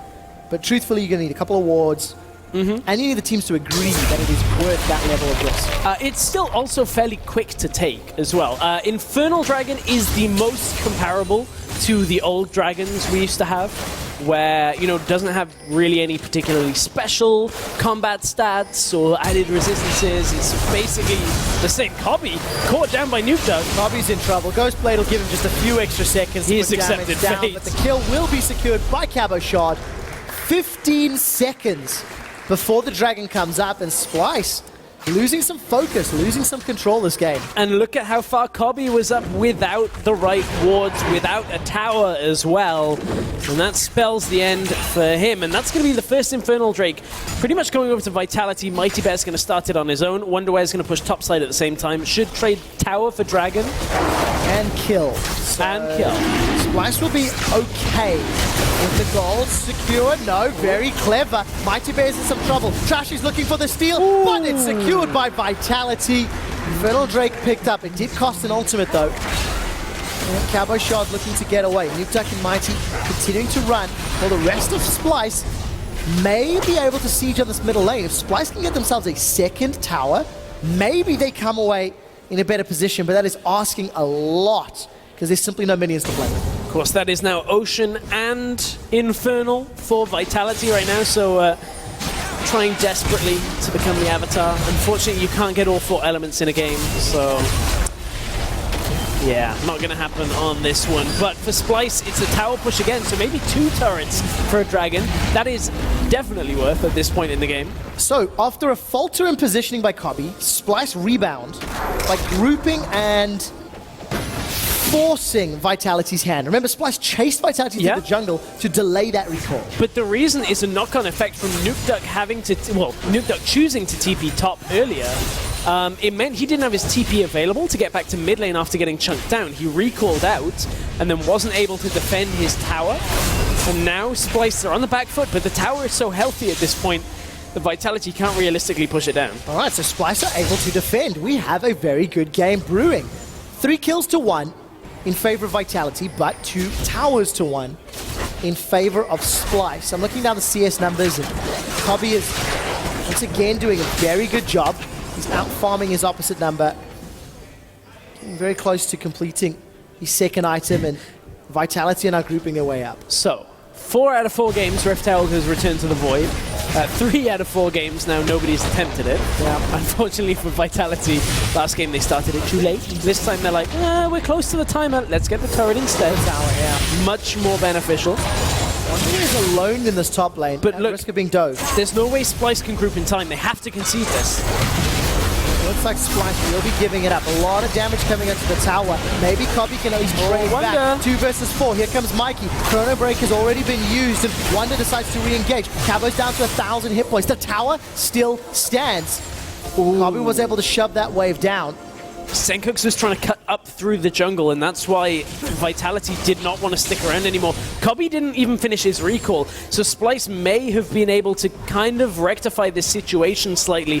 Now they forced Nukeduck to come to the bottom lane to accept that wave. Vitality managed to get back, but they did take that tower in the top lane. Alright, so small trades once again. Splyce were able to get the temporary gold advantage, however small it may be. Black Cleaver picked up here for Cobby, but Police has also got himself that man immune. For about 20 odd seconds, looking at some of the other big item pickups. There's no real surprises here. Cabo, however, I think a big difference from the last game is he's a lot more relevant. With the Sunfire Cape, with the Spirit Visage, he's in a very good position to actually be the front line his team needs. And that's the thing, is he only needs to be front line in this game. There's no responsibility on him for anything else, whereas in the last game you're looking at it and it's like, okay, well, Maokai's never going to deal damage. Let's not put too much responsibility on him. But the fact of the matter is he had to try and make plays. At this point, all he's got to do is catch out anybody that's out of position and then they'll win the fight. As long as they get one member of Splyce down, team fights become fairly easy for this Vitality lineup. Yeah, especially when a lot of their hard CC is just point and click. You know, the complexity to killing someone is a lot easier for Vitality. That was quite cool, Mighty Bear. Finish that one off in style. But Splyce, on the other hand, they're incredibly reliant on good vision and incredibly reliant on either Mikey or Wonder pulling off magic. I mean, Senkux can insta-give somebody, but not while Mighty Bear's around, not if it's a Cabo, for example. You know, he needs to find a squishy on the side. Yeah, well, Vitality right now have decided they want to just sit mid for a while. 4 people in that middle lane, nobody dealing with Wonderware yet. Cabo is heading for the bottom side to deal with it. Now Nukeduck will cross over. Next dragon is Infernal again. So this one, you have to feel Splyce are definitely not going to want to give over to Vitality. Having that second stack of Infernal for extra AD and AP could be potentially devastating. I mean, it's a big advantage. Oh, yeah. 8%, you're starting to feel that. 22, 25, 30 minutes into the game. That jumps to 16% if Vitality can secure the next Drake. But I think, you know, I asked a question just before that challenge happened. Trashy went all in to try and steal. Mighty Bear needed to use Lamb's Respite to delay Dragon going down. There was a very, very real contest on securing that objective. And as it stands, Splyce have got decent vision around the pit, but it is being cleared out. You can see Cabo literally just killed a pink ward. About 45 seconds to a minute left. Okay, so teams keep doing this, and this is like the 4th game out of 4 we're seeing this today. Look at bottom lane.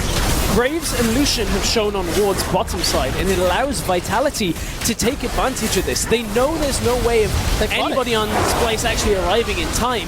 It's a Hail Mary steal, if anything. Vitality have taken it. So again and again and again today, teams have been out of position and disrespecting the Baron attempt that is coming from mostly blue side teams, if I'm being honest. And Vitality pulled it off beautifully. 23.5 minutes, they secure TP from Wonder. First Baron. Wonder's TP'd in. Oh, it's for the... Infernal. Okay, so they want to contest the Infernal Drake. And they want to contest it enough that they just use TP, despite the fact that Cabo and Nukeduck still had their TPs available. Nukeduck did TP in. Here comes Cabo in for the fight. Dragon is not going to get secured yet. Lamb's Respite. Look at the damage onto Splyce. Nukeduck has destroyed their bars. Vitality picks up a second Infernal Drake. That's 16% additional AD and AP. Trashy and Senkux are low, running for their lives. Mighty Bear was the victim, but it doesn't matter because he got the objective. Look at how much Splyce just committed to that. They're not done. Police and Wonderware. Wonder's looking for a kill, but he's caught behind enemy territory. Donates his life to Nukeduck. So Splyce just overcommitted for that Drake. I have never on 6.10 seen a team preemptively TP in and then try and 50-50 anyway. And the fact is, that now is going to put Splyce significantly far behind, because now that Baron is on Vitality, 2 Infernals plus the Cloud. Look at this engage here. Cabo just comes straight in. Nukeduck has got the lockdown on 4 with the ultimate then on himself to follow up. Again, the Kindred ultimate is disrupting the Dragon take, and then Mighty Bear can hold his smite for it. So Vitality come up trumps in that. Yes, the gold was fairly even before those turrets fell in favor of Vitality, but the buffs, the objectives on Vitality's side has put them way in the lead. 2,000 gold lead with those 2 Infernals. If we get closer to Elder Drake time, and Elder Drake will spell doom. Yes, and you know what else will? A 3rd Infernal Drake. You're kidding. A wildfire of Infernal Dragons is about to blaze their way onto this rift, but Mikey's been caught. Mikey's in so much trouble. Nukeduck should be able to pick this one up with a little bit more support. A flash forward from Mighty Bear, and Cabo closes it down with the Maelstrom. 5 kills to 2. We may not even get there. Quick shot. We're getting to a point where Vitality, despite, as we said, a minor gold lead, are at a point where this Maokai, this Lissandra, always want to be going in. As long as their ultimates are available, just go in, take the fight. You're going to win it with this advantage anyway. 25% of Baron buff is still available for Vitality, and they're going to just knock over this top inner turret. There was a lot of work done earlier in the game. Splyce cannot contest. They've given up another kill. They've given up another tower. And that level of control, that level of lead and just very good heads-up play, proactive play from game 1, has not been relevant now that their team comp has had no engage. Yeah, that is for sure. If you'll excuse my very bad fast maths, the 2 Infernals alone is giving Nukeduck like an additional 50 AP right now. Give or take a few, carry the one, but it's a lot of damage. AP, and it's all being used on Wonderwear. Kobe gets a good channel of the culling, which shreds Cabo Shard's armor. He's locked in place by the pillar. Trashy's not able to find him with collateral damage, though. Nukeduck sends himself frozen and sends Kobe to the fountain. Now Wonder's running for his life. Mikey stays alive a few seconds longer on top of the respite. And Nukeduck picks up a kill. It's a 2-for-1. 2-for-1, and again, Vitality are coming out so far ahead right now. There is just nobody on Splyce outside of Senkux that is able to deal damage. You can see that Kobe, he's got this build, which is very good for shredding out carries and part tanks. People that aren't building multiple armor items, but behind the resistances of Cabo that he's already got, plus the damage reduction, it's just difficult to take him out, that he takes up so much time of Kobe and allows Nukeduck to come into the fight. Kobe tries to kite back, but Nukeduck manages to get the Lamb's Respite at that point, and Mikey just falls at the end of the fight. These fights are so easy, so simple for Vitality to pull off with this comp. This is why teamfight comps are so good right now, because you can easily force fights around objectives, and then when you're ahead, continue to force those fights. Yeah, and every single time, Nukeduck is catching multiple members of Splyce. They're just simply too tightly knit, too tightly grouped. Splyce are now falling further and further behind. They're down 3,000 gold. Look, it's 28 minutes. It's actually not as substantial as it feels, because it feels like Vitality are just leaps and bounds ahead. But that is also because of the composition, because of how simple it is for Vitality to make those plays work. It's the hidden kind of stats and power really that are allowing Vitality to do this. I mean, you look at the sign of a Maokai that's got 2 items completed and the components of a 3rd. He's got his ultimate. He's even got additional AP and added damage from this, so it becomes an even trickier task to take him out. Yeah. It's a minor amount, but then you've got a carry jungler that has extra AD. You've got an AoE mage that has extra AP that is just adding up from these dragons stacking. And while the Baron buff may very well have expired, still Vitality have got enough lead to play on 3 lanes and continue to push. All right, there's going to be a difficult question asked of the teams. 1 minute 5 seconds until Dragon, 1 minute 20 until Baron. There's a very real world where one team could get 1 buff and the other. There is. The second. Splyce have to make a good decision. 2 teleports available for Vitality, only 1 for Wonder. And now, where do Vitality play the mind games? Do they allow Dragon to spawn and rush the Baron? Because you can let Splyce take Infernal Dragon #1 of the game to get Baron for yourself, and you still have 2, and you can continue to push. And you know the next dragon, if you get there, is Elder, and it'll amplify yours way more than it'll amplify theirs. There's a lot of mind games that can be played here. At the same time, Vitality can kill the dragon in exceptionally quickly. Yeah. And 2 teleports to thwart any Baron plays if there's enough vision around. A lot of questions that these guys need to figure out an answer to. Very, very different style of game, but one where Vitality have still not absolutely been in control. Look at Vitality. They're setting up for the double TP play here off these wards that are behind Splyce right now. I believe it's a regular ward. It's not a blue ward. As soon as Splyce push into this pit, here's the double TP. 2 teleports coming in. Mighty Base, Dance Devourers out of the pit. Lissandra, Maokai, they're running down the river. Dragon should be secured. Oh my lord! The damage! Splyce are just killed where they stand. Vitality secure their 3rd Infernal Drake of the game. Get themselves 2 kills.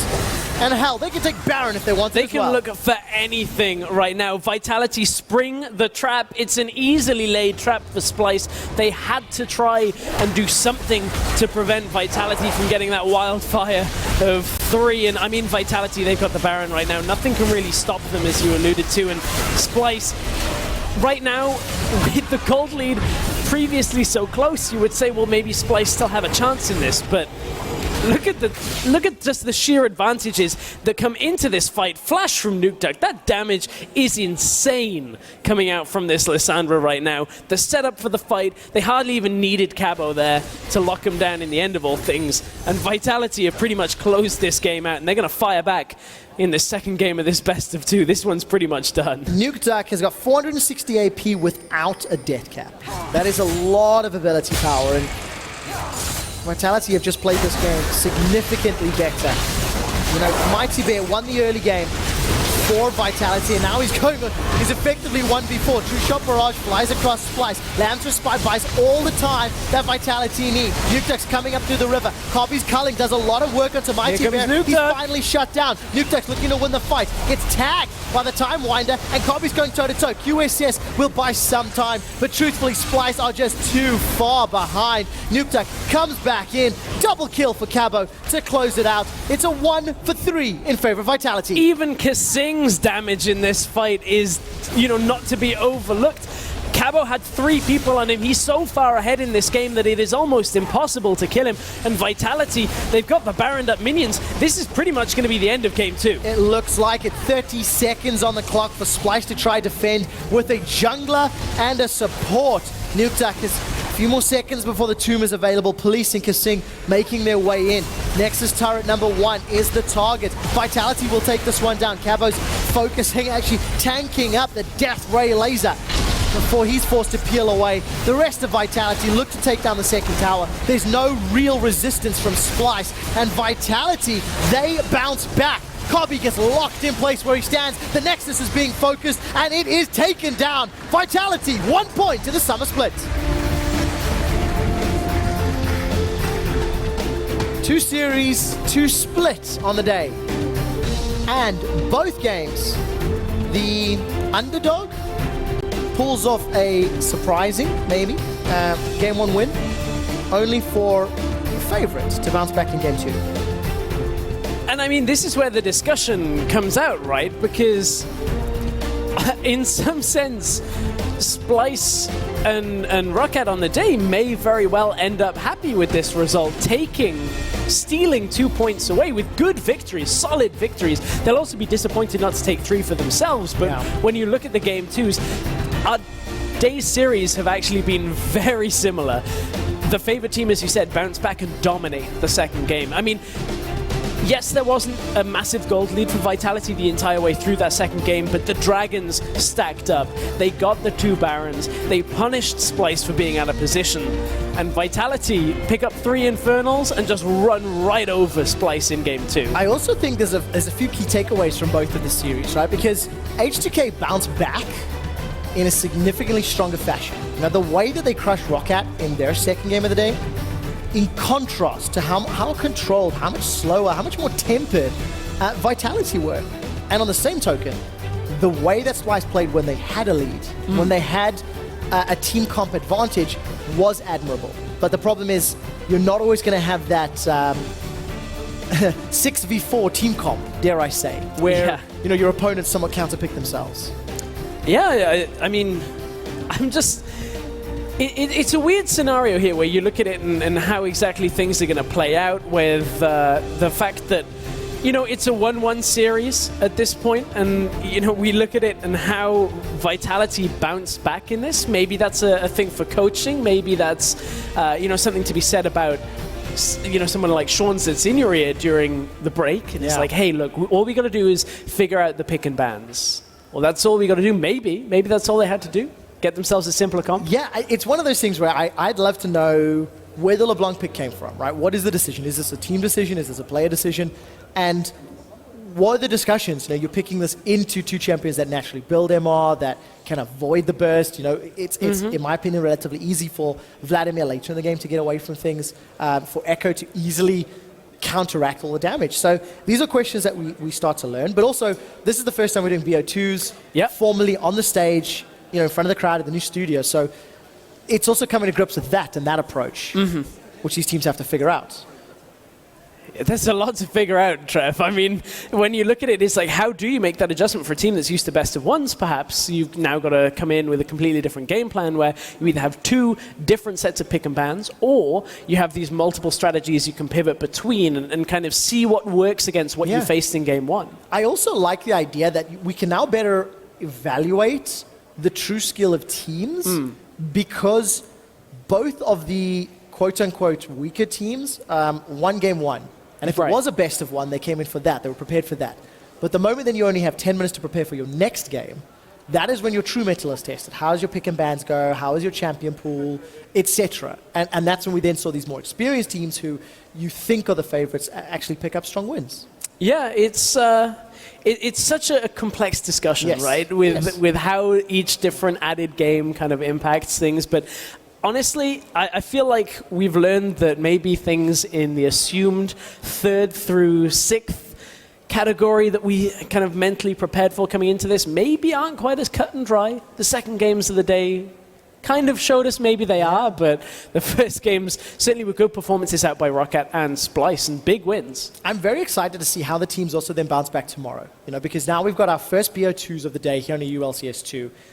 Tomorrow we're going to see these teams once again rematch up against different opponents, and we can then test these theories. Can Roccat and Splyce actually pick up more wins? Can they pick up surprises against some of these other teams that we consider top tier? And what do you need to do to keep doing that?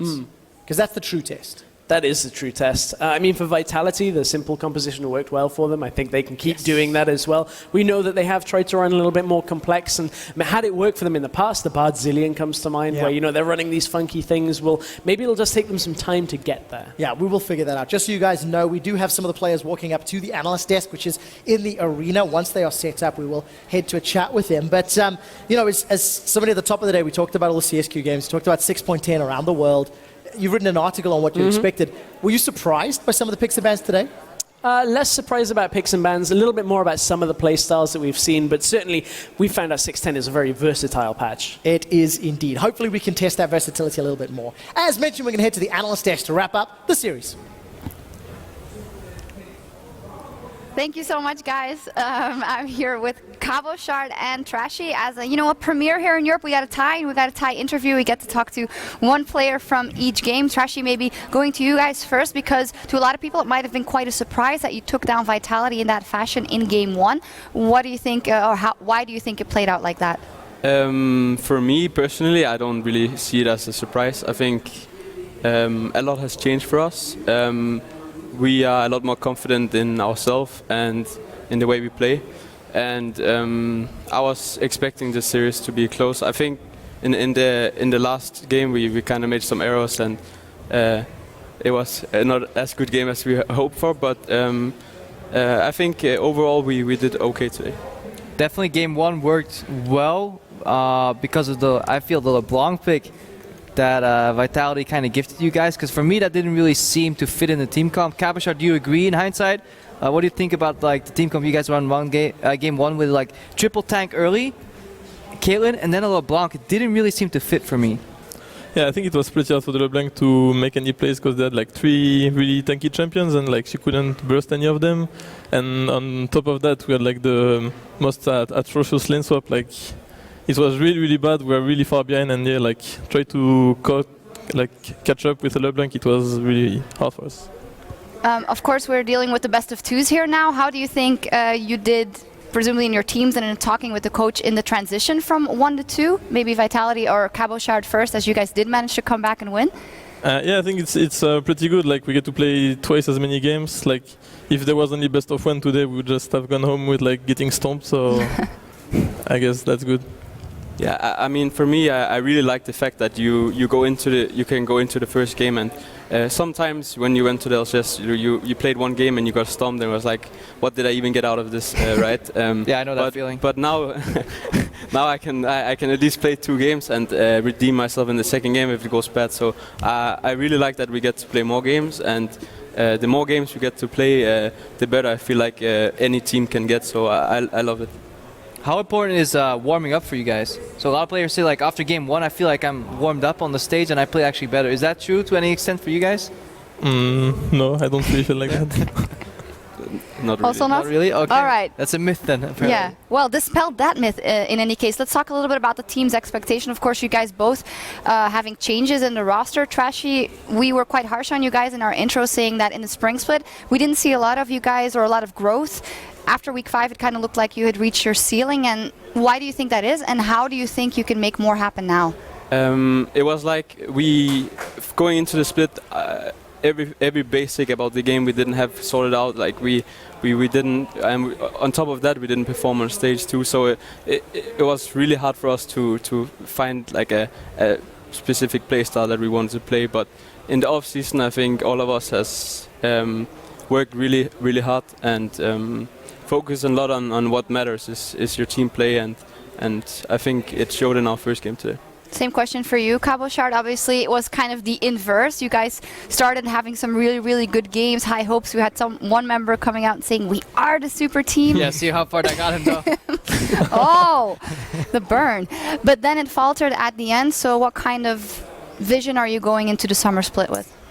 Yeah, I think like it will take us time to start and get strong. I think because like we have really talented players, but we have issues like communication-wise, and we see our macro game is not on point right now. Like we made our changes pretty far into the off-season as well, so yeah, it would take us some time. Sorry, and I think by the end, like it's what matters anyway. So that's where we should. One more question. The Fisho is a big fan of Mighty Bear rather already. How has it been with him and also Police in the team and that kind of communication you alluded to? Yeah, so they still like have they can still speak English and they're gonna get lessons, so that's gonna be better and better. Like yeah, Mighty Bear has been a really good surprise. Like he can speak like pretty proper English in game wise at least, and he plays really good, I think. So. Yes, so good so far, I guess, for him. Yeah. Yeah, same actually for Trashy right now, having to give up the full Danish comms. For us, I didn't think it mattered too much. I think bringing in Mikiek has shown a new side of us, I think. We have a more lane-dominant bot lane that can go into any matchups, I feel like. And I think we will probably see more of that in the future. All right, so you also have to still declare a player of the game, and it's Nukeduck in this one. You guys didn't get this, but Kobe was the player of the game for us in game 1, even though you were very close. And Nukeduck here in game 2. You were my player of the game. That's not what you said. Was that your player in game 2, Kirpo? Yeah, yeah, it was actually. I think Maokai should get game 2. Maokai player of the game. Yeah.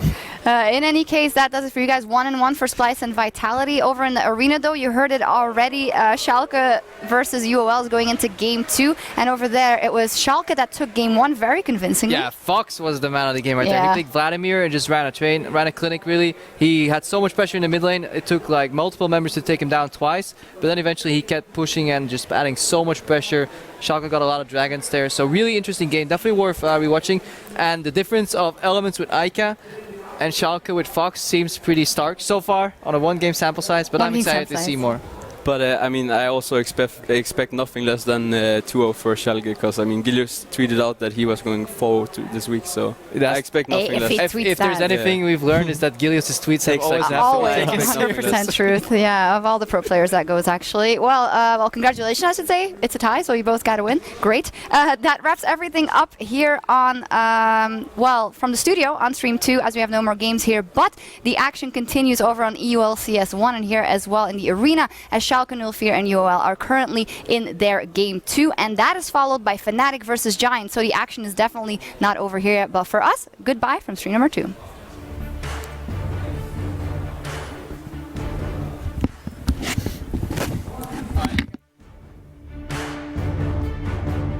They got all the melees, just lost slightly a little bit in terms of pushing, but it is all.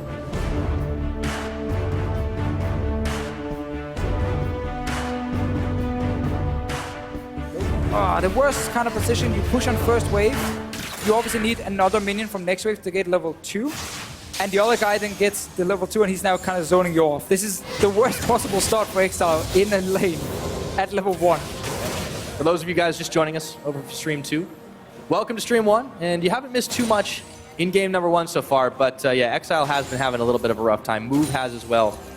Early flash burned away from him, a little bit low clearing through that jungle. Veritas and Hylissang trying to hang out here, but they are half the CS of Brawlers and Throttle. Dominating lanes from Schalke. Exile trying to return fire. He does get the Thunderlord's proc off. Fox is able to run right back towards him. Sap a little bit of health. Such a good start again for Schalke around this mid lane. The fact that Exile was forced to lose so much experience and wait for this wave to push back towards him after that early push really hurt him. Does have teleport, he can always go back, TP straight to lane. Gives a bit of extra value there, so there's more value in terms of overall sustain when you have TP, because you always TP back to lane. But it's weaker in terms of the all-ins compared to heal. Now, early roam from Sprottle. Pretty sure he's going to accomplish anything around mid lane, but... Oh! Gilius stops, moves back, he's on half health. The double buff transfer could happen here. No flash available from the level 1. Spider going! First blood for Gilius, and a double buff reset. And everything works for Schalke here. The viewers from stream 2 might have missed the level 1, but again, Schalke had a great level 1 where they pushed Exile back to tower so they could sneak in a Braum Lucian in mid lane towards that bush in the river. Oh no. Not on Exile. He's fine. Okay. He's fine. He had the flash too. But again, use it. That level 1 trick move cost him his flash. Gilius finds him in the river. That's the first blood. And suddenly it pays off for Schalke. Again, some good moves from them as a team. Also with Sprattle hovering around mid lane before with the roam, it's also just to make sure they could push out the mid lane and not get ganked in a 2v2 with no mana. He was just there for safety. Ended up not doing a whole lot. But at the same time, they already pushed the bottom lane, so they were waiting for the wave to bounce back. So they didn't actually lose anything. Just smart. Back up your mid laner if he's low on mana, low on HP, and he wants to push out the wave to make sure it never freezes in a bad spot. Well, sending you support, just be hovering around. Why not? I'm not sure why I'm hovering around you, Pyro, while I'm doing it. It's a little uncomfortable, I'm not going to lie. No, I'm not sure. Yeah, that's okay. Sometimes people are a little bit more emotive that way. Up in the top lane, in a bit of a quiet affair, Steve versus Chachi. The crowd's anything but quiet, though. Slight level disadvantage, of course, for Steve. We did question a bit on this Poppy pick. The CS is kind of already starting to speak volumes. Yeah, but he will be able to catch a lot of that. We talked about it. The numbers from Poppy have been nerfed again and again and again. But strong ult is still... Yeah, a lot of utility available. Yeah. And the rest of Schalke are really having no trouble starting to run this map around. Move has had a whole lot of trouble himself. Might have to be relegated to just trying to power farm for a little bit, try to get those Mark of the Kindred stacks where he can. There is one that's somewhat conveniently placed for him, but he may not want to run afoul of Gilius, who's still sitting on those double buffs after the transfer, moving now into the, unfortunately for him, empty jungle. Maybe be able to catch out the Azir. Exile still holding on to his flash.